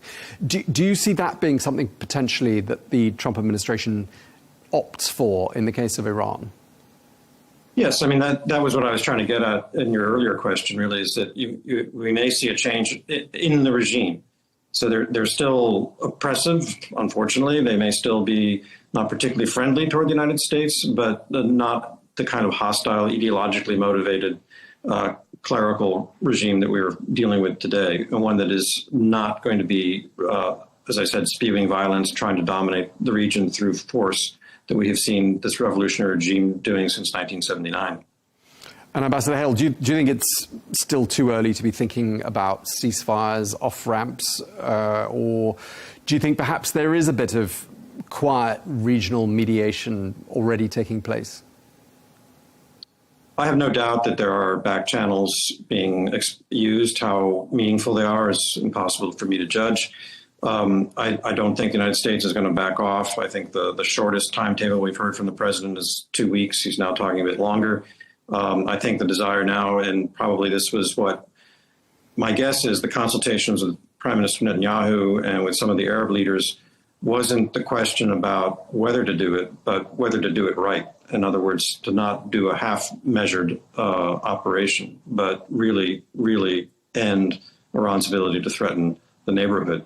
And so I think the United States is on that path. And I also think that right now, probably the Iranian regime itself is so disorganized that it would not be able to find enough unity of purpose within its own ranks to take any course of action other than the status quo. Disorganized and compromised, it would appear, because, I mean, in the last 18 months, really, it's become apparent that Israel has seriously compromised the powers that be in Iran and is able to track them with considerable ease. There's even a report out today that Israel hacked the traffic cameras in Iran and was therefore able to keep track of where everybody was. I mean, with that sort of precise knowledge of where the powers that be are and what their movements are, I mean, clearly they're extremely vulnerable. We've already seen that. I mean, they've already taken out the supreme leader. And do you think it's just a matter of time before, more senior figures are killed? Yes, I think that's part of the strategy here. And just before we started, saw news that there had been an attack on the headquarters of what do they call the Assembly of Experts, which is the body of clerics that determines the succession to the spiritual leader. So, yeah, this is clearly front and center, part of the strategy, particularly the early phase, to decapitate this bloodthirsty regime and then deal with the military elements that the Iranians would be using to retaliate. So we've had a period where some Iranian drones and missiles have gotten through, not that many, despite the dramatic pictures we see, and that may start to be reduced even further. And how's this going down in the United States, in Washington, where you are? I mean, President Trump didn't run this by Congress. He hasn't made that classic address to the nation from the Oval Office that, we have grown used to seeing in previous situations. How's this panning out for him, do you think, domestically? Right. Well, it's classic Trump unconventionality, and he's also established the fact that, let me rephrase this, he has enunciated goals that can easily be shifted. And that's one of the criticisms being laid. But of course, he can declare victory almost at any point here and say, I got what I wanted. In Washington, there's no groundswell of opposition, but there isn't, nor is there a groundswell of support. Early opinion polling, which I think is probably of limited use so early in this campaign, but shows that only 27% of the American public actually supports this war. But I think that's personally, and I'm not an expert on our own politics, but I think it's more indicative of confusion because of the unusual way in which this whole campaign was unfolded publicly, confusion about what our objectives are. And part of the confusion, I think, is deliberate by the administration, not to confuse the American people, but to make sure that the Iranian regime can't figure out from what we're saying publicly of what our next military move is, and to keep a certain level of creative and strategic ambiguity. Of course, you have to balance that against our democratic need to ensure that the American people have bought into this through our different means that we have. Politically, obviously, the Republicans are either supportive or not criticizing, although there is an element of the president's own base that is puzzled by the fact that he had talked about no more freedom agendas, no more interference in foreign governments, and yet here he is talking about just that in Iran. And then, of course, you have the Democrats who will, it's a political year, we have midterm elections, they're going to do their utmost to portray this as negatively as possible. The main point, though, is success breeds success, and so far this has been a highly successful campaign. Right, and if that continues, if the stated goals are achieved, your final thoughts? I mean, this will play out well, won't it, for President Trump and the GOP in the midterms in November? If casualties are kept to a minimum, if we don't get into a ground offensive, if we don't get too hung up on the political domestic arrangements in Iran, and Iran is put in the turning of the tables on Iran's ability to export violence is straightforward. Yes, this is a major victory for the United States. We have been trying to deal with Iran for over 40 years. No president has succeeded, so we'll see if this approach works. We're going to have to leave it there. We really appreciate you taking the time to speak to us. Ambassador David Hale, thank you very much indeed, sir. Thank you.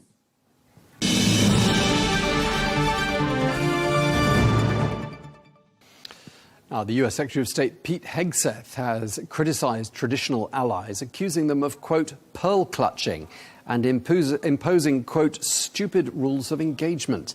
We made those comments as he defended the joint US-Israeli strikes on Iran, which have escalated tensions across the region. Capable partners, as we've said since the beginning, capable partners are good partners. Unlike so many of our traditional allies who wring their hands and clutch their pearls, hemming and hawing about the use of force. America, regardless of what so-called international institutions say, is unleashing the most lethal and precise air power campaign in history. B-2s, fighters, drones, missiles, and of course, classified effects. All on our terms, with maximum authorities. No stupid rules of engagement, no nation-building quagmire, no democracy-building exercise, no politically correct wars. We fight to win, and we don't waste time. We're joined now by Sir Liam Fox, who is a former UK Defence Secretary. He joins us from London. Sir Liam, thank you very much indeed for joining us once again here on Al Arabiya English. The US President Donald Trump has been speaking to the British newspapers, and he said that the British Prime Minister, Sir Keir Starmer, has not been at all helpful. And he says the US-UK relationship is not like it used to be. I assume this is about the US-Israeli strikes principally. Is that all that it's about? Yes, I think so. I think it represents some short-term irritation about the British government's unwillingness to allow the US access to British bases in the early part of this campaign. Of course, I think that all changed when there were drone attacks on the British base in Cyprus. I hope that we can now concentrate on the job at hand and not on the divisions that we have, but on our common goal, which is to ensure that we have an Iran that is safe for the people of Iran, for its immediate neighbours and the rest of the world. So it sounds as though you think President Trump is doing the right thing by attacking Iran. Well, it's very clear that Iran posed a real danger to its neighbours and to the wider region and the wider world. It's not like Iraq, where we were told that there were going to be weapons of mass destruction. We know Iran is trying to get a nuclear weapon. All the evidence points to that. We know that Iran will use proxies to carry out terrorist activities in the region and beyond. We know that Iran will murder its own citizens to try to keep the regime in place. So it clearly is a real threat to not just countries like the United States or the United Kingdom, but all our interests in the region, including our friends and allies in the UAE. I mean, the British Prime Minister has suggested that there is not a legal basis for this conflict, and there isn't a clear plan. I mean, do you see where he's coming from with his cautious approach? Well, I think there is a very clear reason, given that Iran has used its proxies to damage our interests. We've had the Houthis firing on the Royal Navy in the Red Sea. We've had Hezbollah and Hamas attacking Israel, one of our close allies, including putting our own citizens in those countries at risk. And we've seen drones fired now directly at a UK base in Cyprus. What more legal reason do you need? And as for the strategy side of things, Prime Minister Starmer and others in his cabinet are saying, we do not believe in regime change from the skies. I mean, what they seem to be saying is, without boots on the ground, you can't achieve all of the things you're setting out to achieve, i.e., sweeping change in Iran and its leadership. I mean, do you agree with that? Well, I think there's a confusion in that very statement. To say we don't believe in regime change from the skies, does that mean you do believe in regime change by other means? If so, what are they? It's very clear that there is a huge amount of popular unrest with the regime in Tehran. This is a vicious, toxic, theocratic regime that really doesn't have a place in the 21st century. We've now got a whole generation of young people who've grown up under the tyranny of the Ayatollahs, who want to see the same freedoms that are enjoyed elsewhere. They see the prosperity in the rest of the region, never mind the rest of the world, and want to share in that. And I don't think that anyone would shed a tear to see the toppling of a regime that has become increasingly paranoid, increasingly vicious, and increasingly aggressive towards its neighbours. And yet, this overture has been made more than once to the Iranian people to, essentially, it's over to you and seize the moment. And we haven't seen people come out onto the streets in Iran. Why do you think that is? I think, well, if you have lived under the tyranny of the IRGC, the Basij, and the other elements of the Iranian security forces, of course you're going to be very cautious. Especially when you've seen tens of thousands of your friends, family and fellow citizens murdered by the regime in the early months of 2026. I think there is a very important message that needs to go out, and it needs to go out from all of us who want to see a different Iran. And that's a message to all those who are part of the security apparatus in Iran, and it says, which side are you on? Are you on the side of a broken, failing, dying regime that oppresses its people, or are you on the side of a free Iran and a free Iranian people? How you behave in the coming hours and days will be judged by the international community. You will be held accountable for your actions, and it's never too late to change sides. It's never too late to join the cause of a free Iran, and we should be making that case to these people all the time, because in many ways they hold the key to how easy or difficult it would be to get a different country with the people of Iran choosing who governs them, rather than a small self-selecting theocratic bunch of murderers. But do you think the problem with the second option, i.e. the free Iran option, is that it's still abstract for a lot of Iranian people? There isn't an obvious opposition or figure for them to rally around, apart from Reza Pahlavi, and not everyone who doesn't support the theocratic regime supports Reza Pahlavi. Do you think more should have been done, perhaps to lay the groundwork for people in Iran to have something or someone to rally around?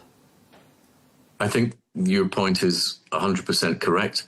I think if you think back to 1979, the revolution against the Shah and his autocratic rule was a wide revolution. It included nationalists, Marxists, secular liberals, religious figures. It was broad-based. That regime was hijacked. The revolution was hijacked by Ayatollah Khomeini and his people, who were better organized than the others.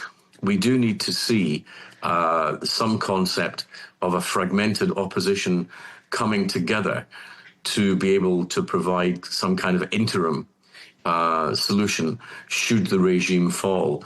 It's difficult to see how, with a fragmented opposition like this, you could move to a single settled system. So there needs to be discussions between these groups, between the Shah's son, between the MEK. Some of the principles, I think, have been well set out, that of the basis on which Iran should proceed, but it requires a lot of people who have a lot of grudges against one another to come together and recognize that the cause that they support together is much greater than the differences they have with one another. That will be key to whether Iran can move from the dreadful governance that it's had so far into something much more optimistic for the future. And I think that everybody who has any influence with any of these different groups needs to encourage them now to come together, agree on what that path is for the future, and to put their past differences behind them, recognizing that the prize of a free Iran is such a great one for the Iranian people as well as the rest of the region and the rest of the world. Before we reach this point, in the last 10 days or so, Iran and Russia conducted joint military exercises in just off the Strait of Hormuz. And I'm just wondering, having seen Russia lose two other allies, essentially in the last 18 months, Bashar al-Assad in Syria, Nicolas Maduro in Venezuela, are the Russians going to allow a third ally, i.e. the regime in Iran, to fall without perhaps some effort to rescue them? Well, they let their allies in Syria fall without any effort, largely because they don't have any effort to spare. They're spending so much of their military prowess in the illegal and barbaric oppression of Ukraine. They don't really have much in terms of spare assets to give anyone else. I think the Iranians can expect just about as much help as President Assad got in Syria from Vladimir Putin. What about China? Well, China, I don't think, is going to be particularly pleased with the Iranians, given that so much of their LNG comes through the Strait of Hormuz, and they're so dependent on oil moving there too. So what Iran are doing is not only have they united the region against themselves by their absolutely unwarranted acts of terror in Bahrain, the UAE, Saudi Arabia, Kuwait, but they're now setting out, it seems, to alienate one of the countries that has been their ally, i.e. China. And I don't imagine that the regime in Beijing is particularly pleased at the behavior of the IRGC and the remnants of the regime at the present time. Just staying with Russia for one moment, and we'll move on to something else. The Russian Foreign Minister, Sergei Lavrov, has a line of argument which goes roughly like this. Countries in the region, i.e. the Middle East, are going to work like never before to acquire a nuclear weapon, working on the basis that the US doesn't attack countries that have nuclear bombs. Do you think he's got a point that we are going to see some sort of an arms race or a new nuclear arms race in the Middle East as a result of this? Quite the opposite. The arms race in the Middle East would have happened if Iran had developed a viable nuclear weapon and the means of delivering it. I'm afraid that on this, as in most things, Lavrov is wrong. Okay. One of the things that's quite striking, I mean, lots of headlines to draw and hard to know which ones to pick, but the Defense Secretary, Pete Hegseth in the United States, saying, quote, "This is no democracy-building exercise. There'll be no stupid rules of engagement." What do you read into that? That this is primarily about the removal of risk, that it's a mission to ensure that the Iranian regime not only doesn't have the nuclear weapons to threaten countries like Israel, and remember former presidents saying that they would wipe Israel off the map, but we've seen the very toxic way in which Iran has used its influence, its proxies, Hezbollah in particular, but also Hamas and the Houthis. They are a persistent threat to not just United States interests, but the interests of our allies in the region. One of the reasons why there was such support for the Abraham Accords was the recognition that that these countries in the region, the UAE, Bahrain, Morocco, for example, all wanted a very different future from the one that Iran wanted to see. I think that ironically, that what has happened and Iran's reckless and dangerous and vicious attacks on its neighbors will bring these countries closer together. It's exactly what Iran didn't want to see.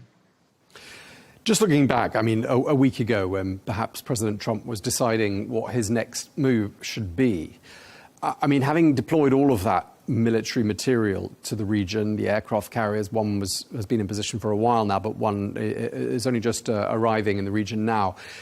I mean, was doing nothing ever an option, do you think, for President Trump? Could he really have turned all that equipment around back to the United States without having achieved some massive concessions from the Iranians?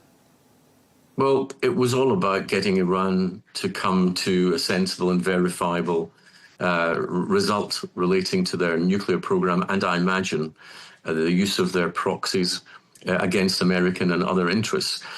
Iran has been playing for time. That is classically what they do. I think there was a realization on the part of the United States and certainly in the part of Israel that they could only put up with this for so long, because all the time that they were stalling talks, they were almost certainly trying to restart their nuclear program. And I think that the patience of the rest of the world could only be stretched so far.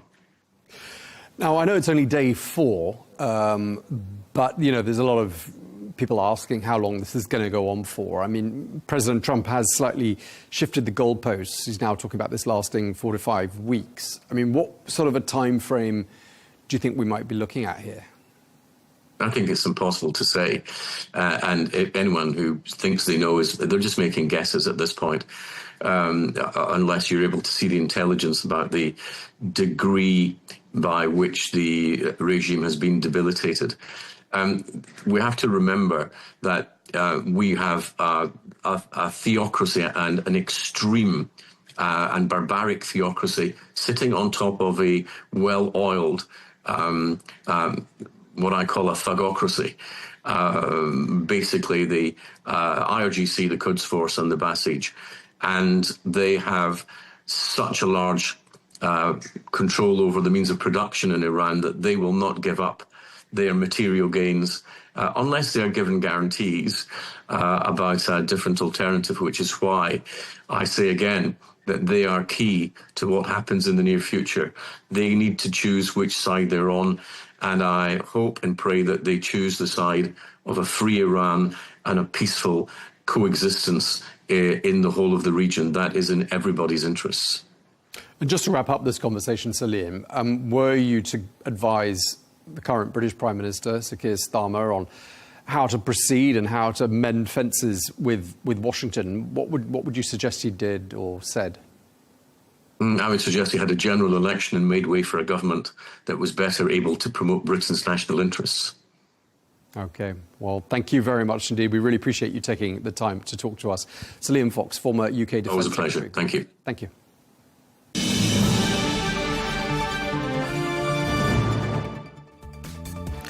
That is all we have time for on Global News today. Thank you very much indeed for watching. Do join us again tomorrow for some more exclusive interviews. Until then, goodbye.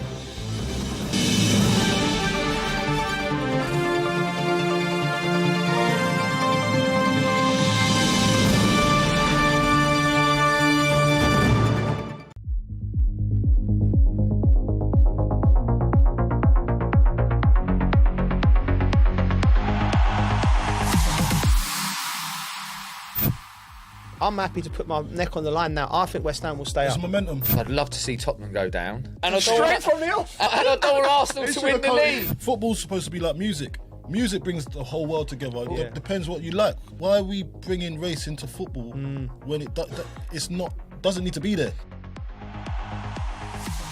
Right, we're back. This is the Dressing Room Podcast, Football Without the Filter. And we drop every Tuesday morning. I'm Joe Cole, and as always, I'm joined by my good friends Carlton Cole and Wayne Bridge. How are we, chaps? Yeah, we're good. Good, good. mate, Good to be back, mate. Yeah, it's good. It's great. Back, baby. It's great to be back, and we'll get on to the brilliant weekend's football.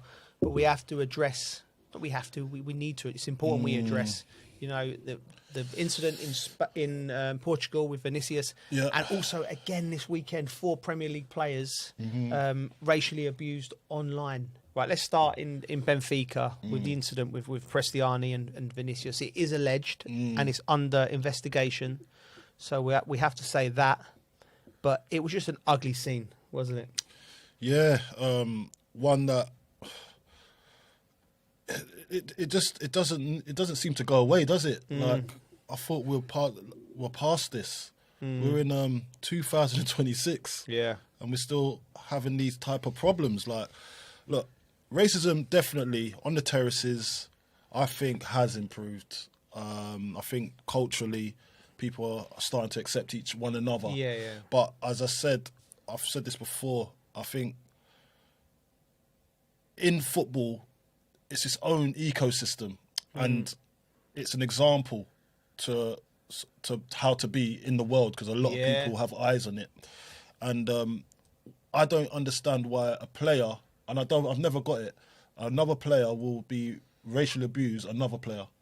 Pro. Do you know what I mean? It's a bit weird for me. I look at it, I think, that's not acceptable. It's not acceptable. And listen, it is alleged, but why do you feel to cover your mouth if you was going to say something nice? Do you know what I mean? Like, you've said something that you're not supposed to say. That's why you've covered your mouth. Now you've left the door open for people to speculate what you said. And now then you've got other Real Madrid players saying, yeah, he said it. He said it. Because you've let that happen. So you was a coward in the first place. Because if you got anything to say it with your chest. And I know it's a high octane scenario and everyone's unhappy about this situation, and you do things in certain situations where you're probably not supposed to do because of high pressure. But then what signal is it going to send to people that actually are abused on a daily basis? They're going to be upset by it. Even if you might not have said it. Because you covered your mouth. Everyone thinks you said it now. That's what I said afterwards. And it's why it's under investigation, because ultimately he's covered his mouth, which I said at the time was a coward move, like you said. If you've got something to say, you stand by it. And that's the reason it's going into under investigation, because it's going to be obviously the Real Madrid players' word against the Benfica players. And I suggested after the game, the only way to deal with this now is anytime there's an altercation and there's a player covering his mouth, you're going to get dealt with as if you said the worst possible thing, to that person. So I think that's the way that we're trying to find solutions for it from UEFA's standpoint. From the societal role, right, what you said, there's certain countries which are behind, I feel, because we've all grown up multicultural, and then we know. It's this country does. It is. Listen, it's not perfect. I'm not saying that. There is. Yeah, you can never. If you get 100 people in a room, some people are going to be morons. And if you get to a certain age and you haven't quite worked out that, regardless of the colour of your skin, the person is underneath, and they can be a good person, they can be a bad person, an angry person. It doesn't matter. All of these things, it doesn't matter. But I think there's certain places in the world where they're not as, and when you have an incident like that, it sparks what we saw in the stadium. Do you know what I mean? And we have to have an opportunity as human beings. It's about bringing the people together, and just the kid. If he said that, educate the kid. Don't. He needs to be dealt with, and there needs to be punishment if that things happen. But it's about bringing people together, and learning. It could have been dealt with better than it has been. It's a world problem. It's everywhere, which is really sad. And what's even sadder, like when you say cowardly, well, it is really, isn't it? When I look at sport these days, and when I go and watch some of the kids' football, like if a player annoys you. It's like there's people who are inside who think, I've got to say something to hurt him here. I've got to do something. I've got to do something back. And I think what we need to realise as well is it's like it's just as harmful people saying stuff and it's turning around and punching someone. If anything, it could be a little bit worse because you don't realise what it does to them mentally, internally and mentally. But I think that it's a problem that people, for instance, whether he said it or don't, but how he's dealt with, if he said it and he's come out and he apologises to it and he is remorseful about it, he's probably going to get a bit more love from people, from owning up and saying I said it, if he has said it, and hopefully that has then a knock-on effect for other people knowing it's the wrong thing to do. Yeah. But something has to be done. Yeah. Well, it is alleged as well. So he's hiding behind that he didn't say it, but another 5 players said they heard him say it. So it's their word against his. Plus, afterwards, we got to understand how it's dealt with. Yeah. That's the main part, how it's dealt with and how you're going to own up to. If you said something, what did you say? Yeah. If you're saying you didn't say that, what did you say? And he's saying that you misheard. Tell the world what you said then. Yeah. Come out and say, so we can see it for what it is. Okay, he said that. It might sound like this. It might. Let us try and make an excuse for you. But you're saying you didn't say it, and you're not even telling the world what you said. Yeah. So we can speculate all we want now, and then it's going to get worse for you. Also, the fans, like they're going to have to be dealt with as well if you want to kick it out. Yeah. Because hopefully it will stop people doing it in the stadiums. But people just need to chill out, learn a lesson, and just whether it's you were taught it in school or I think it's mad that you even have to be taught it. Yeah. I think it's mad that a colour comes into it or where you're from comes into it. It blows my mind.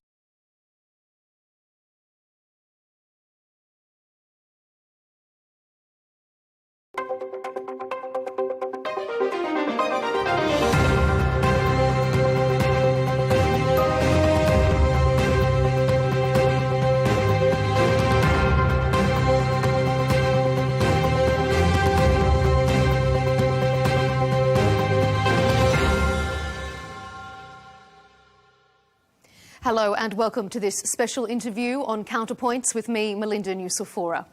Last June, Israel's Prime Minister Benjamin Netanyahu declared a historic victory which will stand for generations after his country's 12-day war against Iran. But less than 1 year later, the two rivals, and increasingly it seems the broader region, are once again embroiled in conflict. Israel's opposition has largely rallied around the government in support of its military actions over the weekend.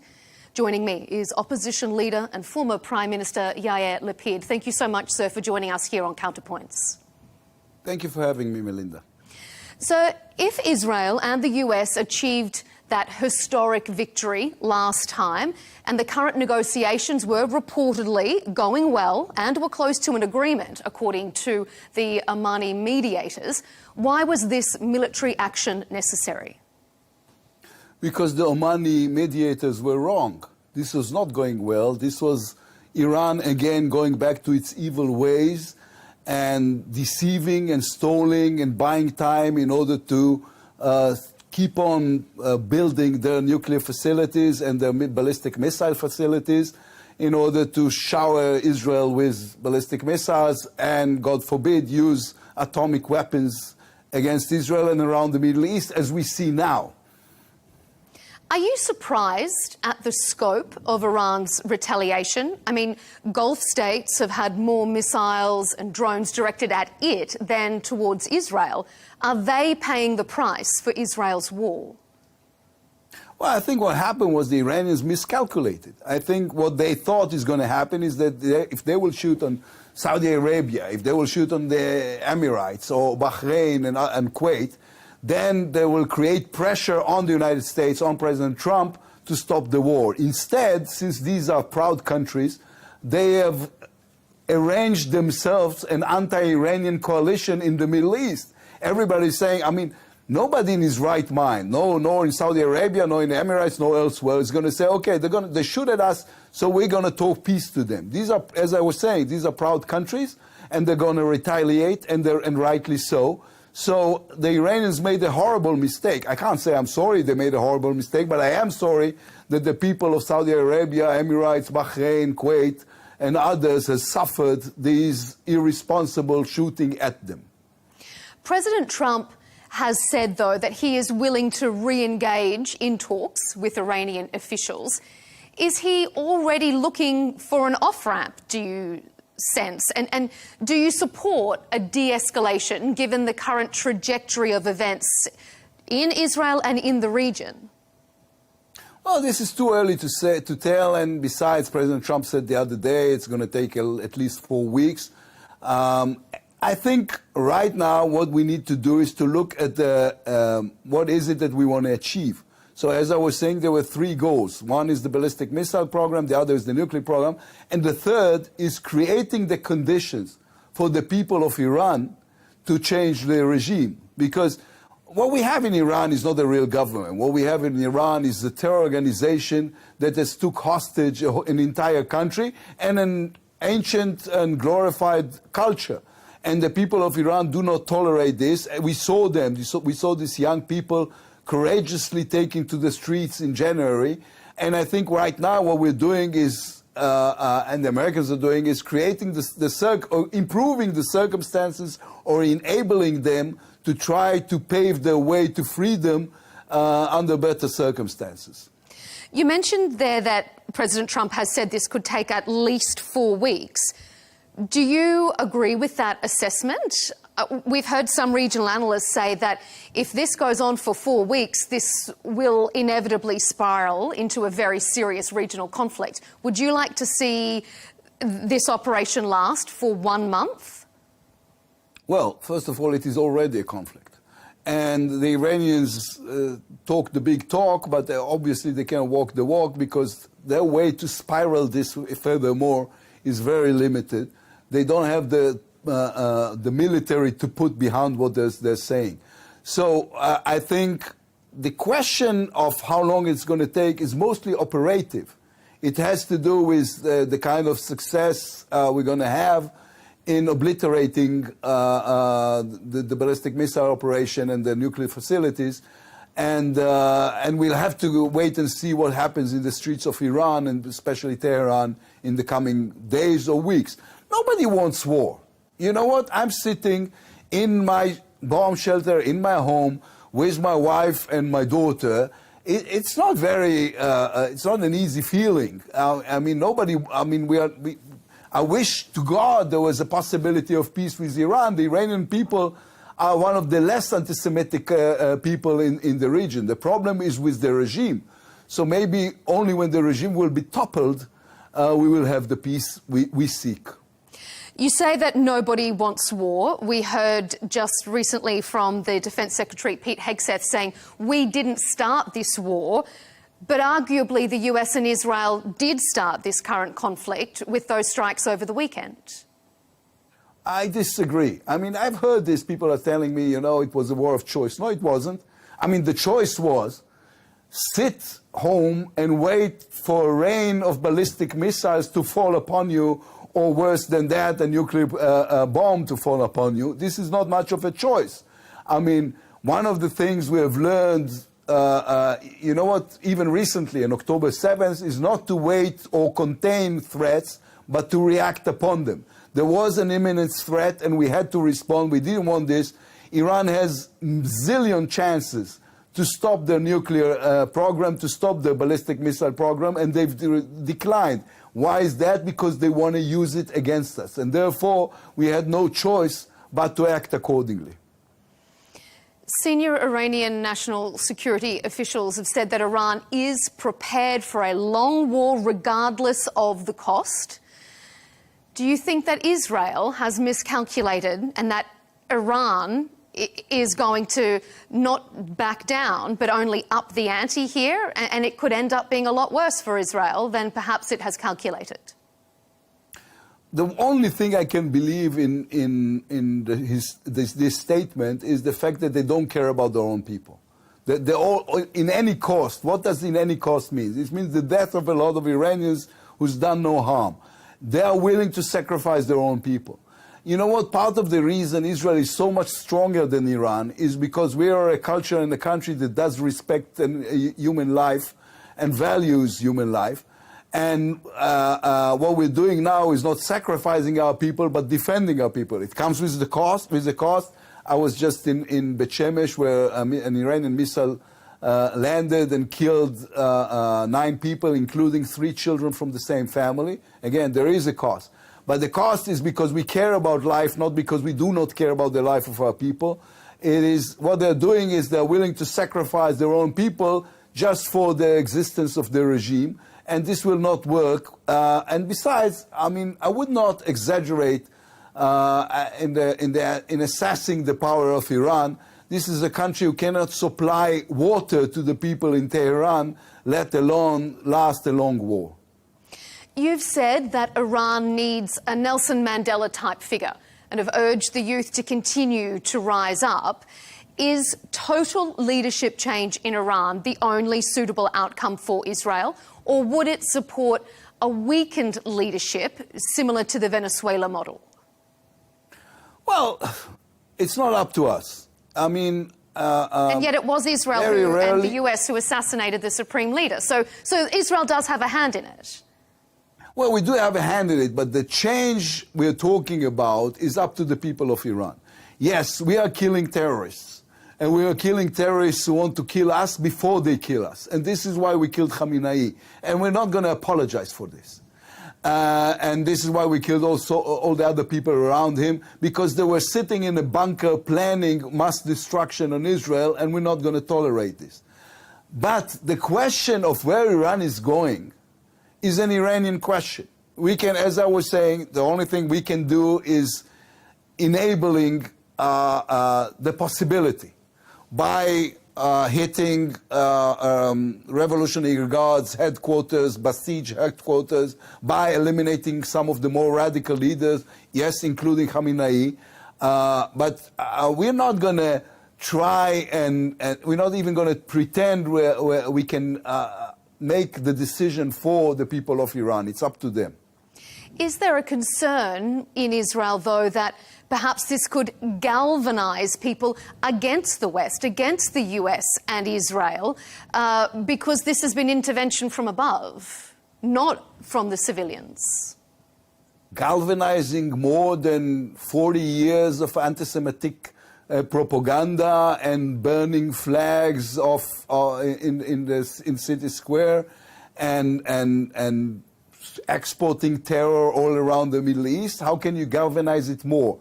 You know, there's something that was always almost comical to me. You saw this demonstration throughout the last 40 years of people burning Israeli and American flags in Tehran main square. And I always ask myself, where do they get the flags? How many flags do they have of Israel and the United States? And the answer is as many as the regime is giving them. So they had a really huge propaganda operation, trying to galvanize the public opinion against Jews, and the word is against Jews, it's not against Israel, against Jews and against the West. And they did not succeed. We saw what happened in the streets of Tehran when it became known that Khamenei died. People were celebrating, and they were celebrating because they were celebrating the future freedom of the people of Iran.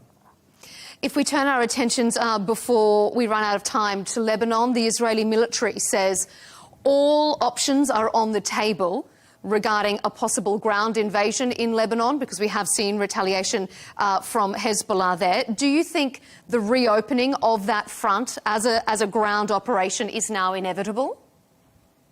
No, I think it is. I mean, there's still. It's up to the Lebanese what they're going to do opposite Hezbollah. We told Hezbollah to begin with, if you get involved in this, you will pay a terrible price, and Lebanon will pay a terrible price. Hezbollah is controlling Lebanon. It's not the other way around. And I think they miscalculated, and I think we retaliated in the proper manner, and it can get much worse for Lebanon. So if they know what's good for them, they should stop whatever it is they were trying to do. They're not helping themselves. And I saw President Aoun, the Lebanese president, telling Hezbollah this is illegal. And what he meant is, you are leading to the destruction of Lebanon as a country, and I'm not willing to tolerate this. And he's right. Hezbollah is playing with fire. As I was saying, after October 7th, there will be no policy of containment of threats from Israel. We will respond to anything large scale, and they're just bringing doomsday on themselves. And just finally, there has been concerted effort to normalise relations between Israel and a lot of Gulf countries. A lot of those countries now feeling very direct implications from the US and Israeli actions. What would you say to people in the Gulf states at the moment as they continuously hear those missile defence shields booming overhead day after day? Well, you know, there's this new thing they call WhatsApp diplomacy. I've been texting with my friends around the Arab world in the last few days, sending each other, you know, messages of hope and encouragement. And basically, if anything, I think this will, long term, not short term, long term, this will contribute to the kind of relations we have with the Gulf states. Because, you know, the enemy of my enemy is my friend, and especially if he was a friend beforehand. And I think people understand now that, you know, we have even more common interests than we thought that we have before. Hopefully this will convince some of the country who is playing both parties, you know, the Iranian and the Israeli, to understand whom can they trust and what country is a reliable partner, especially in time of need. We are the reliable partner, and we are more than willing to promote this peace. I was privileged enough as foreign minister and then prime minister to open the embassies in Bahrain and the UAE, and I hope to God one day I will have the chance to open our embassy in Riyadh. It's a very precarious time, so we appreciate you taking time out of a busy schedule to give us that analysis and your contribution. Thank you for joining us, Opposition Leader and former Prime Minister Yair Lapid. Thank you for having me, Melinda. And stay with us here on Al Arabiya English. We'll have continued coverage of the unfolding situation across the Middle East, and we'll have a broader debate on the conflict in Iran coming up on Counterpoints. With me, Melinda Nucifora. We'll see you then.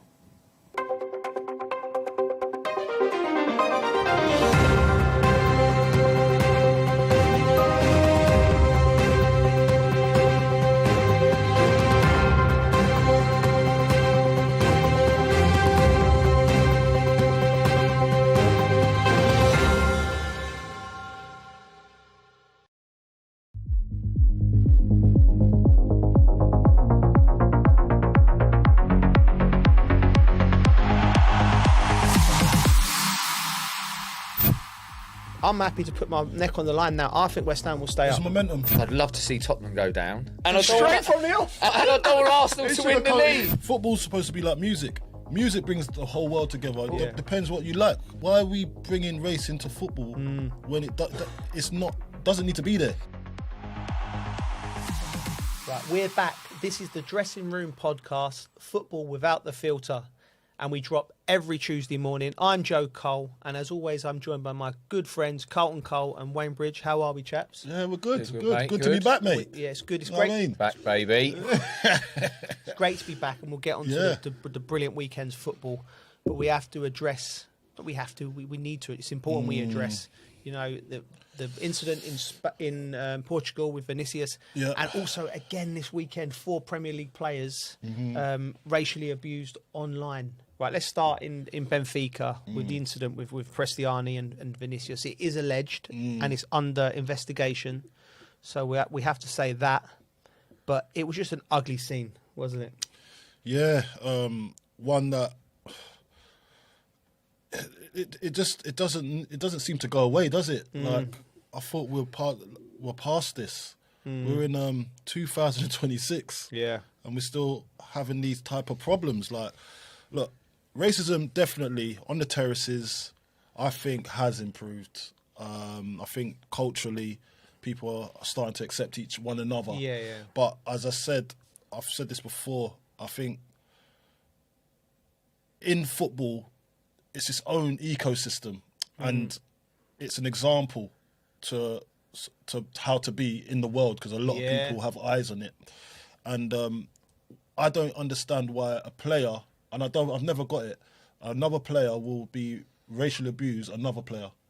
Pro. Do you know what I mean? It's a bit weird for me. I look at it, I think, that's not acceptable. It's not acceptable. And listen, it is alleged, but why do you feel to cover your mouth if you was going to say something nice? Do you know what I mean? Like, you've said something that you're not supposed to say. That's why you've covered your mouth. Now you've left the door open for people to speculate what you said. And now then you've got other Real Madrid players saying, yeah, he said it.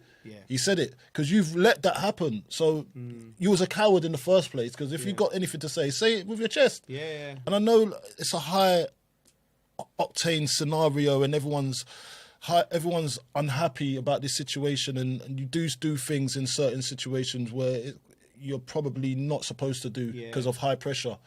But then what signal is it going to send to people that actually are abused on a daily basis? They're going to be upset by it, even if you might not have said it, because you covered your mouth. Everyone thinks you said it now. That's what I said afterwards. And it's why it's under investigation, because ultimately he's covered his mouth, which I said at the time was a coward move, like you said. You know, if you've got something to say, you stand by it. And that's the reason it's going into under investigation, because it's going to be obviously the Real Madrid players' word against the Benfica players. And I suggested after the game, the only way to deal with this now is anytime there's an altercation and there's a player covering his mouth, you're going to get dealt with as if you said the worst possible thing, you know, to that person. So I think that's the way that we're trying to find solutions for it from UEFA's standpoint. From the societal role, right, what you said, there's certain countries which are behind, I feel, because we've all grown up multicultural, and then we know. It's this country does it is. Listen, it's not perfect. I'm not saying that. You know, there is. Yeah, you can never. If you get 100 people in a room, some people are going to be morons, and if you get to a certain age and you haven't quite worked out that, regardless of the colour of your skin, you know, the person is underneath, and they can be a good person, they can be a bad person, an angry person. Yeah, you know, it doesn't matter. All of these things, it doesn't matter. But I think there's certain places in the world where they're not as, and when you have an incident like that, it sparks what we saw in the stadium. Yeah. Do you know what I mean? And we have to have an opportunity as, you know, as human beings. You know, it's about bringing the people together, and just, you know, the kid, if he said that, educate the kid. Yeah. Don't.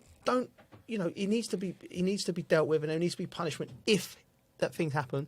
But it's about bringing people together, you know, and learning. It could have been dealt with properly. Better than it has been. It's a world problem. It's everywhere, which is really sad. But what's even sadder, like when you say cowardly, well, it is really, isn't it? When I look at sport these days, and when I go and watch some of the kids' football, you know, like if a player annoys you. It's like there's people who are inside who think, I've got to say something to hurt him here. Yeah. I've got to do something. Yeah. I've got to do something back. And I think what we need to realise as well is it's like, it's just as harmful people saying stuff and it's turning around and punching someone. If anything, it could be a little bit worse because you don't realise what it does to them internally and mentally. Yeah. But I think that it's a problem that people, for instance, whether he said it or don't, but how he's dealt with, if he said it and he's come out and he apologises to it and he is remorseful about it, he's probably going to get a bit more love from people, from owning up and saying I said it, if he has said it, and hopefully that has then a knock-on effect for other people knowing it's the wrong thing to do. Yeah. But something has to be done. Yeah. Well, it is alleged as well. So he's hiding behind that he didn't say it, but another 5 players said they heard him say it. So it's their word against his. Plus, afterwards, we got to understand how it's dealt with. Yeah. That's the main part, how it's dealt with and how you're going to own up to. If you said something, what did you say? Yeah. If you're saying you didn't say that, what did you say? And he's saying that you misheard. Tell the world what you said then. Yeah. Come out and say, so we can see it for what it is. Okay, he said that. It might sound like this. It might. let us try and make an excuse for you. But you're saying you didn't say it, and you're not even telling the world what you said. Yeah. So we can speculate all we want now, and then it's going to get worse for you. Also, the fans, like they're going to have to be dealt with as well if you want to kick it out. Yeah. Because hopefully it will stop people doing it in the stadiums. But people just need to chill out, learn a lesson, and just you know, whether it's you're taught it in school or you know, I think it's mad that you even have to be taught it. Yeah. I think it's mad that a colour comes into it or where you're from comes into it. It blows my mind. Yeah, it does. Well, listen, like you said, there's you're right. Kids don't see it. Do you know what I mean? And then society changes them as they get older, and then they. But ultimately, this is an opportunity for everyone involved in this thing to come together. Maybe someone put their hands up and go, you know, this is what I said and it's wrong. And then what a lesson for all the people out there. You know, the Benfica fans, all the sports fans around the world. Go, no, we're not going to tolerate this. You know, but Company said it. But if the player holds his hands up and says sorry, we're also not going to ostracise that player, because we've all got one planet, we've all got to live on it, we've all got to get on. And anything in the world now that brings us all together, I'm all for. Do you know what I mean? And we got to live. Football's supposed to be like music. Yeah. Do you know what I mean? Music brings the whole world together. Depends what you like. Yeah. You know what I mean? But why are we bringing race into football when it's not? Doesn't need to be there. Yeah. You're making it like that. Yeah. Is he a good player or not? He might be annoying, but he might have celebrated something a way that you didn't like. But there's no need to abuse him because of the skin of his colour, his tone of his colour, or anything like that. Yeah. It's nonsense. Yeah. Football needs to do better, and I think we can stand for something here. Coley, you're right. Football needs to do better. Yeah. Another at the weekend, 4 more players, Premier League players abused online. You know, but what we do need to remember is football is a beautiful game that brings people together and can bring unity and something that we can move forward. Yeah, you're right, Coley. I think, listen, we need to move on to this, but it's such a lovely game, a beautiful game, and it's just a bit hard when you do see this type of stuff still happening in our game, the game that we love, and I hope we can do right by the players and by the fans as well, because the fans, not all fans are like that. And I think right now we're in a tipping point where things are changing. And once we get to this point now, I think we've got to make a difference. And the way we talk to each other, the way we embrace each other, and the way we treat each other in stadiums, it all needs to change. But I think we're getting there, and this is just it's a reminder that we need to do better. Let's get on to the football now. Yes. The beautiful weekend that we just saw. Brilliant. Some beautiful football. Actually. Yeah, brilliant football. We're going to go straight away to the North London derby. Oh, mate. The shenanigans that were going on. First of all, like, me coming from Kentish Town, I've got Spurs fans who are at the game. You claimed that there. Arsenal fans were at the game, right? So this is just like, it was beautiful, right? So my pal's gone to the game, right? And this is what football can do to you, right? It's about getting people fired up, right? I've got the group chat's popping off. He's at the game. Ozzy, we give him a shout out. He's got his tickets, right? He's going, you get on this, lads. Get on the seats I've bought, right? So he's showing me the seats, right? He's got the seats. He's like, there, bang. You know, and I turn around and it's the Arsenal fans there, right? And he's going, I can do without this. About 30 minutes later, when they scored, he's videoing them going, you mug. This is a normal guy. And he's looking over at him, he's going, see you lot, I'll give it. Do you? I'm like, listen, and I'm like, if that invisible line weren't there, you ain't doing that at all. But it's hilarious.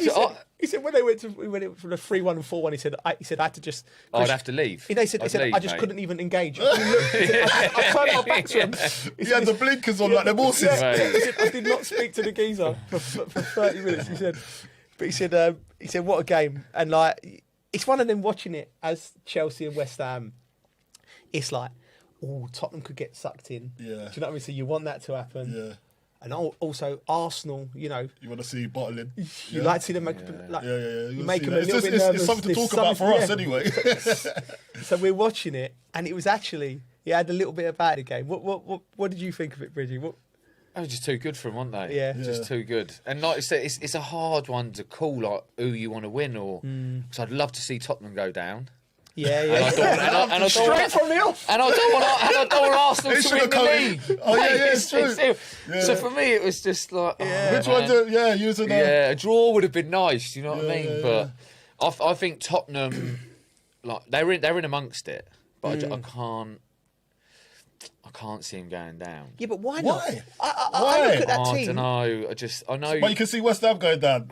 I don't want him to. Why can't you it's just... No, hold on a minute. No, We need to get something straight I here. want the Spurs to go down. I want West Ham to stay up. There you go. Yeah. I want it. That's it. That's what I want. That's the good thing about this podcast. That's what you prefer. So it was a step in the right direction for that. Okay, that's what cool. I will say. Yeah. Fair enough. That club, I can't put my finger on what it is. For me, Arsenal can't win the league. I'm saying it here.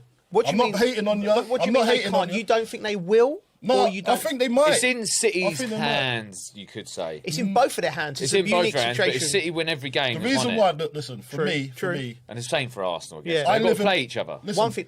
But I live in London. Yeah. I can't have another London team winning the league. Yeah. Like, you got to understand, this is it's close proximity. Yeah. Like, it's too in your face. I've been seeing Arsenal shirts in South London. Yeah. All of a sudden. Really? Mate, I seen a guy jogging down the road in South. Yeah. I'm thinking, mate, you lot weren't out like 2-3 years ago. Now you're all buying Arsenal shirts. Yeah, that's true. Do you know what I mean? They're full-grown men, not kids. Yeah, they've all got Arsenal shirts on now, bro. Oh, mate, it's getting ridiculous. The bottlers have come out a lot over the last week or so. The bottlers shout. The bottlers shout. So they've answered it. There you go. Should we just get an Arsenal bottles made? If they don't win it, we've got some bottles made up of Arsenal written across it, mate. Right. But do you know what I mean? They've answered, but it's against Tottenham. Do you know what I mean? Well, you put an asterisk on it. That's hard. That must be harsh for Tottenham fans to hear. It is. He said there's one over there. There's one in the room. But you say that Man City went there and drew. Do you know what I mean? So they went over there, and this is more of a high-intensity game. But look, one thing I've got to say about Spurs, they're in a bad way injury-wise as well. They've got loads of injuries. Well, that's just never-ending for them. I feel like it's every season we talk about someone's got injury problems. So they've got something, like the medical team's got someone to answer to now. Did you see Igor Tudor's comments after the game? He does the same thing what every manager does when he comes in. We need to be fitter. We need to run more. I'm not necessarily sure because I think the players. I think they must have been running into the ground. I'm like, because were you with Jolian? I think you were Jolian speaking, and it was about these younger players and how they get rested and stuff. Whereas Jolian speaks more like me. I'm like, no, you train hard for your body to be conditioned. Like I used to hate going away. Talk about going to the red zone and it's like, the sports science. Training at Chelsea when we were there, it was intense, wasn't it? You felt like you had a training session. You'd go away with England, and I'd be like, mate, we ain't done anything. You just sit around eating and do like a little training session. You don't get nothing out of it. I think you have to. So I don't know. That's Tottenham. They doing enough, not doing enough. So many sports scientists around. Like I think it's more than that. Get rid of them. I think it's more. I think it's no. It's nothing to do. I think too much. They're making the players soft. Yeah, they're making the players soft because the players use it as a tool to get out of training. Really? Of course they do. I would. I would. Remember Ranieri? If I was lazy, I'll do that. Like you'd be told you're not training. I'll be like, no, I want to train. I feel good. Let me train. They go, no, you need to rest. I remember that. No, I need to do something. Yeah. And you'd be home doing what? Nothing. No, you wouldn't. I'd go to the gym. I'd go to the gym at the thingy, but I wouldn't go home and train. I'd go to the gym. Okay. Like, I'd always go to the gym before training. Do you remember the old DVD players? Yeah. Like I've come into training, and I'd be like, I think I'm the first one in. Like I'm eating scrambled egg or something, and I go down to the gym, and it's him like Lance Armstrong, who's sweating with a little DVD player like that. And I look at it and I go, oh, what's he warming up, geez? He's done like 45 minutes at like RPM. This is what he does. Stupid. When we go to his house, look when we go to his house. Yeah, I know. Oh, we went to Sam Palmer's house. Yeah, he was in Sam Palmer's gym before him. Yeah. I think it is because I love food. Because I love food so much. I don't know how he let himself in. Yeah, to Sam Palmer's house. He was downstairs in his gym before Sam. him. Yeah? What about these things? Waiting for him. What about this, right? Because he gets proper angry, right, when you don't train properly. I know. And he went, and we ain't done enough. We'd done a little circuit, and I was blowing. I was questioning. I walked down to your garden, and you come out trying to speak to me, and I thought, just leave me alone. Right. The lactic acid building up. I remember that. He's gone, one more thing. I thought, if you don't do one more thing, he's going to be annoying all day, right? So he went, should we just throw this medicine ball, right? Yeah. And I've gone to pick it up, and I thought Mate, he's like nailed it. I thought he's nailed it. This is a joke. He's nailed it to the floor. Right? So I'm like, no, but like, and he's like, just like a machine, just picking his thing like off, you were throwing saying, it around. no, it's not that I'm not. It's not that I'm. It's not crazy. It is. The workout wasn't that bad. It is. It's like you've come to have a workout, right? So we're going to work out. Yeah, but there's limits. You two and Sam, what you do is you do one exercise and you start chatting to each other. Social. And it's like, yes, it's a social event for you. It's like, supposed to be social. We'll have the social bit afterwards. We're here to train. Do you know what I mean? How have we even got onto this anyway? Listen, Because you're anyway. Yes, podcast with ADHD. Podcast with ADHD. Yeah, right, let's get back onto North London Derby because we talked about the actual game. We've got to give a proper big up to Eberici Eze. Oh mate, he scored 5 goals in 5 goals, 2 games. and this geezer nearly signed for Spurs. Oh, he had the shirt they ready must to go. hate him. Yeah, but when you talk about Spurs. No, I've got one more thing to say about them. Sorry. Yeah, they got a problem mentally. They don't understand how not to be losers. Something's in their blood over there. It's in the waters. Yeah, like they get so disappointed so quickly. Yeah, and then once they never come back. The only time I saw them show a bit of fight was against Man City. Yeah, and this is in the last 2-3 years. I've not seen anything else to say it. So I think they've got a problem mentally, culturally maybe. Yeah. Do you know what I'm trying to say? Yeah, they're losers. They're good at losing. You're saying. I'll tell you what, we've just lost. We've just lost some listeners there. No, but I think they need to change something there. And I think how they do it is take certain influential players out of the dressing room. So they have to sell. They're gonna have to sell a few players. That I saw a clip on Van der Ven. Yeah, and Igor Tudor was saying, "Listen, I want you to push up high," and then he was saying, "Nah, I ain't." Yeah, let's bang out. He said, "Nah." So this is what I'm saying. This is the type of people they are. They're like, "Nah, I'm not listening to the gaffer. You're not here for that long." So, but he's trying to save you. Yeah. Listen to him. Do what he says, but you think you know better. That's the problem at Spurs at the moment, I think, anyway. Culturally, they need to get off their high horse and start learning the game and understanding that the manager knows best. Yeah, I agree with you, mate. So, bad day for Spurs. Yeah. Brilliant day for Arsenal. The title race is back on. Yeah. I'm just happy that we got a title. Like, honestly, I'm just happy we got a title race. And from one title rival to another, we're going to go Manchester City. I covered the game. I love going up to that stadium. Really good place to watch football. One of your old clubs, Bridgie. What did you make of them? Do you know what? Well, they were good. But Haaland was great. Yes, really good. You know, at one point he was heading out of his own box. He's bringing people into the game. Like he was really good. But I got a feeling, and I pep talk about it afterwards. The way they celebrated, the way it felt, and the fans. I think there's actually a feeling. That they're going to do it. Momentum. I think they've got that feeling. Do you know what I mean? Yeah. They've been there before. Can I give you a stat from the game? Haaland touched the ball more times in the Premier League than he had done in any other game. Is it? And didn't score. Yeah, he was brilliant. And you're right because I've covered the game. For the goal? He got an assist. Yeah. Yeah. He's now got the most goal involvements by a country mile of any other player. When you watch him live. He's like a different species of footballer. Yeah. Poor Dan Burn. Poor Dan Burn. You know when you look at someone's face, and Dan Burn's a good footballer, by the way. Because I saw him had him in a headlock. Mate, I saw Dan Burn after 15, 20 minutes. And he bullied him a couple of times. Do you know what he looked like? You know, like, yeah. And listen, Dan Burn, yeah. Dan Burn is a very good player, and a bit, massive respect. But he was like, worried. How do I deal with this geezer? Yeah. And he had a go, but he was just brilliant, Haaland. And you're right. Late on in the game, Man City, they wasn't flowing at their best, but they were better than Newcastle. Then Newcastle come into it, and you've got to give them credit, Eddie Howe and his boys.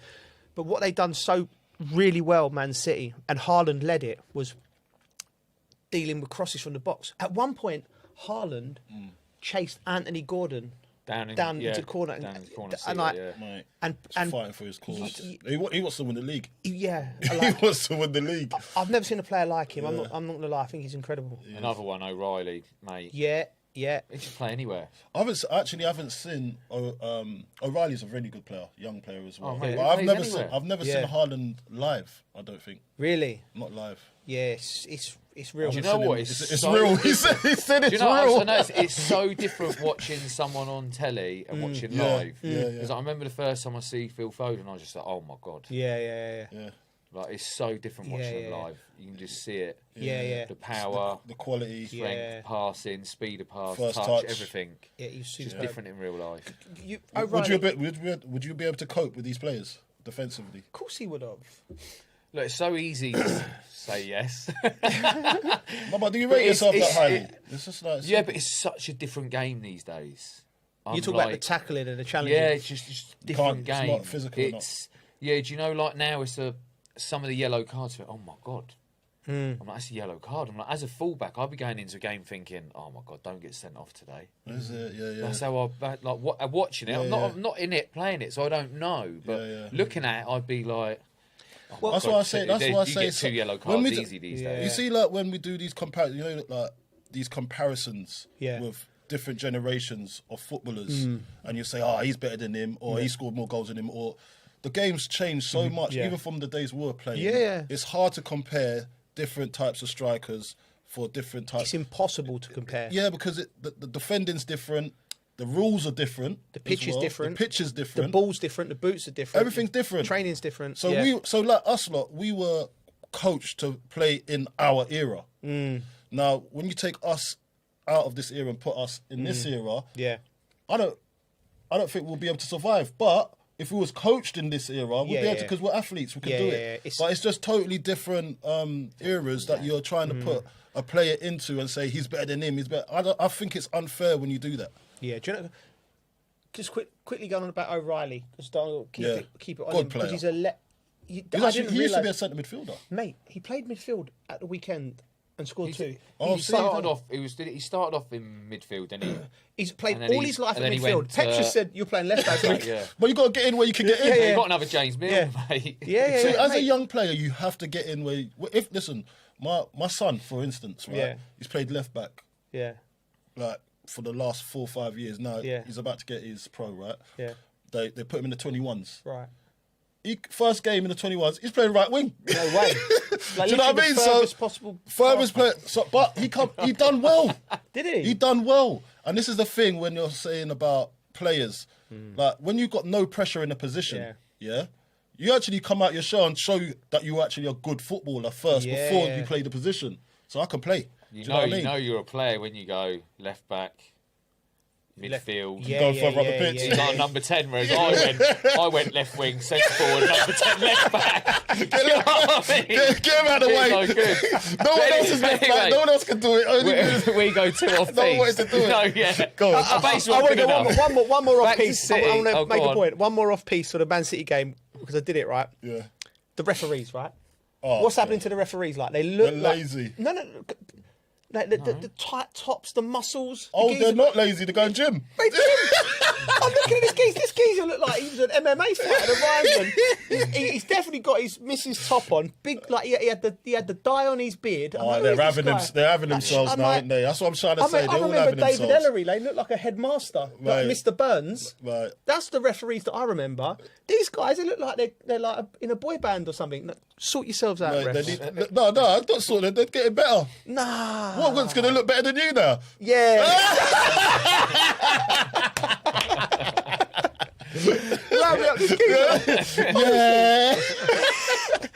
This geezer was wham. He was just there. Anyway, we're moving on. City, though. Here we go. City. Who would you rather be now? Go on. Arsenal or City? Would you rather have the points and be Arsenal? It's the City game, the games at the Etihad, right? I prefer to be City.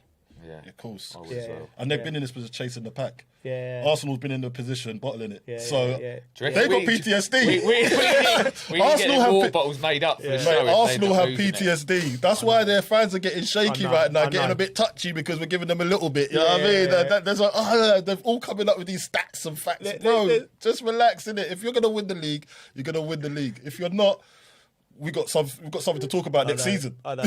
That is funny though. I we'll move on in a minute, but there's some Arsenal fans I know. There's one of the school dads, right? Every night, you know, like you just, all right, Arsenal, and he's like, he's been like really excited the next few years. Like nowadays, he's got the memo. He's like, yep.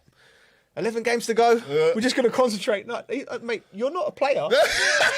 You think you can get excited? No. They don't even want to. They don't want to engage with it because they've been disappointed so many times. See, I'm that person. I wouldn't celebrate until it's done. Not during a middle game. I'm not giving people stick because you know what can happen. I'd rather. There's loads of them out there. My mate, Swifty. Oh my gosh. Yeah. It's unbearable. Really? Unbearable. He asked me to go pub the other day. I declined. Yeah. You know, I'm not doing it because you're just going to hear his nonsense about him winning the league. So let's just move on. Right. Talking of pubs, Pep Guardiola said he would like his players to enjoy some cocktails. It's an interesting. What for? No, he said like to unwind and relax. Yeah, he said like after the game. Yeah. Just enjoy the moment. Just enjoy the moment. Go and have some cocktails. Enjoy Arsenal decent. Yeah, I like that. Yes, Pep. I think it's a good I'd have era been first to in do the it. bar. Yeah. I'd have been making them. What do you want? Tom Cruise cocktail. Yeah, of course. Yeah, why not? I think it's a strange he's been here long enough to know that you don't go for a few beers, lads, but go for the cocktails. I think it's a different era, though. The drinking culture is not as big. I think saying it back then is very different to saying it now. You don't say cocktails. Can you imagine? No, okay. Imagine like Sam I Allardyce. like a cocktail, mate. Imagine, but no one says that. I'm going out for a few cocktails. No, bro. Leave that for the women. That's not what we do. Cocktails. I don't mind a little spicy marg.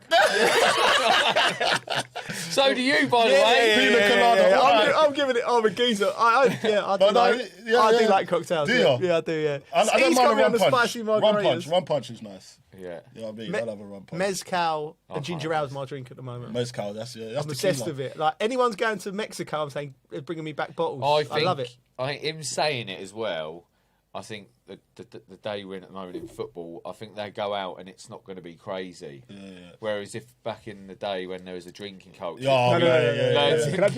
you know know bullfighting when the ball if the manager said that to him, if the ball's coming out the trap, that red mist. No, there's an exaggeration going on here. I was never that bad. What? I beg your pardon. We had a belting one the other day. We were talking about your goal against Arsenal in the Champions League. Yeah. And you ended up. Was you? Can we talk? We might have to cut this out. I don't know. Kipping in the club. Yeah, but that was all right. Basically, I was a bit drunk, but it was one of them things that after the game, it was. Bridges, there was loads of Chelsea fans. They all just kept giving me shots, and I just passed out. You don't have to take them. You don't have to take the shots. Oh, mate, I was just on a high, wasn't I? But I went from hero to zero very quick, mate. Very, very quick. What was the zero looking like? Well, they covered me in pillows. and forgot about me. He popped up with a cleaner in the morning. Imagine the geezers watching the Champions League the night before. I'll tell you what, I made it to training, though.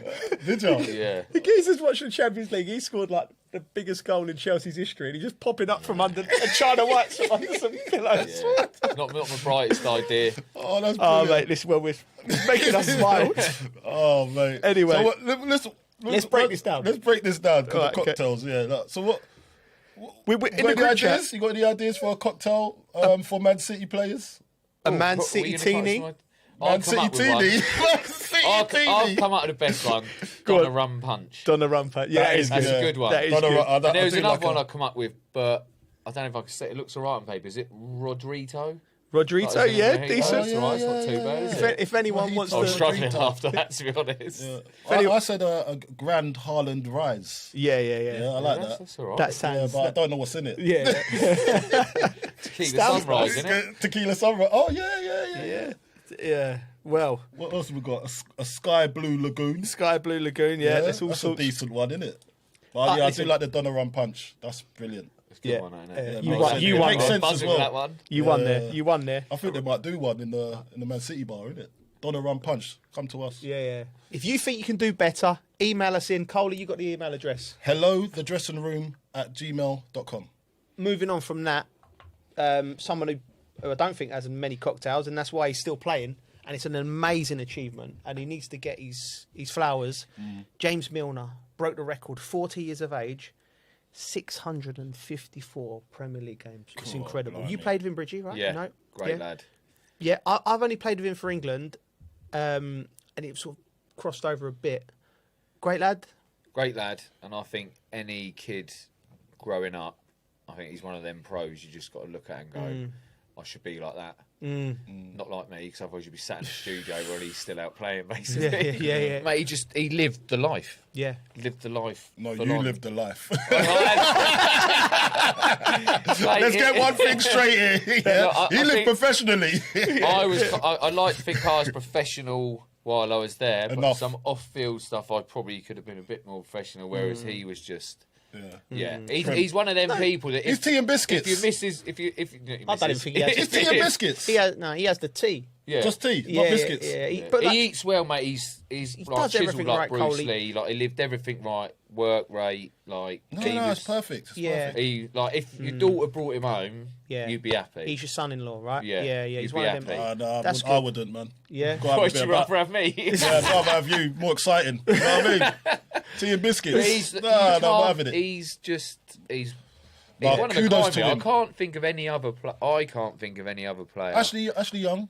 Ashley Young's up there as well. He's up there as well. Yeah. Gareth Barry. Yeah. They're all in the list. I mean, like Gareth can enjoy a beer as well. I mean, strictly Clean. just live the life clean. How do you know? Let's just celebrate. James doesn't he have a beer or anything like that? No. It's teetotal. Yeah. Blimey, that's boring life, isn't it? Well, no, mate, he ain't having a boring life at the moment. He's still running around playing football. That's true. I That's was. boring. I mean, yeah. When you're 40, you're still running in the Premier League. That's boring, wish I mate. still was, mate. But listen, I take my. That's just what he wants to do. That's what he wanted to get out of his life. But see, like with me, I wanted to enjoy being a footballer too, and what it came with off the field. And it does shorten your career, definitely. I've seen your knees. No, you've seen my knees, but at the same time, I can say I enjoyed my life. Yeah. And we all do it in different ways. That's what rocked my boat. That's what rocks his boat. Yeah. Your boat rocks in a different way. But James Milner wanted to be the model professional, and he's got it. Yeah. And listen, kudos to him. I can't see many people beating it. No, I don't see anybody beating it. Did you know what? I think there will be. Because the way football is now, that they're starting so young. They're starting at his age, 16 years old. Someone like Jordan Pickford. Yeah, goalies don't count. To be fair, they should have a record already. Oh, J-Mo's up there. He must be up there, J-Mo.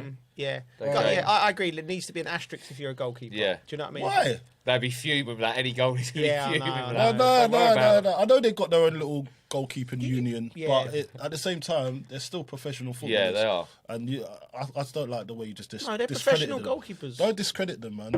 They're proper. Okay. Yes, exactly. Yeah. I hate him. Really? You know what? He's so good at getting the knife out and just twisting. I'm provoking. Okay. Fair play to James Milner. Yeah. It's an amazing achievement. I hope he keeps playing on for as long as he wants to. And we done, move. mate. We Brilliant. move. Right, we're going to try a few new features, and one of them is going to be called Carlton's Away Days, because you travel here, there, and everywhere, being loans manager. Yeah. And you've had an interesting one this week. Yeah. So I went to Germany. Yeah. What's it funny? Say Germany. Because I went on my own, didn't it? Like, you know me. Like, I'm not organised. I'm not organised. Basically, Carlton struggles to even get on a flight with a passport, mate. He gets to the airport and he's got on his passport. So anywhere in England, I'm fine. Like, this was a trip abroad. Okay. Right? So I'm going to go and watch a player called Callum Marshall. Striker. Put him on loan to Bochum. Good loan. Bochum. Yeah, very good loan. It's in Bundesliga too. And look, I got, mate, it was stressful from the off, right? So obviously I get there, I could get on the plane, yeah? and the club secretary, Kim Montague, she knows me. Right. And she says, listen, you're going to stay at the airport. So you can't get lost. So we booked the Sheraton. I'm like, yeah, perfect. Yeah. Now, I didn't know that Bochum, wasn't in Dusseldorf, because I've landed in Dusseldorf. Right, okay. Bochum, you got to get on a train or you get an Uber. Yeah. So now I'm looking at the club expenses. I'm trying to look after the club expenses. So I said, all right, I'm not going to go in an Uber. Right, yeah? okay. I'm going to get a train, go on a little bit of an adventure. That's very good. I'd have got I'm a club man. Executive. I'm a club man. You know what I mean? Like, I want to bring the cost low. Yeah. You know what I mean? Anyway, I've got on the first train that I saw. Right. And it's taken me towards Bochum, but it's stopping at every stop. I'm like halfway, and I've stopped at, I think, every stop in Germany, right? Before I'm getting, and it should be only like a half an hour journey, but it's getting on to an hour now. Yeah. So I've got there. Then now I've got, once I get to Bochum, now I've got to find the stadium. Because I don't even know where the stadium is. Got there. Mate, it's ridiculous. I just said, you know what, I'm getting an Uber now. Yeah. Got on the Uber, got to the stadium, just made it in time for kickoff. Yeah. Watched the game. By the way, I've got to say, Bochum fans, unbelievable. They're Germans. They're They're proper. In Bundesliga 2, unbelievable stadium, lovely stadium.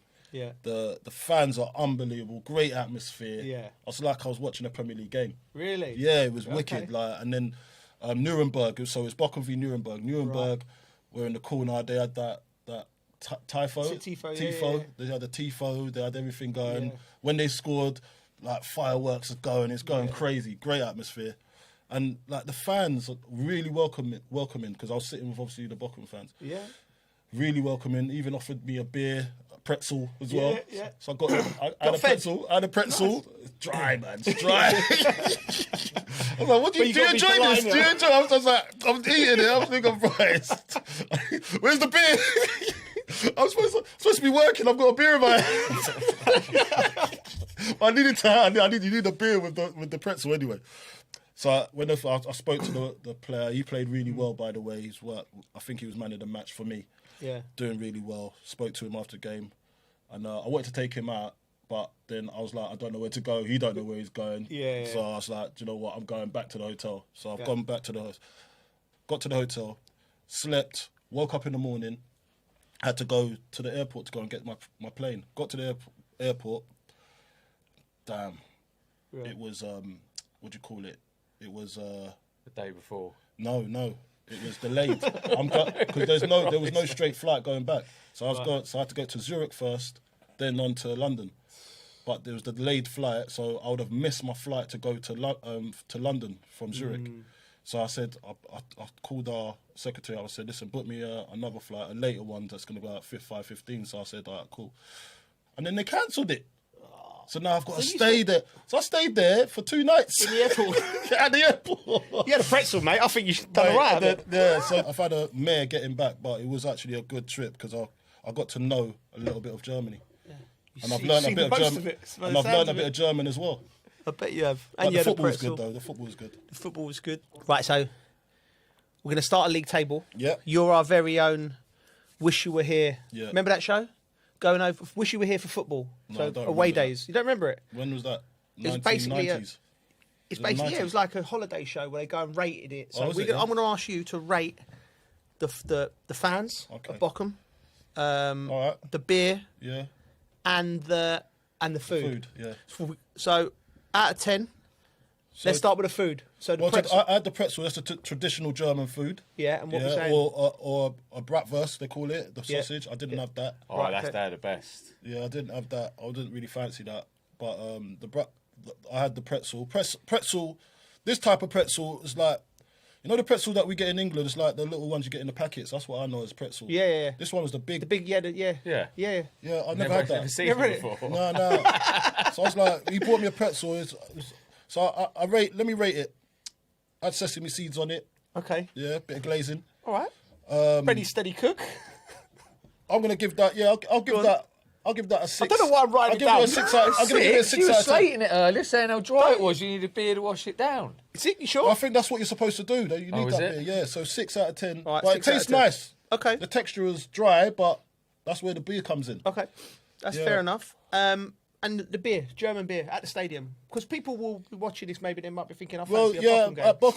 At Bochum, the beer was beering. Yeah, and I'd say I'm gonna give that. I don't even know what beer it was because it got given to me. Right. So got me a bit lively. So I'm gonna go 7 for that. 7. Okay. And the fans. Fans unbelievable. Really? Yeah, really get behind their team. Okay. They love Callum Marshall as well. Really? So Good. that's gone up in my estimation. So I've got to give them an 8. An 8. Okay. Good. Yeah, 8. That's a By decent the way, score. Did these fans get you these? Yeah. That's amazing, mental, isn't it? Yeah, I'm the only black man in there, mate. Did they know you were? No. So they just saw me. They thought because you were the that only guy black needs a guy in there, beer. They thought he needs a beer and a pretzel. He needs a beer and a pretzel. Hey, that's what I'm saying. That's why I say that. I like that place. I like that place. That's what I'm saying. I said we need to go. We're gonna They go. love us over there. All right. Okay, we'll go. We won't take logistics. They love us. We'll just bring vibes. We won't take logistics from you, but we'll go. No. As long as that part's organised. What you been up to, Geese? Anything? Mate, I've been on my own with the kids for Yeah, a while. you haven't, yeah. And it's been half term. So a bit of skateboarding. Yeah. You're desperate to get me skateboarding. Every time you go, I you go want you to like, go on it, but I'm giving up, mate. Really? Yeah. Why? I've ripped my Skateboarding, best man. trousers. You ripped your best Yeah. trousers. You fall over. I can't bend my knees that well, and Carter's just got too good. Right. So he's dropping that's the main reason. Yeah. What? No. He sounds better than him now. That's why I stopped playing computer. I know the feeling. Like when my son stopped playing. Like, if you ever stand on the top of a half pipe and you've got to drop in, one, you've got to have no fear. Yeah. And just go forward, and you've got to be able to bend your knees properly and have a bit of cushioning. I'm just too stiff these days. Yeah. And you and mate, I just dropped it, went straight over the top, ripped my trousers. I went, this And ain't you for think me you can no beat more. me at paddle? I'll beat you at paddle. I'll beat you at paddle. You're having a laugh, mate. You can't even skateboard. Other than that, that's a bit of skateboarding and kids football. That's ain't not a lot going on, mate. Yeah. Well, what about you? Me, I had the same thing, mate. The kids after term. I've been doing a lot. You were skiing. I was skiing. Yeah, my little girl needed to still do a filming for the had a similar experience to you, so we had to go and film for the GCSE. She said she does skiing, but she dropped it on me last week. Oh, Dad, I need to go and film these things. So I'm like, you've seen me ski. I can ski, but I'm not good enough to be filming someone. So we went there. Skiing, yeah. It was lovely to spend time with my daughter, just us two. It was really beautiful. But the organisation was messed up, staying in the wrong place, and ended up I didn't book a car park underground. So I parked my car. on the outside car park and not thought about it. This is a reoccurrence thing with these two, right? They literally couldn't organise anything. Listen. That's why you're here. You like it. Anyway, so I've gone. We checked out the hotel. Had a lovely time skiing. Like we really bonded. Everything was nice. I've got 3 hours to get to the airport, so I'm thinking I've cracked it here. Organisation. I've got plenty of time. A nice slow drive. I've got there. Got to the car park. I'll show you the picture. We'll put it up so people can see it. The geezer, I've gone, mate. What do I do here?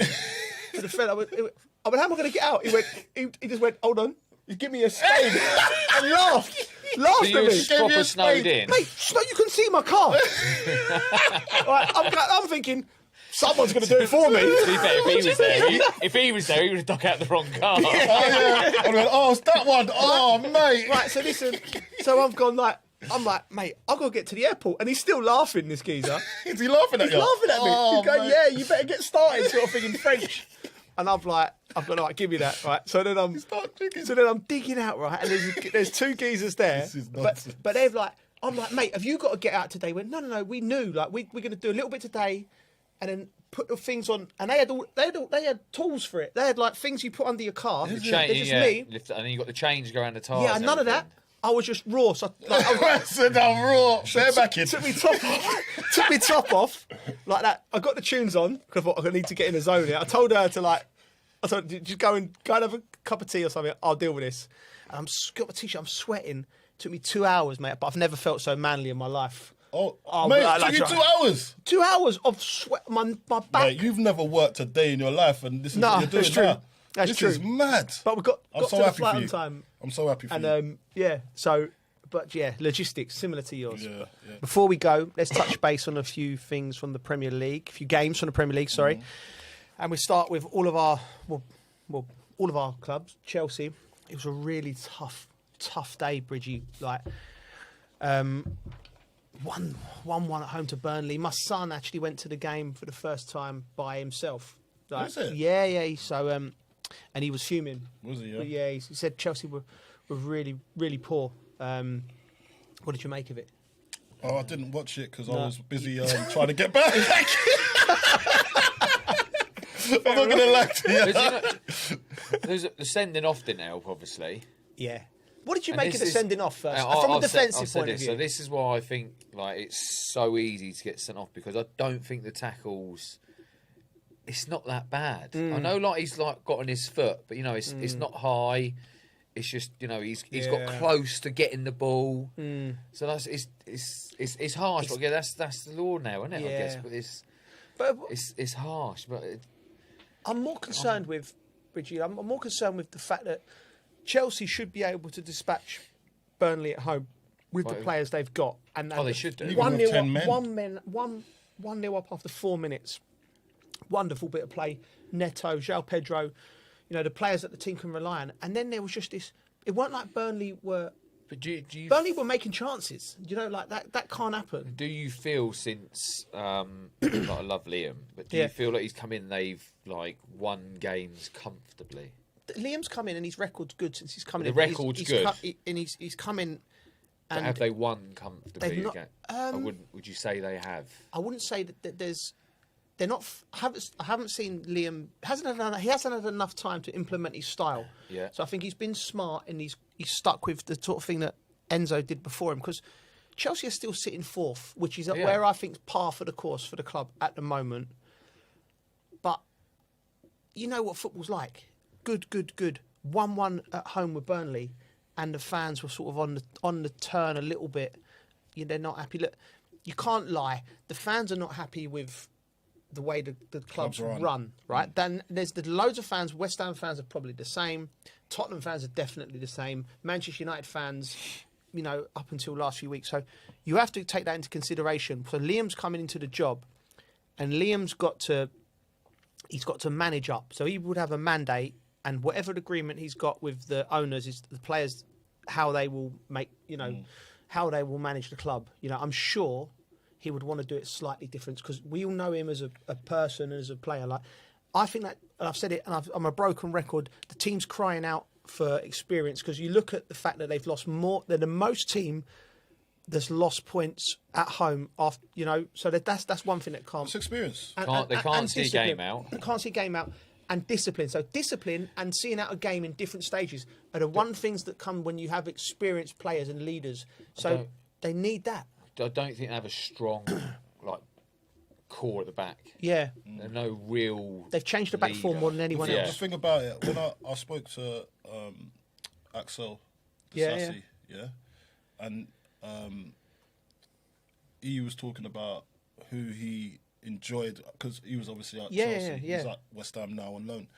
Doing great, by the way. Doing brilliant. Yeah. And I got talking to him. He basically said that Thiago Silva, when he was there, was the voice of reason, like the big brother, the uncle. Yeah.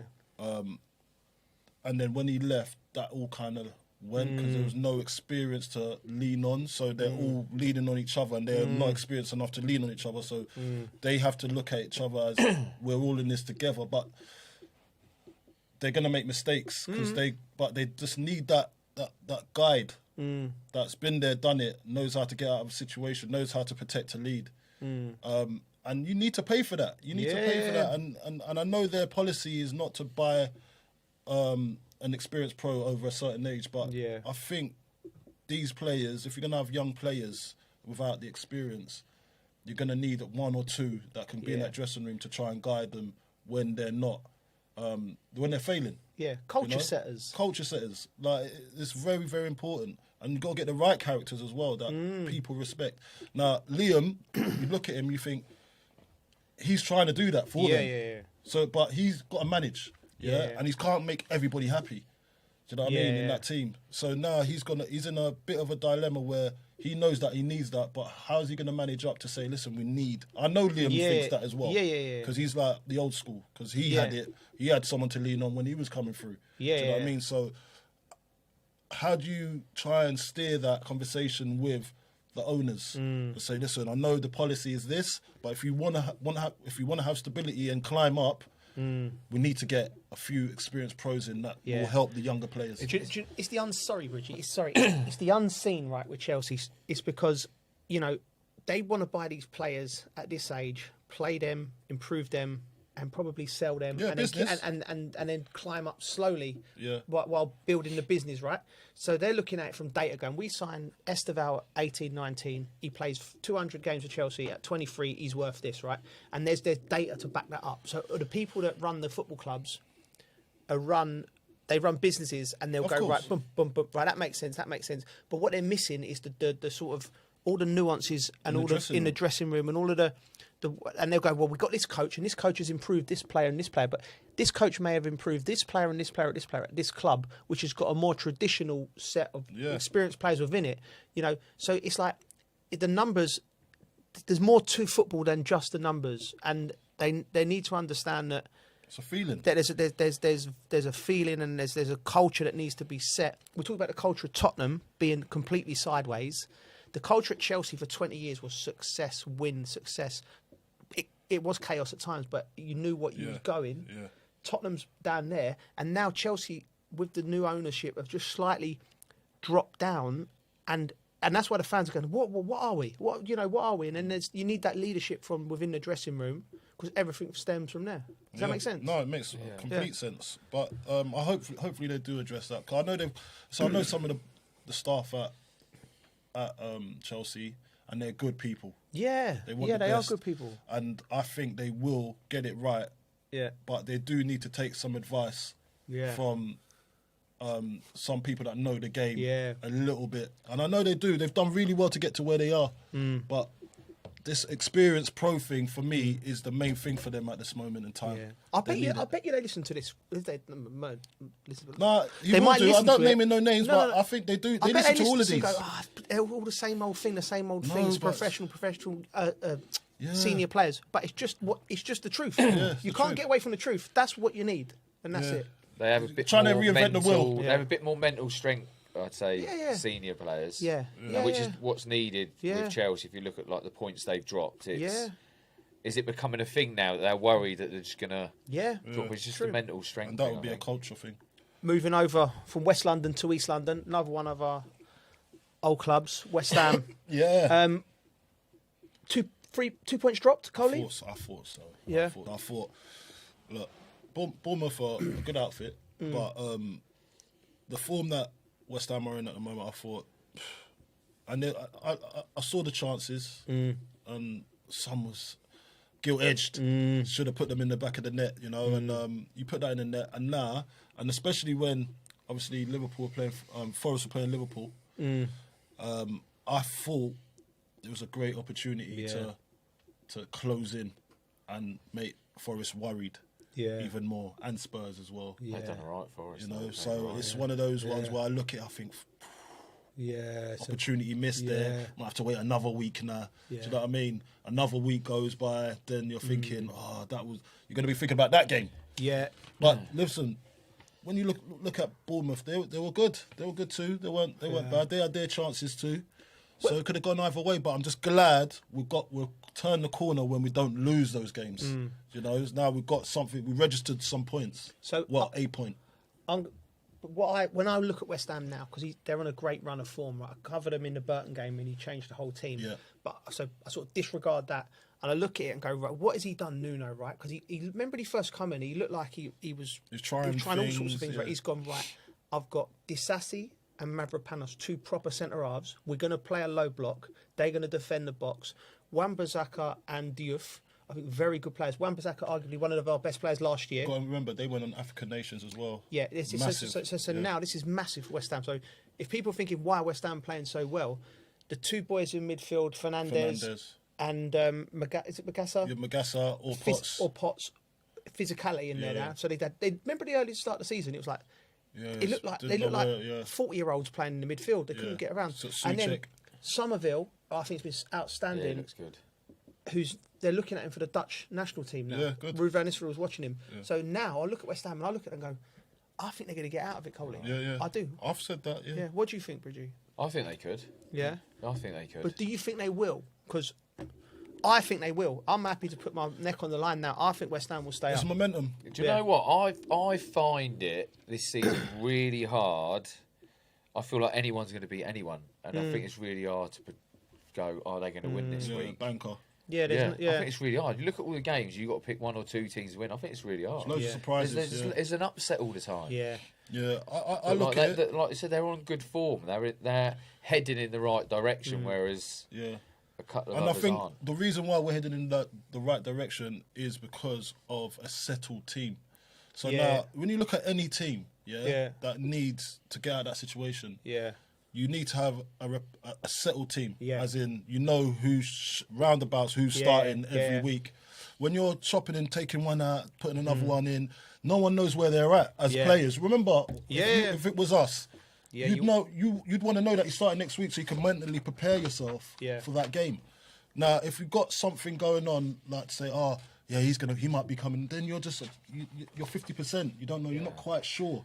And I think that having a settled team and that repetitive, knowing that I'm going to battle for this cause every week, and then it's up to, and if I get injured, that's when another one can come in. Do you know what I mean? And then he knows he's going to try and keep his place. Yeah. Do you know what I mean? And that's where the competition, that's healthy competition for me. Yeah. And it's not like, I played rubbish this week, but I'm not going to start next week. Yeah. I think you got to stick by them until they get it right. What I will and I think say, it's happening good for I've West been there enough times, with Southampton and with West Ham, and I think the fact that they're playing well massive. is great, because if you're down there each week, each training session, you're not playing well, mate, is mentally very, very tough. So I think the fact that they're playing well and better is setting them up for open. I think you got to be when you're down there, you got to be a little bit predictable, and then tell them to give 100%. It's as simple as that. You don't want to be predictable though. You have to be, because for the players, I mean, you got to say, this is what we do. This is what I'm good at. You need to know what your jobs are. Yeah, you need to know what your job's at. That's what you meant. That's what I meant. Yeah. Before we wrap up, chaps, I just want to ask you for your players of the week. This will be a feature. I'm good. Shall I go first? I'm going to go first. Go on, you go first. I'm going to take your one, Haaland. Sorry. Typical striker, just sealing in like first post, mate. I've beat 3 players and put it across the box. He tapped in from 2 yards. And I'm running off like that, like Alan Shearer. Any reasons? Well, give us your reasons. Because you said he was unplayable. I'll take that too. Okay, right. I'll go next. In case he nicks one of mine. Haaland, go on. No, I was going to go Yorkeres, but I'm like, just because of the style of his goals, and I think he's been having a hard time, but I'm going to go Riley. Oh, Man City. Okay. Mate, just some of the positions he picked up. Yeah. Okay. Where he was moving, getting Left 2 back goals. Union. He's not really, he's number 10 now, isn't he? All right. You can go Haaland. Okay, you can go Haaland. No. I was actually joking. joking. No. I'm going to go with this guy who I've got deep, deep love for. Your type of player. Eberici Eze. I love this guy. Vibes. I love everything about him. I love the way he plays. I like his smile. Yeah. I like how he conducts himself. Even the way he walks. His dreads. And I'm going to tell you a little story about Eberici Eze. Yeah. I was about 4 or 5 years ago. I was taking the kids over Battersea Park for a bit of and this was deep into the summer, and he was there training by himself. Wow. Do you know what I mean? And I just said hello, and I was just like, I think this was when he first, might have been longer, I don't know. When was that QPR? Mate, I don't know, but it was. But I was like, this kid's going to do it, man. And I love his story about, and he doesn't. I know he doesn't like this because he got released by lots of clubs, but I think it's such a positive message for young players and anyone in life. If you get a knockback, you come back. So seeing him do that in the derby, was beautiful. So He's big the up type to of person Verici. you can rely on. Yeah. You know what I mean? He's been through the mill and back, and he deserves everything he gets now. So hopefully he can get some form after this. Right, love that, boys. Thoroughly enjoyed that. Best thing I'll do in the week. Yeah. Right, we're going to be dropping every Tuesday. So please watch, listen, rate, review, subscribe, and like. Do all of them. Is there anything else you want them to do? Send us some money as well while you're at it. Anything you want to do. Few quid. Right, boys. Great. See you soon. Laters. Baked potato. It feels like decades are passing by in a matter of weeks. Seismic shifts in the world order. Never, ever will be part of America. With so much happening and so much noise. Whether it's political upheaval, Canada has been ripping us off for years. economic shifts, or social movements, And no one wins from tariffs. I think America can be more friendly to the rest of the world. For in-depth analysis and all the latest developments across the globe. To have an inclusive policy together. The meetings with Hamas gave me some hope. We're in another nuclear arms race. the most important developments straight to your screen. Welcome to the dressing room.